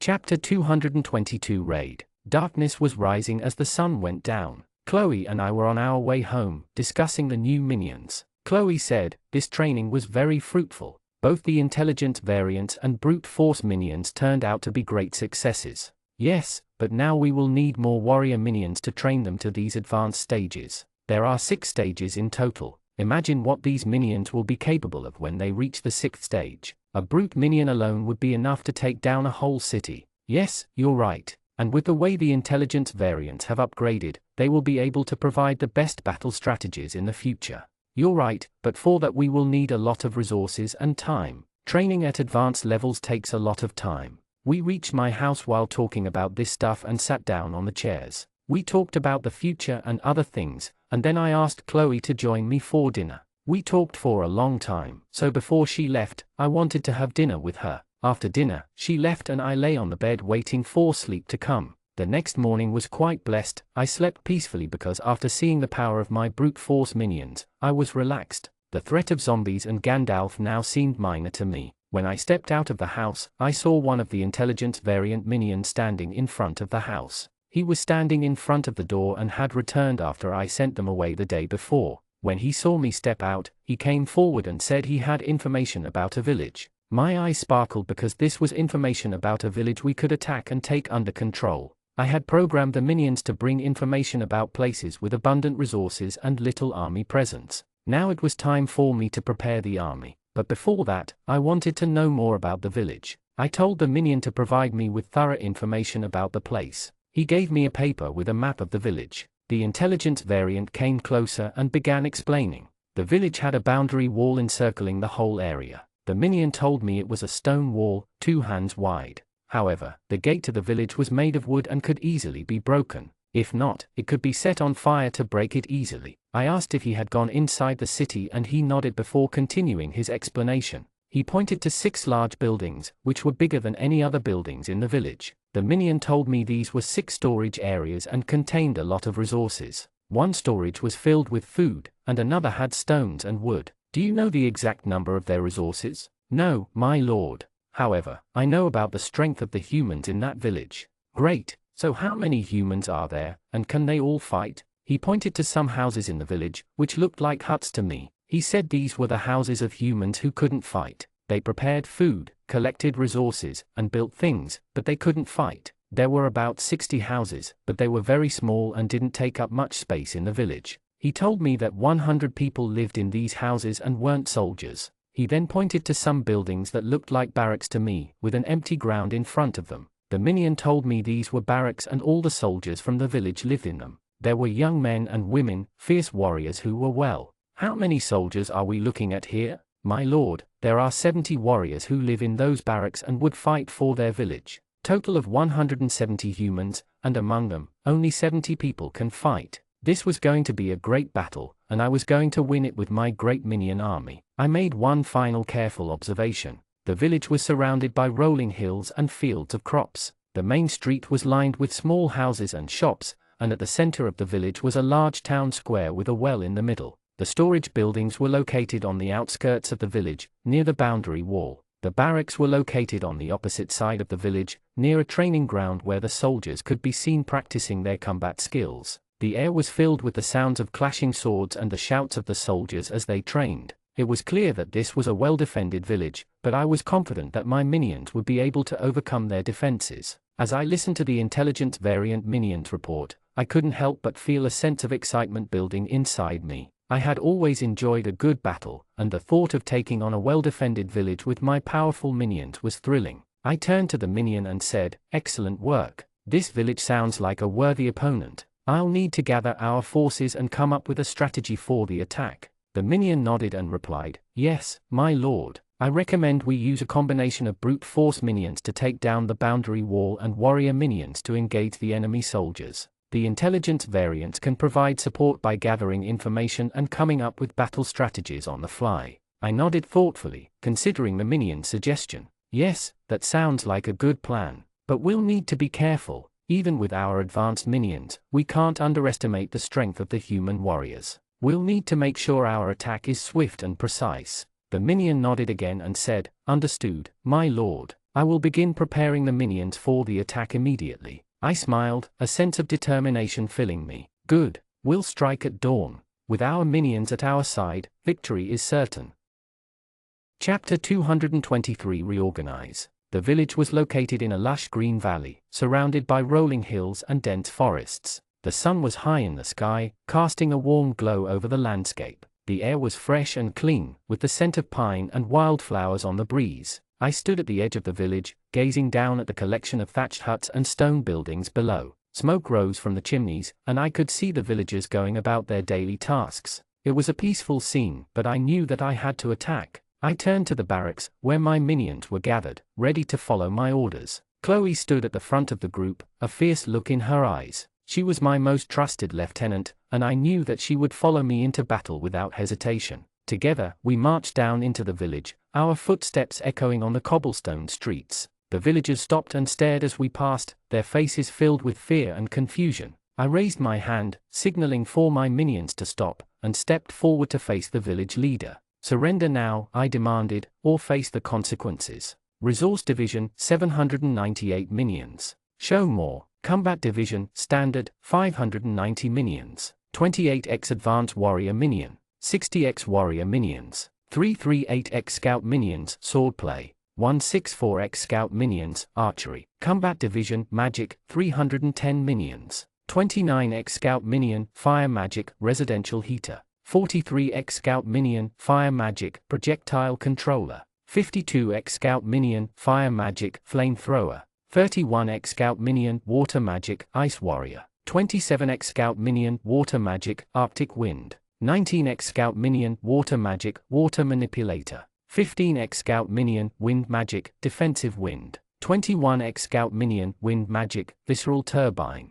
32x Scout Minion, Wind Magic, Projectile Enhancer. 19x Scout Minion, Earth Magic, Brute. 14x Scout Minion, Earth Magic, Solid Control. 8x Scout Minion, Earth Magic, Land Scaler. Utility Division, 76 minions. Show more. I had a vast horde of minions at my disposal, each possessing unique skills and abilities. After consulting with Chloe and the intelligent variant minion, I carefully selected the numbers I would bring to the village. Though the village may be small and lack a formidable warrior population, I intend to maintain a powerful army to deter any potential attackers. With my fearsome minions by my side, I will confidently march towards the village, ready to defend against any threats that may arise. Army Selection. Combat Division, Standard, 347 minions. -7x Advanced Warrior Minion. -40x Warrior Minions. -200x Scout Minions, Swordplay. -100x Scout Minions, Archery. Combat Division, Magic, 55 minions.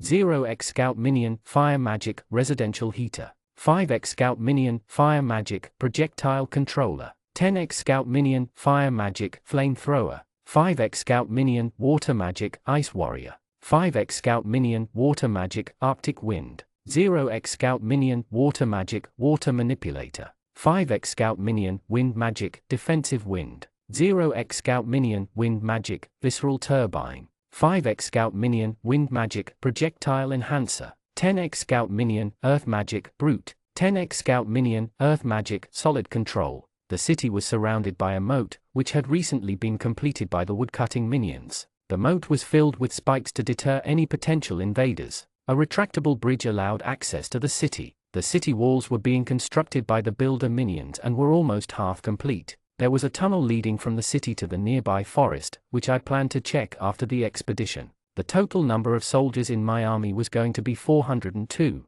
I had recruited minions from various fields to fight for my army. After selecting the army, the minions I had chosen separated from the rest, and after some time, the magic minions appeared from their area and joined the combat minions, taking their positions. The army was standing in keen discipline, and I was happy with the size of my army. Before departing, I wanted to improve the security of the city, so I put the remaining 20 warrior minions through brute force training. It would take 6 hours, but after that, the city would be impenetrable. I also checked the work report and saw that the digging was complete and the miner minions had returned to their homes. The woodcutting minions were now laying spikes inside the newly completed moat. I had uploaded the city's plans to the main menu, so all necessary minions would begin their work on their own. The builder minions were busy constructing the wall, which was almost half complete. After this expedition, I planned to check the tunnel to the forest to see if it needed anything further. After checking everything in the city, I left with my minion army. The brute force minions were at the front, followed by the combat minions, swordsmen, then the archers. The magic minions were in their own formation behind the archers,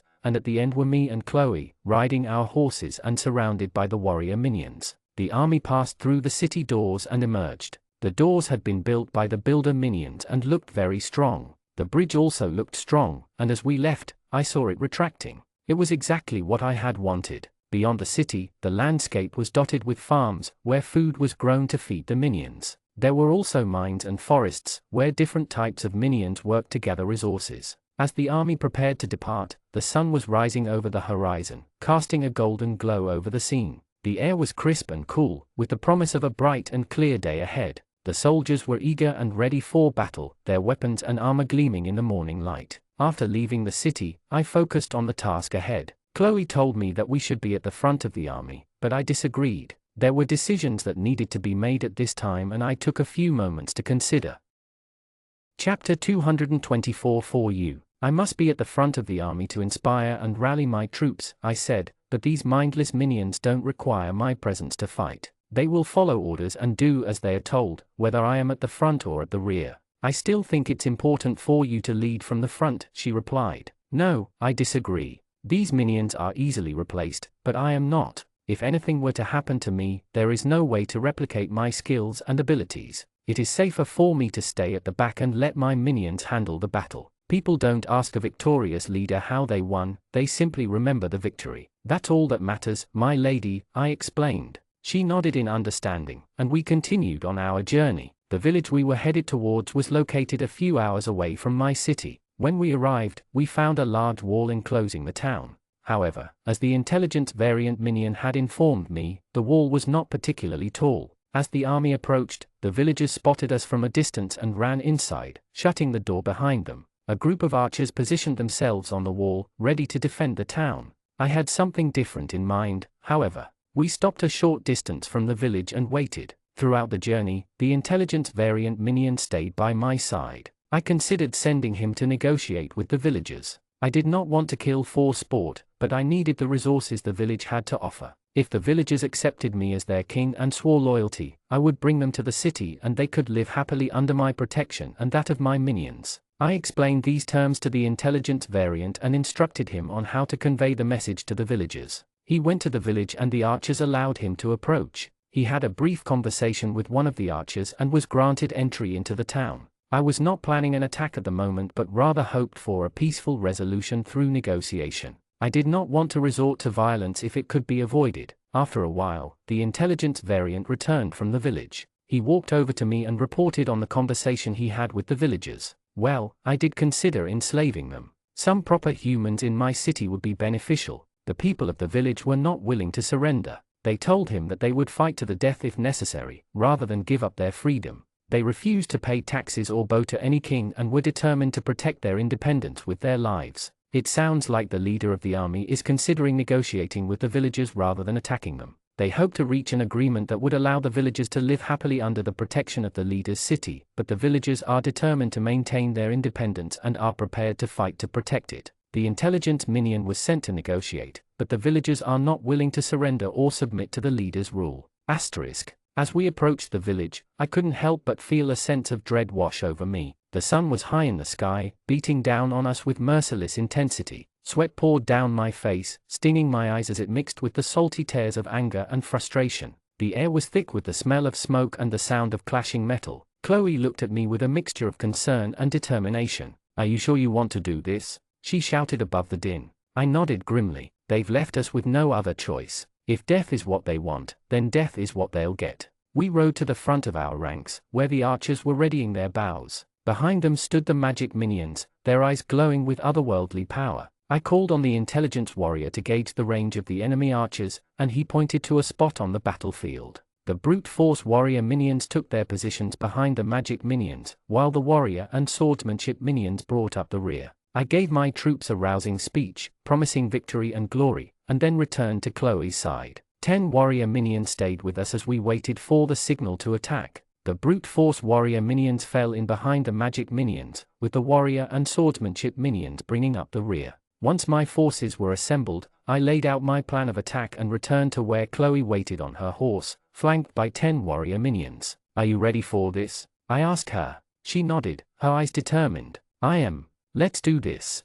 As we advanced on the village, the archers on the walls let their arrows fly, but they fell short of their mark, and it was our turn to strike. The archer minions unleashed a hail of arrows, while the magic minions summoned a gale to sweep over the enemy. The winds grew stronger with each passing moment until the archers on the walls struggled to stay upright. My troops marched forward, undeterred by the tempest they had conjured. The enemy arrows fell harmlessly to the ground as we closed in for the kill. The village was a small, run-down collection of huts and shacks nestled in a valley between 2 rolling hills. Smoke rose from the chimneys, mixing with the haze of dust kicked up by the tramping of feet and the pounding of hooves. The villagers scurried about like ants, their faces etched with fear as they prepared for the impending attack. The gates of the village were made of rough-hewn wood, reinforced with iron bars. They were open now, as the defenders frantically tried to hold back the tide of attackers. But it was a futile effort. They were outnumbered and outgunned, and they knew it.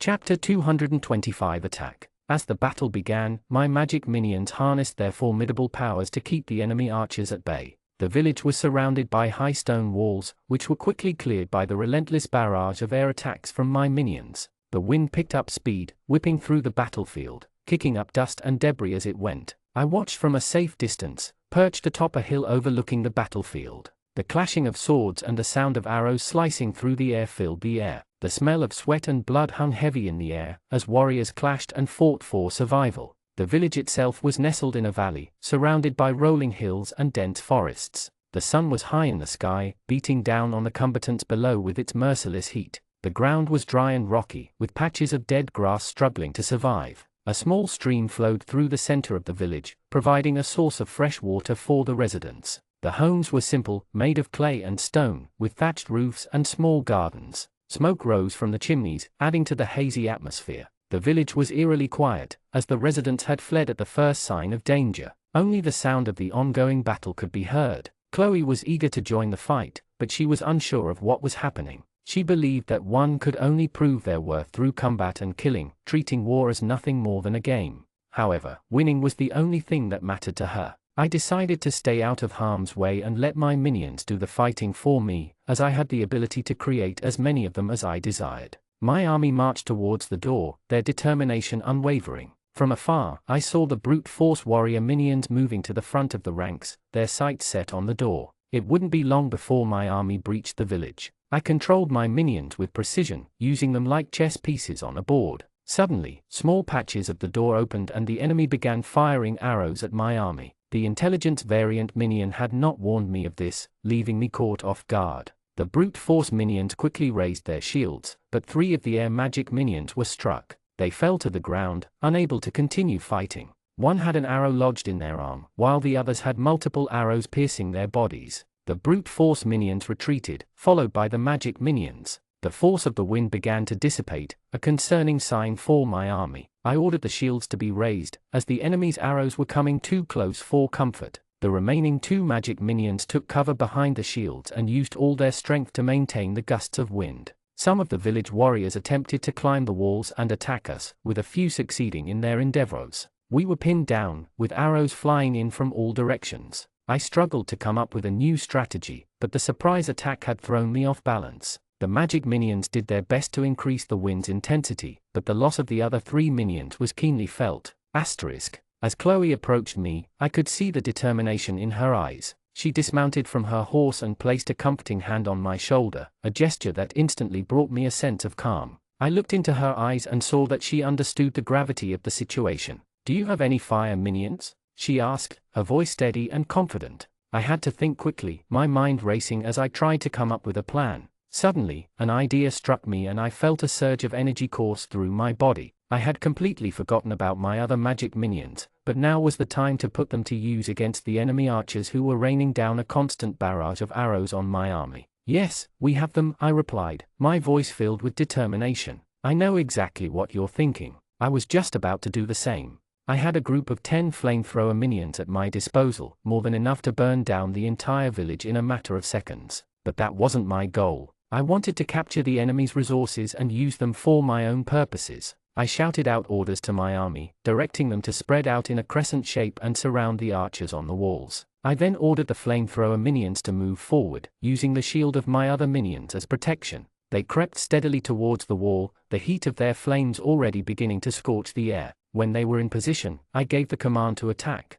In an instant, the sky was lit up by the brilliant glow of the flames. Chloe shielded her eyes from the intensity of the light, and I could feel the warmth of the fire even from where I stood. The screams of the burning soldiers filled the air as the fire consumed them. I had previously ordered a wind attack to clear the archers from the walls, leaving them vulnerable to my minions' assault. When the attack was finished, the wall was empty, and the gate to the city was engulfed in flames. The flamethrower minions at the door continued to douse the gate with fire, their shields still up and protecting them from the heat. This continued for several more minutes until I finally ordered my water manipulator minions to step forward. They unleashed a deluge of water onto the gate, extinguishing the flames and leaving the enemy with no means of defense. My army stood back, waiting for my next command as I surveyed the damage. The wall was blackened and charred, the gate nothing more than a burnt-out husk. With a single push, my minions could easily breach the city's defenses and claim victory. Occasionally missing content, please report errors in time.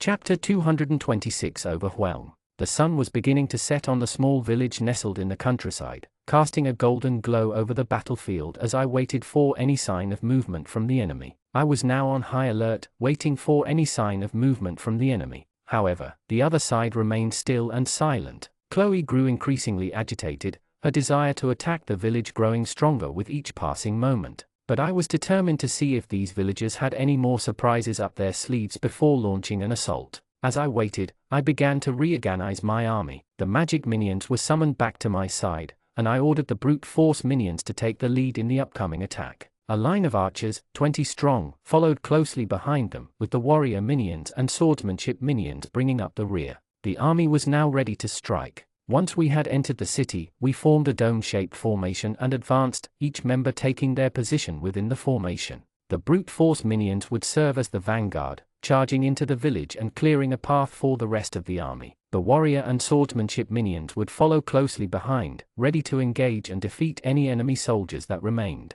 According to intelligence, there were around 70 warriors defending the village. However, it was believed that approximately 20 of them had been injured in the previous fire attack. This left us with a more manageable number of 50 enemy warriors to contend with, a number that I was confident my minions could easily handle. As the minutes ticked by and there was still no sign of movement from the enemy, I gave the signal for the brute force minions to move forward. They marched towards the gate with determination, their heavy footsteps echoing through the silent streets. But as they reached the entrance, they were met with an unexpected lack of resistance. There was no one there to stop them or attack them. I approached the village myself, wanting to get a better view of the battle and more effectively control my minions. When I reached a suitable vantage point, I gave the command for them to attack. The brute force minions easily broke through the door, their sheer strength and size overwhelming any resistance they encountered. But on the other side of the doorway, we were met with a shocking surprise. The villagers had erected a metal wall around the entrance, and their archers were waiting to unleash a hail of arrows upon us. One of the brute force minions and several of the archers were badly injured in the initial attack. The brute force minions quickly formed a shield wall and retreated, pulling back out of the village. It was clear that the villagers had more tricks up their sleeves than we had anticipated. With my army now outside the village gates once again, the brute force minions held their ground, maintaining a strong shield wall to protect against any further attacks. The villagers seemed to have called off their assault for the moment, and we were left to regroup and come up with a new plan of attack. Breaking through that metal wall was going to be a formidable challenge, but I was determined to emerge victorious. As the sun began to set on the small village nestled in the countryside, casting a warm glow over the battlefield, I found myself in awe of the villagers' strength and resilience. I had made the mistake of underestimating them, but they had proven to be more formidable than I could have ever imagined. My army was struggling to gain the upper hand, and I knew I needed to come up with a new strategy quickly or risk having to wait until the next day to continue the battle. I turned to Chloe, hoping to find some inspiration or guidance, but she had no suggestions to offer. The darkness was quickly closing in, and I made the decision to stay put for the night. I ordered the minions to set up a tent for Chloe and me in the middle of the battlefield, and sent an intelligence variant minion to scout the perimeter of the village and see if there was any way to escape. I also sent a few warrior minions and archers with him to provide backup. As the tent was finally erected, I took shelter inside, surrounded by a ring of magic minions and archers. Warrior minions and swordsmanship minions formed a protective circle around us, while the brute force minions maintained their position at the gate, holding back the villagers with their impenetrable shield wall. Exhausted from the day's events, I lay down on my makeshift bed, lost in thought as Chloe sat quietly at my side. It wasn't long before the intelligence variant minion returned, requesting permission to enter the tent and share his findings. I granted him entry, and he approached me with a grave expression on his face. He reported that there was no other way to escape the city, and he had not seen any archers on the wall. However, he had discovered a weak spot in the wall that could potentially be exploited with the help of the magic minions. A glimmer of hope sparked within me at this news, and I knew that I could use this information to devise a new plan of attack. The battle resumed at dawn, with both sides eager to emerge victorious. I had spent the night devising a new plan of attack, and I was confident that it would prove successful. I summoned the magic minions to the front lines, tasking them with breaking through the weak spot in the village wall that had been discovered the previous night. As the magic minions set to work, the brute force minions charged forward, their sheer size and strength enough to shatter the door and send the villagers reeling. The warrior minions and swordsmanship minions followed closely behind, engaging the enemy soldiers in hand-to-hand combat. The archers stayed back, raining arrows down upon the village from a safe distance. Occasionally missing content, please report errors in time. Chapter 227 Frenzy. The darkness of the night enveloped the small village like a cloak, hiding the frenzied activity taking place within its walls. Chloe and I were resting in a tent on the edge of the village, waiting for the perfect moment to strike. I had slept first, knowing that if the villagers were to attack, they would take their time to plan and strategize, waiting until the dead of night to strike. So, I had told Chloe to wake me up at midnight, and then I allowed her to rest while I took a few of my combat minions and an intelligence variant with me to the crack on the other side of the village. The crack was a deep, jagged wound in the earth, stretching 2 feet in length and 2 inches wide. There were also several smaller cracks scattered around the larger one, the ground seeming to have been ripped apart by some unseen force. The area seemed like the perfect place to enter the village, as the wall on this side had become weakened due to the movement of the ground and frequent landslides. I left a small portion of my army there and returned with the intelligence variant, intending to bring some of my brute force warriors with me to the front of the village. As I approached, I saw 5 brute force warriors holding the wall, with 4 others standing by their side, waiting for my command. I quickly exchanged the brute force warriors for swordplay minions and brought 10 more warrior minions with me to the other side of the village. I moved silently, careful not to alert the villagers to my presence. I had ordered the intelligence minion to stay by the tent and keep Chloe informed of any updates as she slept. The plan was in place, and I waited patiently for the darkness to recede, signaling the start of my attack. As the first rays of dawn began to peek over the horizon, my army was ready to storm the villagers' fort and claim it as our own. 2 brute force minions stood at the ready, waiting for my signal to push down the wall. As soon as I gave the command, they charged forward, crashing through the wall with ease. The rest of the army followed, streaming through the newly created opening. This was the backside of the village, the residential area, and there were no soldiers here, only sleeping villagers in their homes. Some woke up and stumbled out of their houses, trying to understand what was happening, but they were quickly silenced by my minions. Others were forced back into their homes, cowering in fear as we took control of the village. As I stood at the head of my army, surveying the chaos that had erupted within the village, I couldn't help but feel a sense of triumph wash over me. The villagers were running in all directions, some trying to escape while others were gathering weapons to fight back.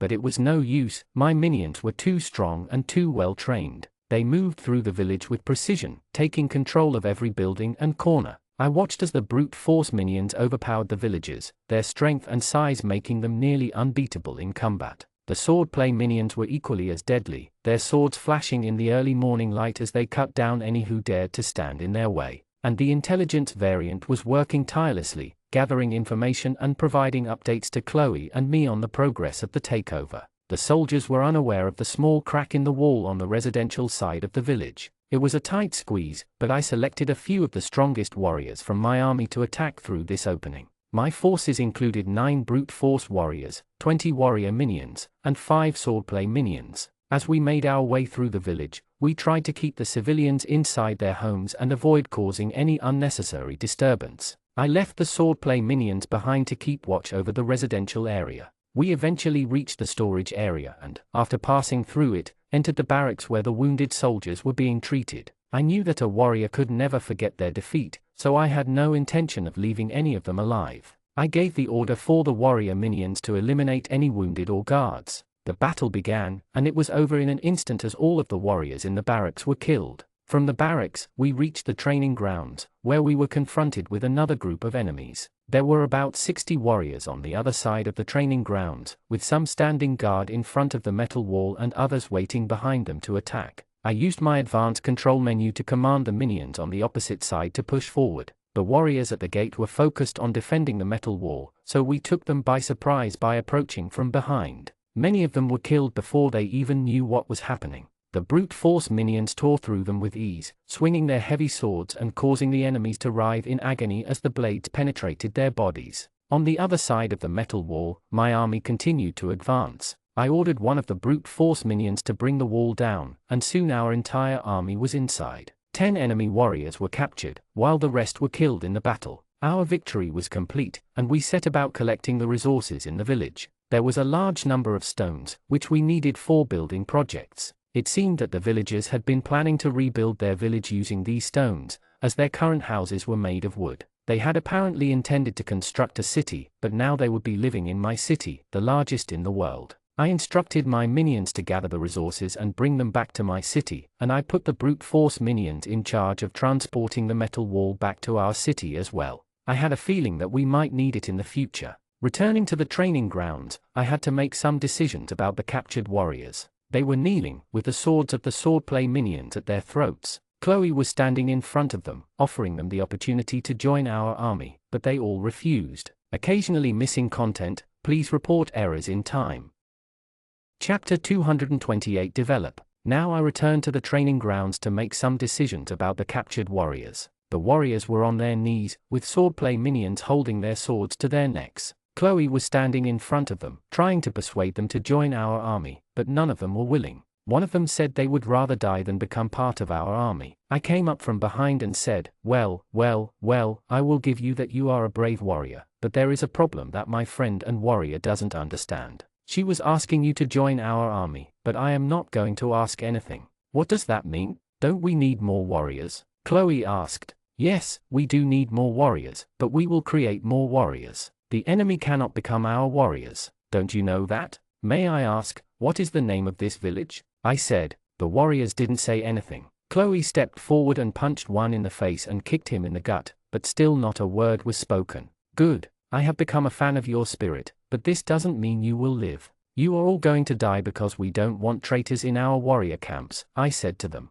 I was in a hurry to return to my city and see what was going on there, so I told my minions to end this quickly. In the next second, all the warriors were lying on the ground and one warrior's head rolled at my feet. A smile spread across my face, showing how satisfied I was with the results of this battle. Now I had to see if the residents of this village would live with us or not. All of them were standing in the residential area. I went there to see what they wanted. I stood on a rock and all the people were crying. I told them to stop, but they weren't listening. I ordered my minions to silence them, and they all turned quiet out of fear of the swords. When they were all silent, I spoke. ***.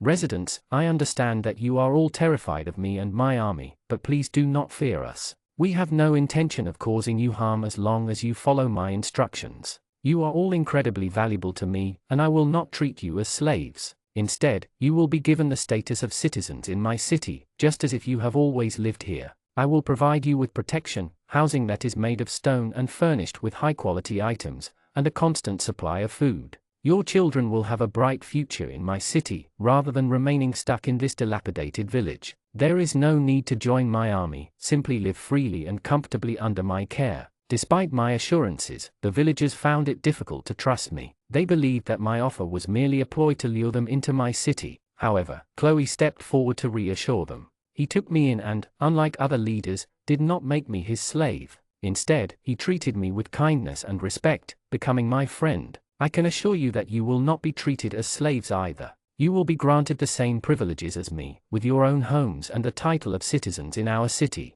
After considering Chloe's words, the villagers eventually agreed to come with us to my city. I instructed my sword-wielding minions to escort the villagers to their new home. Chloe and I then mounted our horses and began our journey back to the city. As the sun reached its peak in the sky, we arrived at the gates of my city. Upon inspection, I saw that the construction of the wall had been completed, providing a much-needed layer of defense against any outside threats. It was now my duty to assign homes to the newly acquired citizens and assign them tasks within the city. I also planned to appoint guards to watch over Chloe's and my own houses. We crossed the bridge and entered the city, with the minions heading to the training grounds and taking their places. I made my way directly to my house to remove my heavy armor. Meanwhile, Chloe rode towards her own dwelling, her hair flowing freely and radiantly in the sunlight. As I watched her, I couldn't help but feel a twinge of admiration, but I quickly shook off the thought and entered my own home. As we approached the city, I couldn't help but marvel at its grandeur.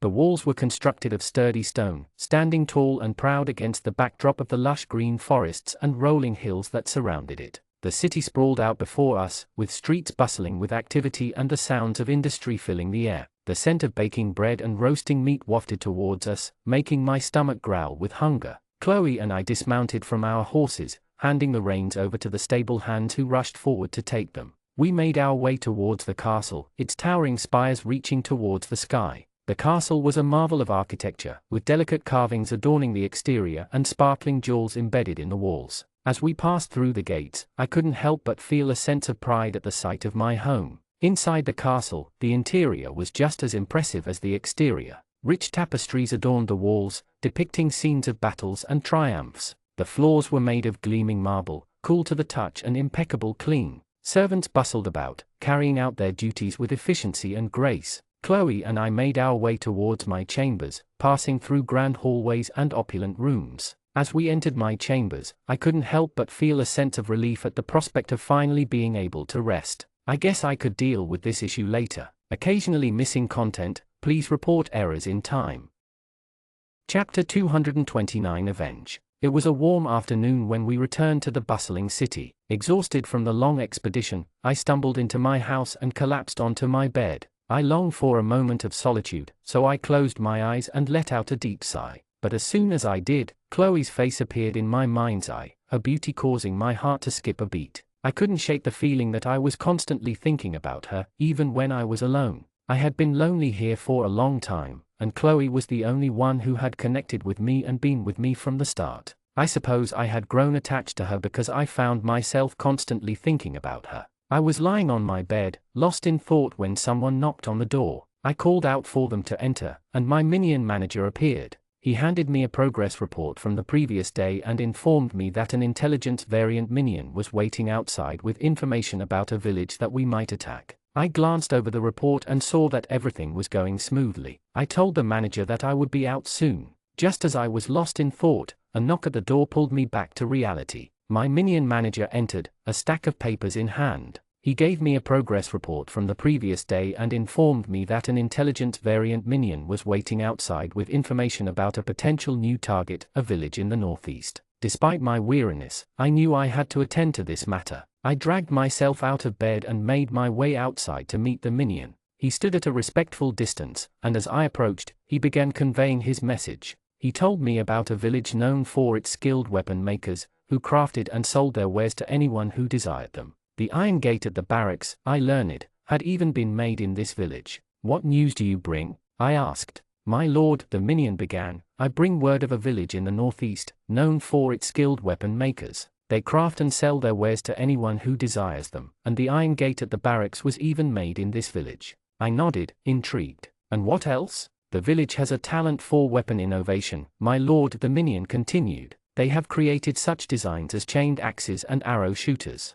"Interesting," I remarked. "What about their army? How many soldiers do they have?" But the Minion didn't stop there. He went on to describe the village's talents in weapon innovation, mentioning the creation of chained axes and arrow shooters. My curiosity piqued. I asked about the size of their army. Before the Minion could respond, Chloe spoke up from behind him, having apparently joined us at some point. "What about their army?" she asked. "The weapon makers don't know how to fight, they only create weapons. They have the support of many kings in this land, so they don't keep a large army. No land has ever tried to enslave them because they are the weapons providers. There is a very small army, only 100 warriors. 30 are archers, and the rest are skilled in sword fighting. You're suggesting that we could easily take on this village and win?" "Yes, my lord. However, you must be very cautious with these people. They are quite clever and famous for their smart antics. They have a hidden passage out of the village. If you'd like, I can go and gather more information about it,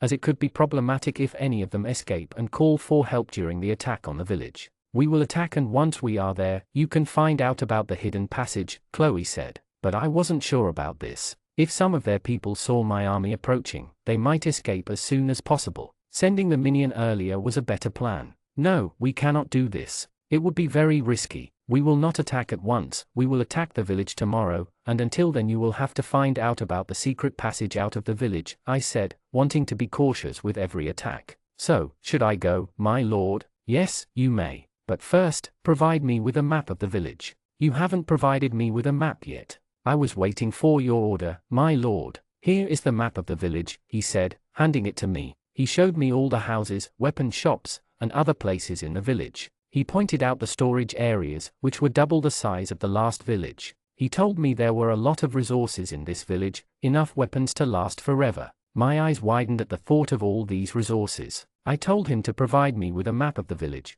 and he said he would bring it soon before leaving. As I studied the map, I couldn't help but feel a sense of excitement at the thought of attacking this village. The weapon makers seemed unprepared for a fight, and the small army they had seemed no match for my own. The storage areas were filled with resources, enough to sustain us for a long time. The village itself was quite small, nestled in a valley between rolling hills. A river flowed through the center, dividing the village in half. On one side were the homes and weapon shops, while on the other were the storage areas and training grounds for the soldiers. It was clear that this village had much to offer us, and I couldn't wait to claim it for our own. Well, as excited as someone as plain as I was could be, now that I thought about it, what really was my life here? Chapter 230 Hunger. I came inside the house and slumped down onto the bed, feeling a sense of exhaustion wash over me. Chloe followed me in and shut the door behind her, taking a seat on the chair across from me. She leaned forward, concern etched on her face as she asked if I was feeling hungry. "Hungry? I'm starving," I replied, my stomach growling at the thought of food. "Tell the Minion manager to bring something to eat. Have the new slaves prepare lunch today." Chloe's brow furrowed at my request. "Why slaves? They might try to poison the food and you could end up dying." I let out a sigh, explaining my reasoning. "I know it's a risk, but it will show me whether they are willing to stay here or if they hate me for what happened in their village. Plus, the Minion manager can detect poison in my food. He'll check it before bringing it to me." "But what if they manage to sneak poison into your meal?" Chloe asked, her worry evident. I shrugged. "It's a chance I'm willing to take. In the meantime, why don't you go to the new citizens yourself and ask them to prepare something for me to eat? I'm not picky, as long as it's something I can eat and is cooked quickly." Chloe nodded, standing up from her chair. "I'll do that, and I'll make sure to request a nice dish for you, something to change up the monotony of the same old food we've been eating." She chuckled and headed for the door. "I'll be back soon." As Chloe left the room, I lay back on the bed and closed my eyes, letting myself drift off into the world of dreams. I found myself back in my hometown, running through the empty halls of my old school. I searched every classroom, but there was no sign of anyone. I was out of breath from all the running, but I couldn't bring myself to stop. The only place I hadn't checked was the gym. I sprinted down the hallway, my hand outstretched towards the door. Just as I was about to push it open, someone shoved me from behind and I woke up with a start. Chloe was standing next to me, shaking me gently and trying to rouse me from my slumber. I was covered in sweat, the remnants of a strange and unsettling dream. When Chloe returned, she brought a tray of food with her. It looked and smelled delicious, a welcome change from the mundane meals we had been eating.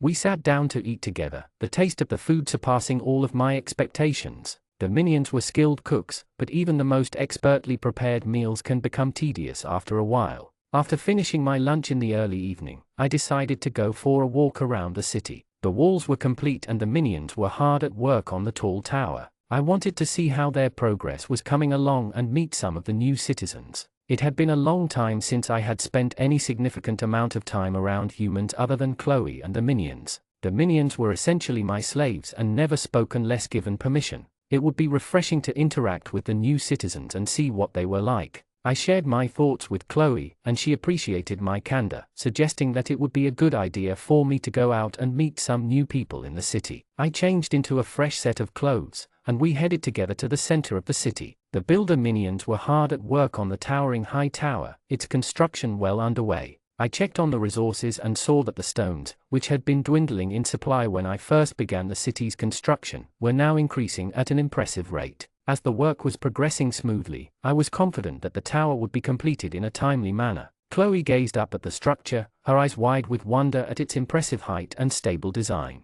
She turned to me and smiled, offering her praise for my excellent work. I thanked her, feeling a sense of pride in my creation. From there, we made our way to the housing area of the new citizens, located on the opposite side of the city. I had placed them there for our own safety, knowing that slaves often do not have their master's best interests at heart. Sword-wielding Minions patrolled the area, ensuring that the new citizens caused no trouble. As we walked through the streets, I could feel the eyes of the people on us, their curiosity piqued by my presence in their neighborhood. I approached the house with a closed door and knocked several times before it finally swung open. An elderly lady stood in the doorway, her wrinkles and grey hair a testament to her advanced age. When I asked if there was anyone younger in the house, she shook her head, telling me that it was just her and her sick husband inside. Chloe and I stepped into the small home, and I saw the old man lying in bed, his health clearly in decline. My heart went out to the couple, and I quickly opened my advanced controls, summoning a utility scout minion to come and assist them. Ow, what was this pain I was suddenly feeling in my head? It was sharp, piercing and unbearable. Something wasn't right. Something wasn't right. Something wasn't right. Something wasn't right. Hold on, am I missing something? I don't get it. This uncanny feeling. I just don't get. System overdrive, repairing. System overdrive, repairing. System overdrive, repairing. System overdrive, repairing. System overdrive, failed to repair. Ignoring. What was going on? Hey, William, I'm still waiting, you know. I feel like you've forgotten what your true goal is. I'll give you some more time, but if you don't find me soon enough. Chapter 231 Evaluation. After providing the new citizens with the things they needed, I headed back to my house. Chloe was with me and she was looking at me in confusion, as if I had done something she wasn't expecting from me at all. She kept looking at me like that, so finally I asked her, "What's wrong? What was that? You were so kind to those people. I can't believe what I just saw. I knew you weren't going to treat them like slaves, but I also didn't know you were going to do that." "You mean the minion I provided to the old couple?" "Yeah, I didn't expect that from you." "Well, the old couple is going to die soon and this gesture of mine will make people loyal to me." This is all I was doing at that point. "Now I understand, but how do you know the old couple will die soon?" "I don't know, but my minion will make sure they get to the other side as soon as possible." "What do you mean?" She had many questions in her eyes. "I meant what you understood. They are a liability. By appointing a minion to take care of them, I will get support from the people, but the minion will make sure that my kingdom doesn't have any liability. Now do you understand? Because I don't have the whole day to teach you about it."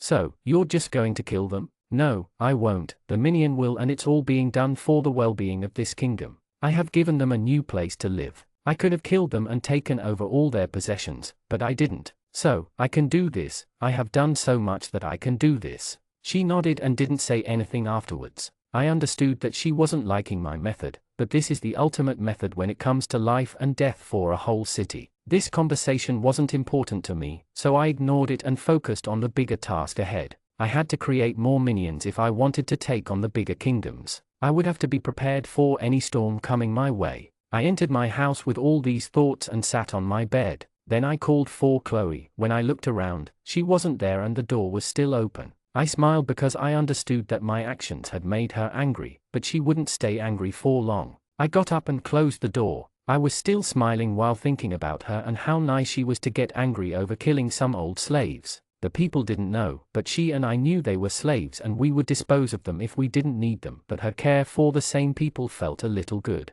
I also worried a little that she might go against me, but there was a very little chance of that. By going against me, they would have to join some other king and, as far as I know, all other kings in this kingdom are savages, ready to lay their hands on flesh of any kind. So, I relaxed a little and lay down on my bed. After some time, I heard a knock on the door and it was the minion manager. He was here with the daily report about the city work and my minions. While going through the report, I saw a problem at one of my outposts. 5 of my archers were missing. I had sent 30 combat minions to every post, but one of the outposts only had 25 combat soldiers. This was quite shocking. I had to investigate this, but couldn't do that right now. I had a big task ahead. This outpost was very far in the east, far from any other outpost. I was already in doubt about this outpost, but now I had to investigate it further. I had a network to communicate with the minions nearby, but I didn't have any method to contact minions so far away. The only data available was about their lives, whether the minions were alive or not.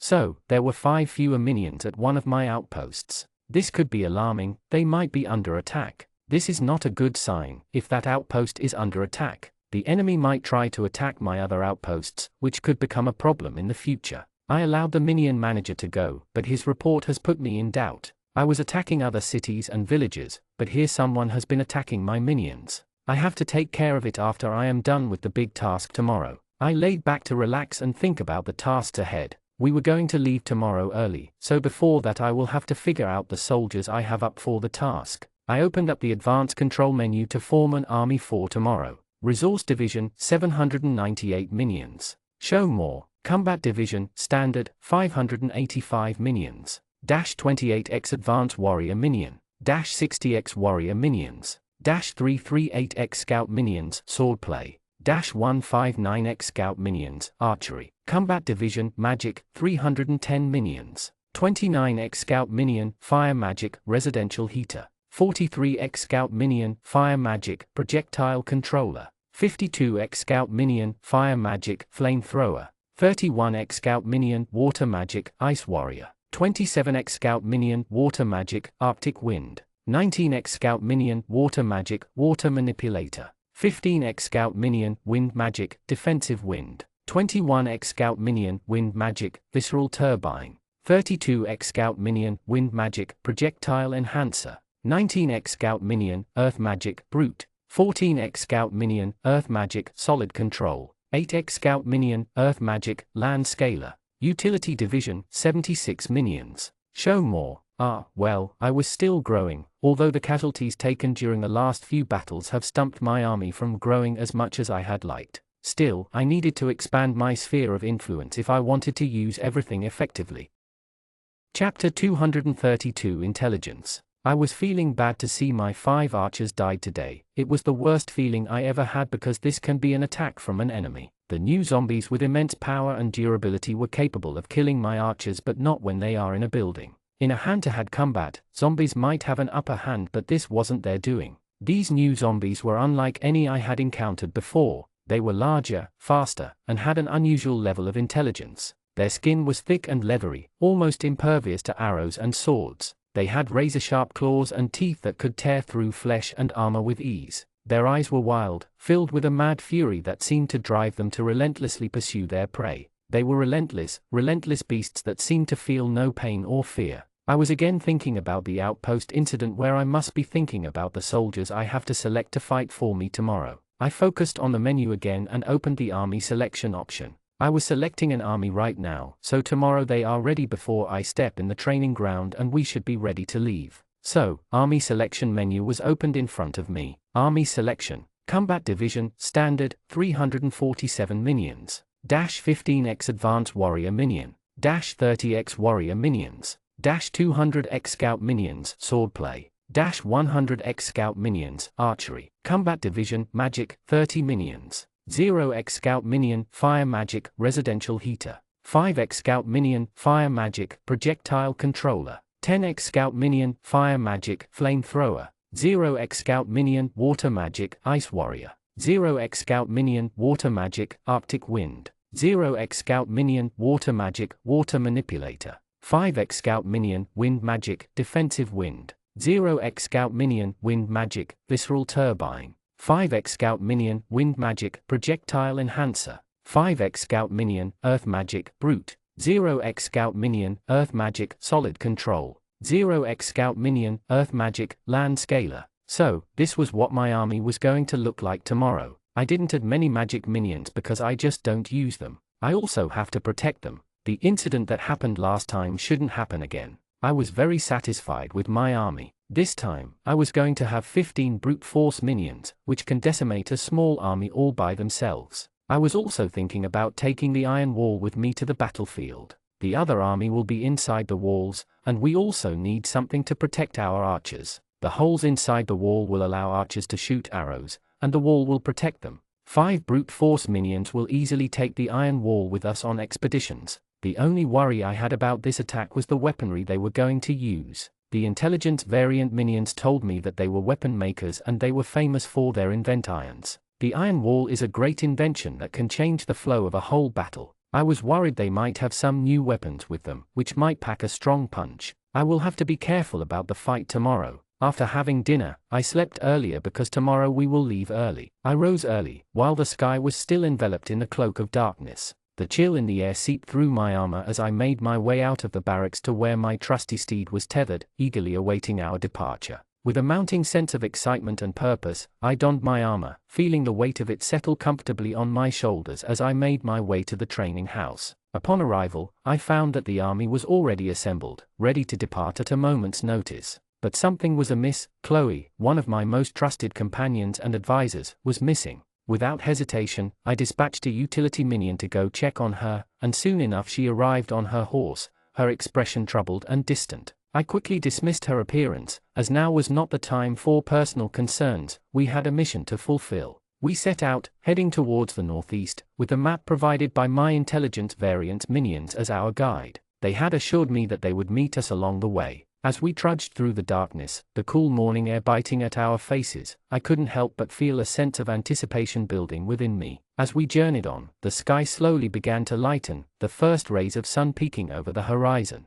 The light spilled over the mountaintops in the east, casting an ethereal glow across the landscape. As we made our way further, the sun rose higher in the sky, casting its warm light on our path. We were halfway to the village and still had another hour and a half until we would reach our destination. As the sun reached its zenith, we finally arrived at the place where the intelligence minions were supposed to be waiting for us. And there they were, in the distance, their figures becoming clearer as they approached. A sense of relief washed over me as I greeted them, their presence bringing a renewed sense of confidence and reassurance. They informed me while riding that the village we were headed to didn't have any secret paths that could be used to our disadvantage, and that there was no one there to stand in our way. This knowledge only strengthened my resolve, and we pushed on towards our objective with renewed vigor. It was only a matter of time before the war would begin. It was only a matter of time before I found myself in large-scale combat. Before then, I needed to prepare as well as I could. When it truly begins, the stakes will be higher than ever and weeks to months of work could be destroyed. Still, it was the only way I was going to progress. Chapter 233 Resources. In the next hour, we reached the village we were going to. The village lay before us, nestled amongst the rolling hills and lush greenery. The sun was setting, casting a warm glow over the scene. The people of the village were going about their business, collecting resources outside the walls. However, as soon as they saw us approaching, they panicked and ran for the safety of the village gates. Some of them were not fast enough and were captured by my minions. They had never been attacked before, so they didn't have any security protocols in place. The villagers were running towards the main gate, and we headed in the same direction, our army at the ready. A few resource collectors from the village were captured, and I ordered my swordplay minion to stop them. A battle was about to begin, and the enemy would fall before us. We reached the main gate of the village, but there were no archers or soldiers on the walls. It looked like an easy battle to win, but I knew they were cooking up some other scheme behind the wall. My intuition told me that something was amiss. In front of the army were my brute force minions, their formidable strength and size intimidating to behold. The minions with the iron wall stood behind them, their metal armor glinting in the sunlight. Behind the brute force minions were the warrior minions, their swords drawn and ready for battle. And behind them stood a group of archers, their bows at the ready. All the swordsplay minions were following them, and all the remaining archers were at the end. I controlled my army from the back with a small group of swordsplay and archer minions. Now, I wondered what they might be cooking up inside, if they were not on their walls. What were they planning? Chloe, my trusted advisor, told me to take down the door and attack the people, but I didn't want to lose my minions for a surprise attack. Waiting a little while was better. My archers stood ready for anyone to come up and attack them. However, no one came onto the walls. Soon, I saw some pipes coming up on the walls. The intelligence variant pointed me towards them. I ordered my army to step back a little to save them from any threat those pipes possessed. I ordered my brute force minions to make a shield wall and wait for their next attack. The pipes were now all over the wall, and then they started spitting fire. My minions were safe due to the shield wall created by the brute force minions. The fire was intense, the heat emanating from it was palpable, but it was not able to hurt my army. I was impressed to see such an amazing display of fire without any magic. I wanted to see how they were making this fire and how they were able to create this rain of fire. Only I was able to make this because of my magic minions, but how were they doing this? They were attacking me, but their attacks were making me happy. I was smiling, intrigued by the technology they possessed. Chloe looked at me while I was smiling and asked, "Why are you smiling? We are under attack, and you are sitting here smiling like you are winning." Ha ha ha. Actually, it's my victory. See, they are creating fire without any magic. With their technology, they have been able to create fire same as my magic minions do. What are you saying? I replied with a sly grin. We have much to learn from these people, and I intend to find out how they do it. As the battle raged on, I couldn't help but feel a sense of excitement. When I take these people under my wing, think of the kind of technology they will create for me with my advanced technology. They will make me stronger than ever. They will make my minions stronger than ever. The smile is for the future that awaits us. You haven't won yet. You will have to defeat the army in front of you before you can claim those people and their amazing technology, Chloe reminded me. Don't worry about that. I am going to win. I just want to see what they can do. Let them exert all the force they have, and once they understand they cannot defeat me, they might surrender themselves, I replied confidently. They had stopped with the fire attack, and when I saw this, I knew I had to do something about it. I opened the advanced control menu and told my defensive minions to get ready. There was a brief pause in the fire for about 5 seconds. I ordered my minions to attack during that pause and attack with the fastest winds. In the next few seconds, the fire stopped, and my magic minions began their show. Strong wind started blowing, and the next thing I knew, they were attacking with fire, but it backfired.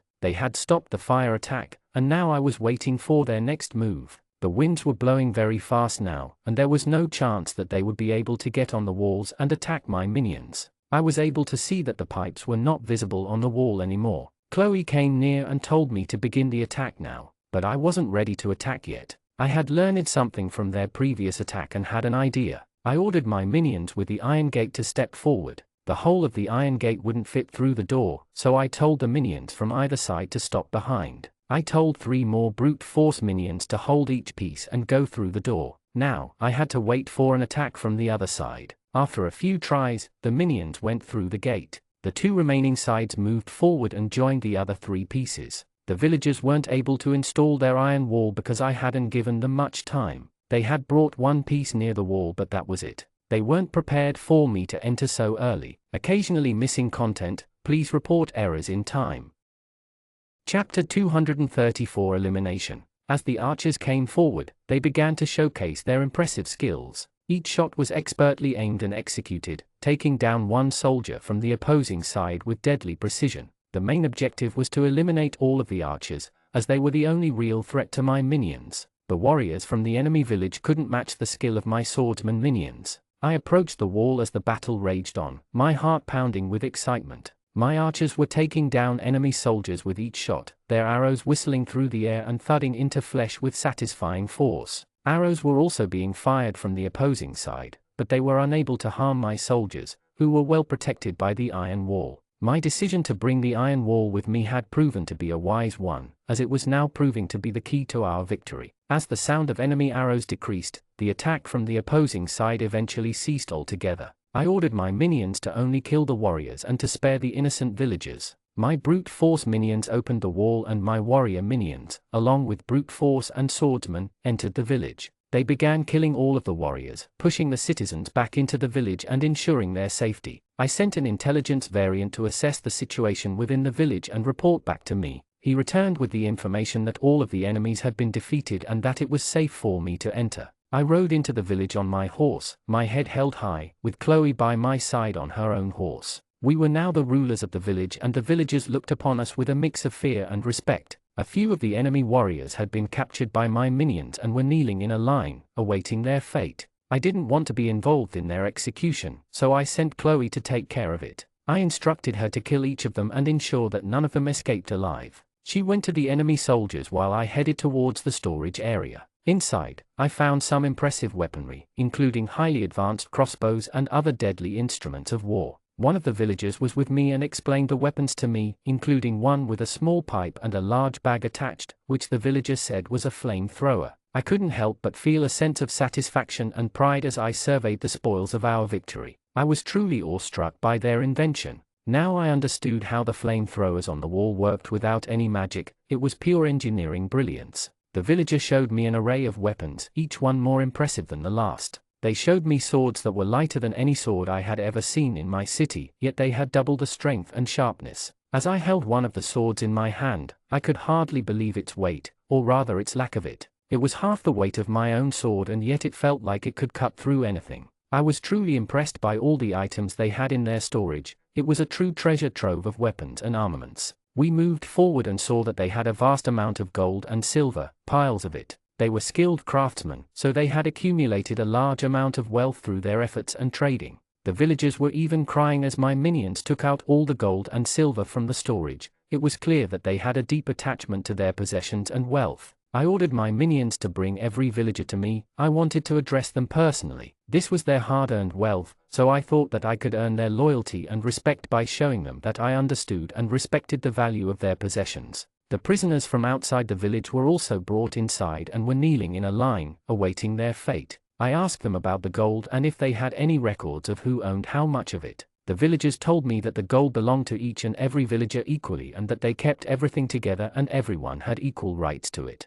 I was deeply impressed by their sense of community and trust in each other. I announced to them that I would be taking half of the gold and silver as payment for my services, but in return, I would provide them with bigger and more comfortable houses. I could see that their current houses were small and cramped. I would provide each and every one of them with a bigger house, with proper sanitation and heating. My city had well-paved roads that connected each house and lamps for the night, so they could walk outside just as easily during the day. They would have access to all the amenities and luxuries of my city and most importantly, they would be protected and safe under my rule. I urged them to come with me and live the life they deserved, a life of prosperity and security. They had no other choice, because if they didn't come with me willingly, I had an army that would force them to and they would also lose their gold and silver. So, after they agreed, our journey back to the city began. We arrived back in my city by evening. The village was easily taken this time and it was clear that the villagers had accepted their fate. I reached the city and the minion manager began allotting each family their house. I went to my palace and lay on my bed, feeling a sense of satisfaction and accomplishment. I was waiting for the minion manager to be free and bring me today's report. After some time, he brought the report. I was happy to find out that there were no casualties at all.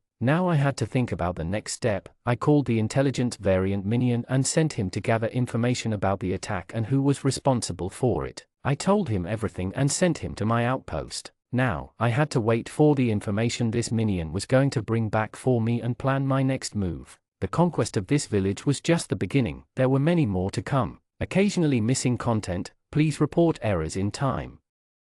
Chapter 235 Forest. As I sit here, pondering the state of this world, I am struck by the stark contrast between the world I come from and this one. In my original world, technology was advanced and progress was a constant. Here, however, we are trapped in a perpetual state of medieval existence. The people here are ignorant of the possibilities that science and technology can bring. They only know how to train soldiers and conquer other lands. But I, too, have been swept up in this cycle of violence and expansion. I have built an army and have been taking over small lands to increase my numbers. When I first arrived in this world, I was alone, the only human I knew. But then I met Chloe, and now I have a growing population of citizens living in my city. But as my land grows, so do my enemies. This is a world of scarcity, where everyone is hungry for a piece of the limited resources available. And as I have grown, the other kings have begun to attack my outposts. I must defend against these attacks, or they will only continue to escalate. I have already lost 5 soldiers and I cannot afford to lose any more. I was lost in these thoughts as I sent an intelligence-gathering minion on his mission. I sent him to infiltrate the kingdom that has been attacking us and gather information about their plans. I instructed him to stay out of their city, for fear of him being captured and used as a catalyst for a full-scale invasion against me. But there is another matter weighing heavily on my mind. I must create more minions. I now have the resources and the infrastructure to do so. As I embark on my expeditions, I must leave behind a sufficient number of warriors to protect my city in my absence. I cannot leave it vulnerable to attack. As I am lost in these contemplations, Chloe enters my home. She moves with such stealth that I was unaware of her presence. She sits beside me, observing my introspection with a hint of amusement on her face. She remains silent for some time, but as I show no signs of snapping out of my reverie, she speaks my name, William. I am jolted back to reality, and as I look upon Chloe, I am struck by her beauty. Her laughter is infectious and it brings a smile to my face. But even as I smile, my mind is still plagued by the weight of my responsibilities and the constant struggle for survival in this harsh world. She was still laughing, her joy spreading like a contagious disease, and I couldn't help but join in her mirth. After a moment, her laughter subsided, and she asked, "Do you want to have dinner?" "I am famished," I replied. "Bring something to eat and tell the minion manager to ask both new and old citizens to prepare today's lunch. Provide them with everything they require and tell them to prepare a feast." She nodded and left the room, her footsteps light and swift. She returned after a few minutes, sitting back down on the chair and placing her face in her palms, her arms standing, elbows resting on her legs. "What were you thinking about?" she asked, her voice curious. "I was contemplating the attack on one of my outposts," I said, my voice heavy with concern. "What kind of attack and why didn't I know about it?" "It occurred yesterday before we departed for the attack on the weapon maker's village. The Minion manager brought me the daily report and within it, I saw that 5 archers had been killed at one of the outposts. It was a human attack, as zombies do not possess the power to kill archers standing on the walls," I explained, my mind replaying the events. "So, what are you thinking now? I have sent an intelligence variant minion to investigate the matter. It doesn't matter if it's a king or not, and even if he is more powerful than me, I will destroy him, so no one will ever dare to mess with my people again." My voice grew heavy with determination and anger. "Calm down, my friend," she said, her voice soothing. "Even in the face of an enemy, you must not lose your temper. A man cannot make the right decisions if he is angry. Always remember, you are not just a warrior, but a king. And a king must always think of his people. An angry king will make wrong decisions that will not only affect him but also his people." "You are right," I agreed, my mind clear once more. "I must maintain my composure in every situation." "Indeed, you must. You were calm when you made the decision to end the liabilities of the city." I, as a warrior, was angry at the time. But after today's expedition, I have come to understand that you were correct. More people will come to this city, and we need empty spaces. We can have that by cutting our liabilities. The old couple were a burden, they could only eat food and couldn't provide any benefit to the city. Their death will be beneficial for both them and for the city. As we sit here, discussing strategy and plans for the future, my thoughts are also drawn to the dark forest that surrounds us. The trees tower above us, their twisted branches creating a natural canopy overhead. The leaves rustle in the wind, the sound eerie in the stillness of the night. The forest is eerily quiet, save for the occasional hoot of an owl and the rustling of small creatures in the underbrush. The darkness seems to seep into every crevice, the shadows dancing and shifting as the moonlight filters through the leaves. The ground is soft and mossy, and the smell of damp earth and rotting leaves fills the air. It's a place that instills fear in the hearts of many, a place where the unknown lurks around every corner. It's a place that requires a brave soul to venture into, and I couldn't help but wonder what secrets and dangers lie hidden within. Occasionally missing content, please report errors in time. Chapter 236 Affairs. Thank you for understanding. We were in the middle of discussing the daily affairs of our village when a knock on the door interrupted us. I immediately allowed the visitors to enter. As they stepped inside, I noticed that they were new citizens of our village and they had brought dinner for us as a welcoming gift. I couldn't help but smile and welcome them warmly into my home. They placed the dinner on the table and I got up from my bed to take a seat at the table. Chloe, my companion, also came and sat with me. I gestured for her to wait before digging in, as I wanted to acknowledge our guests first. I thanked the new citizens for their kind gesture and they politely excused themselves and left the house. The Minion manager, who had accompanied them, also left after ensuring that the food was safe for consumption. After receiving confirmation, I signaled for Chloe to start eating. We both dug in and as we ate, we chatted about different plans and ideas for the future of our village. I couldn't help but feel a sense of satisfaction and accomplishment wash over me as I thought about the recent takeover of the village of weapon makers. The swords that we had brought back with us from that village were truly remarkable and would undoubtedly make our village stronger. But not only that, it would also weaken other kingdoms as they would no longer have access to the skilled weapon-making craftsmanship of that village. I shared these thoughts with Chloe. Today's attack has not only made us strong, but it will also weaken other kingdoms, I said. How? I understand that it has made us strong, but how does it weaken other nations? I don't quite understand your reasoning, Chloe replied. What was the main occupation of the people living in that village? I asked. I don't know their history, Chloe admitted. What was their specialty? I pressed. Weapon crafting. They were weapon makers and sold weapons to other kingdoms. Oh, I see now. This attack has definitely affected other nations. Now, they'll have to make their own weapons or they won't be able to fight anymore, Chloe said, finally understanding my point. Exactly. We have to conquer other small villages and cities like this one to increase our resources and strengthen our army. I want to create the biggest army in the world, an army that has never been seen before, I said, filled with determination.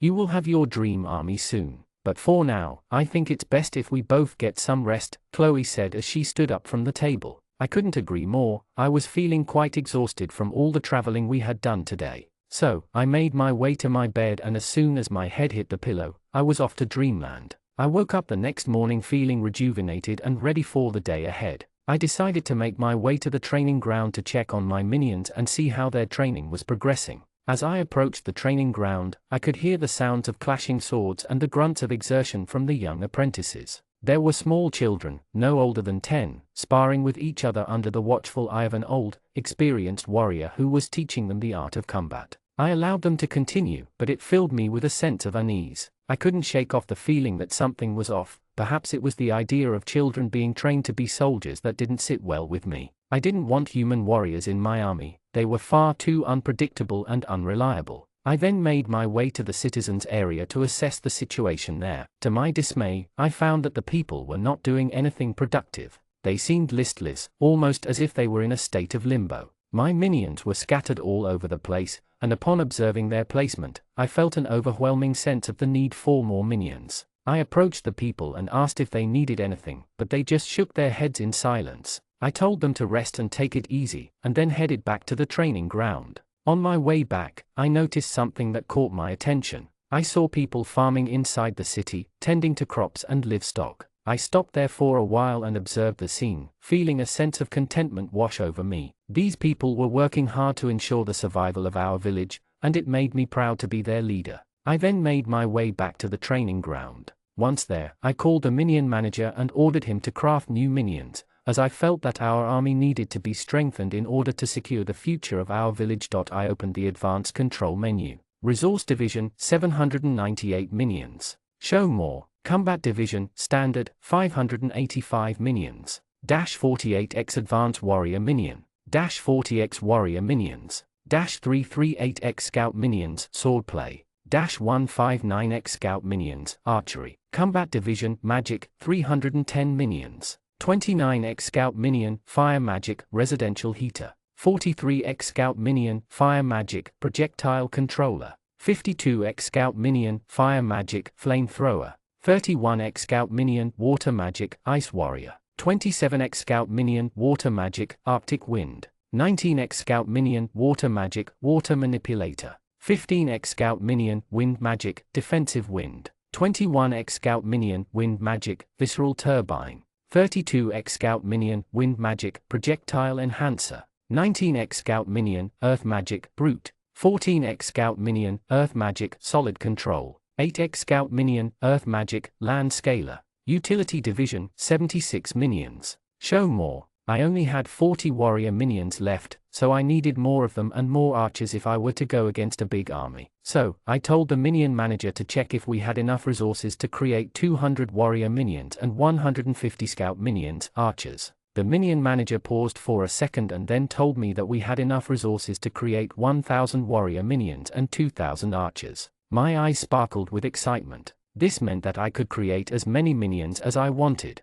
I had programmed the warrior minions to keep resources equal to 2 weeks' reserve at all times. So, the numbers he was telling me were in addition to the 2 weeks' resources. I told him to craft 400 warrior minions and 150 scout minions, archers. It was going to take some time, so after giving the order, I came to the warrior minions area and put 10x warriors into intelligence variant training, 20x into brute force training, and 10x into technique training. After doing this, I went to the high tower to see what was going on there. I wanted to go to the top of the tower to look around and find out how much area it covered.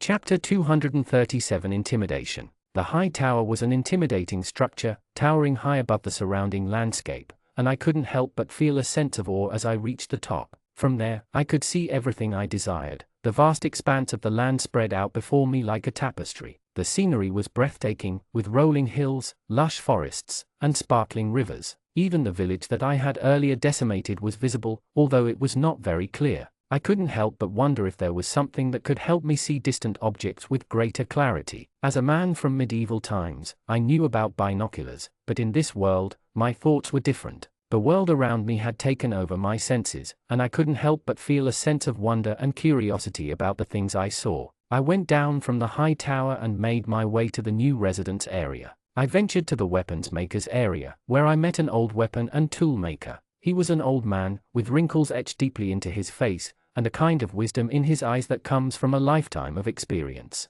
Some people had been here for ages, not knowing about new technology or how to make things. I told him about binoculars, and he listened with great interest. He said that making binoculars wasn't very difficult, but there was a problem. The materials needed to make binoculars weren't available. We would first have to make glass, which wasn't available in this world. It might take some time, as we didn't have any technology to make glass. I couldn't help but feel a sense of disappointment, but I knew that things take time. I left the place, my mind preoccupied with thoughts of the intelligence variant I had sent out to collect information about an attack on my outpost. I wanted to know who was making advances towards my outposts, and if there was anything I could do to protect my people. As I made my way back to my house, I picked up my sword, wanting to exchange it for a new sword from the weapons maker's village. I came out and handed it to the Minion manager, and asked him to bring me that new sword. He nodded and left, but before he left, I stopped him and told him to bring one for Chloe as well, and tell her to come to the training grounds. The Minion manager went to collect my sword and I advanced towards the training ground. I noticed that there were more soldiers standing in the training ground than before.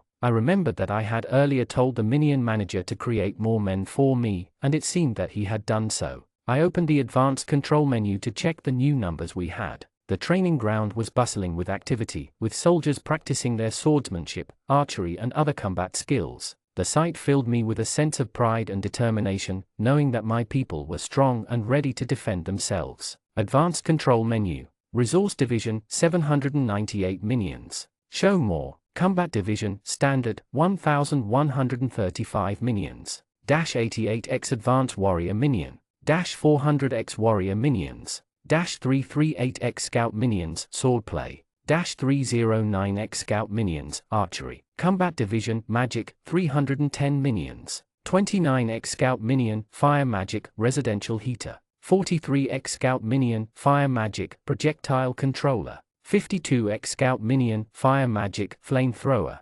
31x scout minion, water magic, ice warrior. 27x scout minion, water magic, arctic wind. 19x scout minion, water magic, water manipulator. 15x scout minion, wind magic, defensive wind. 21x scout minion, wind magic, visceral turbine. 32x scout minion, wind magic, projectile enhancer. 19x scout minion, earth magic, brute. 14x scout minion, earth magic, solid control. 8x scout minion, earth magic, land scaler. Utility division, 76 minions. Show more. Now I had more than 1,000 combat division minions at my disposal, and among them, I would soon have 88 stage 1 warrior minions. The 400 warrior minions in my army were formidable fighters, capable of decimating any opposing force that dared to challenge us. I couldn't help but feel a sense of pride as I looked upon my growing army. They were filling up the training grounds with ease, but there was still room for more. More minions that could stand in this ground to strengthen my city, and most importantly, me. As I was inspecting my army, Chloe came and asked me why I had called her.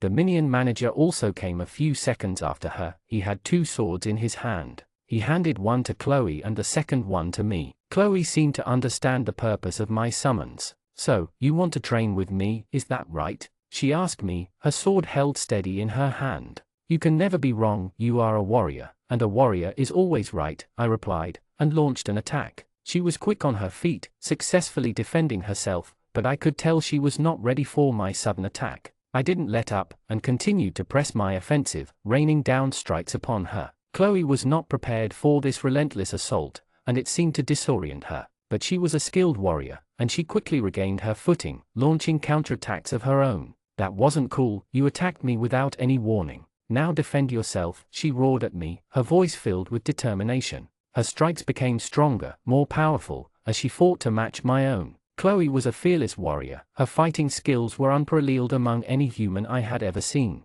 This is the reason why she always wanted to join battles with my minions. She was a fierce fighter, but her expertise was limited to the battlefield. She didn't possess the strategic mind to control an army or use it to weaken the enemy. She didn't understand the mind tricks and manipulation that were crucial in battle. She was like those brute force minions, who were nothing but raw power. They would perform their actions without hesitation, even if it meant their destruction, as long as it fulfilled the wish of their master. She also didn't care about her own safety. Her only desire was to be in the midst of battle.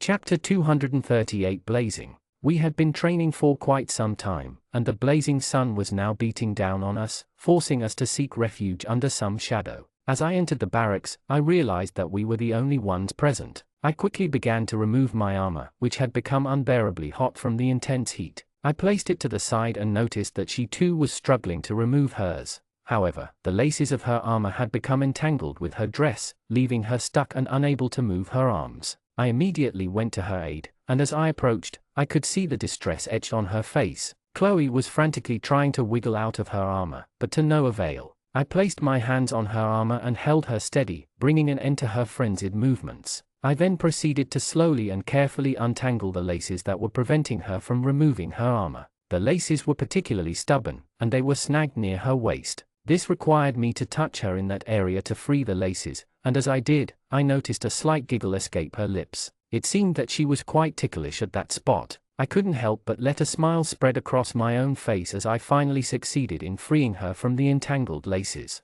With her armor removed, Chloe's face was now a deep shade of red, and she seemed quite shy. She quickly grabbed her sword from the bench and made a hasty retreat towards her house. As I dried off my own sweat, I too decided to head back to my own home. However, Chloe's absence during lunch left me thinking about the earlier incident, and that put a smile on my face again. Just as I was having my lunch, there was a knock on my door. My heart skipped a beat as I thought it might be the intelligence variant that I had sent to gather information. I quickly got up to open the door, and sure enough, it was the intelligence variant. He stepped inside and stood silently by me. I couldn't help but feel a sense of curiosity and asked him what he had found out. He informed me, "You were right, sire. A king who rules a city nearby our outpost attacked it. He was simply testing the strength of our army. He attacked with 150 warriors and was able to kill 5 of our archers. However, they were not able to penetrate the outpost. Our warriors held them at bay and the builder minions were safe."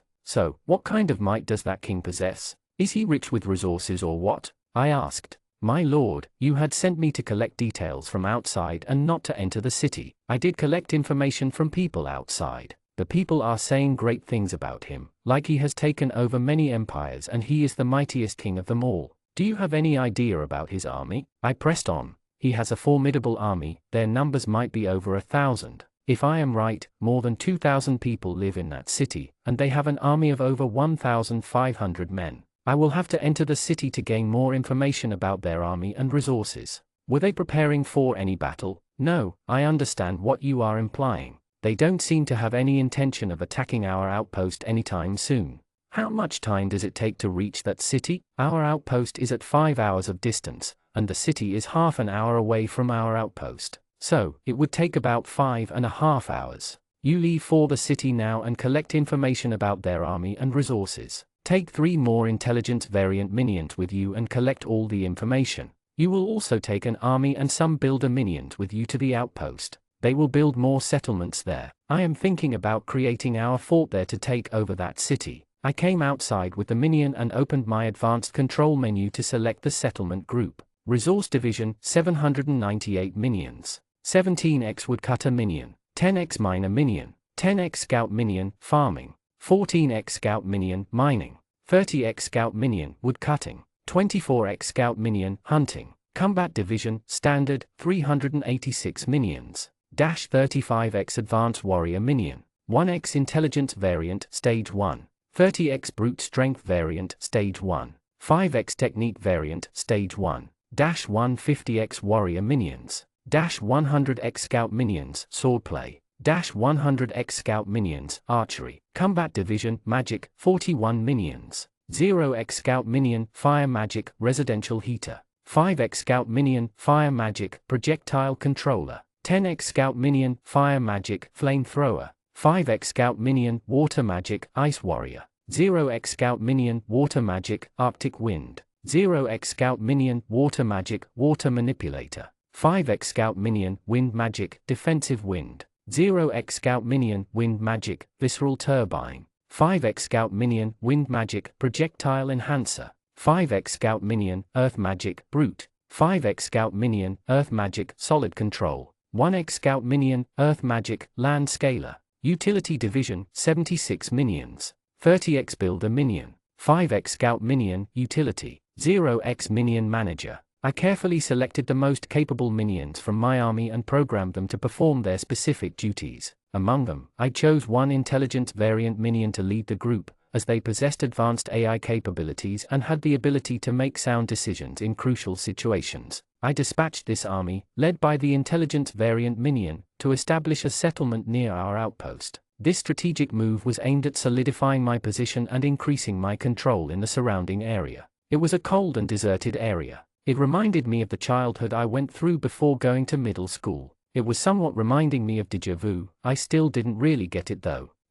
I need to finish the Chapter 239 Categories. The settlement group began assembling on the training grounds, their numbers growing as minions from different categories arrived and took their designated positions. Each one of them was unique. Some were tall and muscular, others were small and agile, and some were even equipped with advanced technology. As the last of the minions took their place, the intelligence variant minion stepped forward, his human-like features making him stand out among the rest. He commanded them to follow him, and they obediently followed, marching out of the city in small groups. As they left, I couldn't help but think about my army once more. I had 250 warrior minions and 20 brute force minions, but only 5 intelligence variants and 5 technique variants, which were not enough to make a significant impact. The king I was going to face had a much larger army than mine, and even though my minions were fearless and could gain on any number, numbers also brought fear. If you were greater in number, you could win any battle with ease. I knew that I had to create more minions before going into this battle and facing that great force.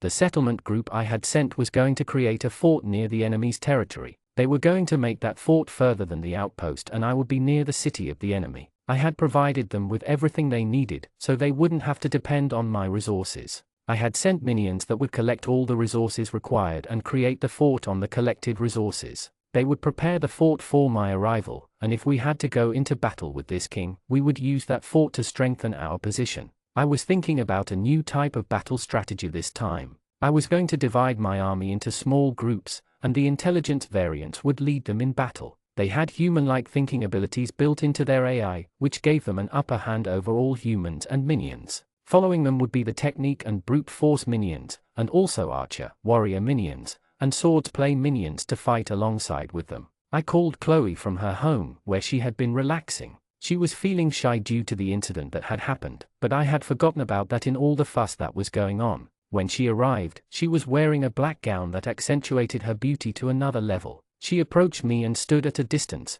her gaze fixed on the ground. At first, I couldn't understand what was going on with her, but when I remembered the incident, I couldn't stop smiling. She looked very innocent at that moment, and if anyone saw her in this state, they couldn't have said she was a fierce warrior who could fight off groups of warriors alone. She had techniques to fight against my minions as well. I controlled my smile and began a conversation with her. I called her here to get her opinion on my army and what I should do. Should I create more minions before going into the fight against the new king, or should I just go with the army I had sent as the settlement group? I wanted her opinion on this, and I began the conversation, eager to hear her thoughts. "How are you? Have you had your lunch?" I started, trying to ease into the conversation and not startle her with difficult questions right away. "I am good, and I had my lunch. Why did you call me here?" "I am not in the mood for training at the moment," she replied, her face displaying a hint of exhaustion. She had been trying to avoid me, not wanting to face or do anything that could lead to another mistake. "No, I haven't called you here to train, but I want your opinion on something," I continued. "I am listening," she said, her attention now focused on me. "I have sent a large settlement group to an outpost. There is a king near one of our outposts, who has attacked my people and killed 5 of my archers. I didn't tell you about this because I didn't want you to worry. I sent an intelligence variant to find out more about this," I explained. "Did that minion come back with information?" she asked, her curiosity piqued. "He came back with a lot of information. There are around 3,000 people in that city, and among them, 1,500 are warriors that will defend their city if attacked. You have seen our army. Our combat minions are just over 1,000, and they are stationed in different places. We will need more of them to fight in this battle, or we might lose," I told her, the gravity of the situation sinking in. "It sounds like we are up against a bigger enemy this time, and we will have to take cautious steps in order to win this battle. You will definitely need more minions to be part of this battle," she said, her mind already analyzing the situation. "I have a new plan for this battle. In this war, I will allow the intelligence variant to lead small groups of my armies. They possess AI with human-level intellect, and they are better commanders than any humans or minions. I will guide them along the way, but I want them to lead the small groups this time, I said, outlining my strategy. It's a good plan. If they perform well, then you can send them off to fight your battles while you stay in the city, and they collect resources for you, she suggested, her tactical mind already envisioning the possibilities. I had the same plan in my mind, minions leading minions into the battle without my need to guide them, I added, pleased with her suggestion. This will be best for our city's future, she agreed, her features displaying a sense of determination. I have 250 warrior minions right now. I am thinking about upgrading a few of those and creating new minions as well. I will make 120 brute force minions, 50 technique variants, and 10 intelligence variant minions, I concluded, my mind already set on the task ahead. Occasionally missing content, please report errors in time.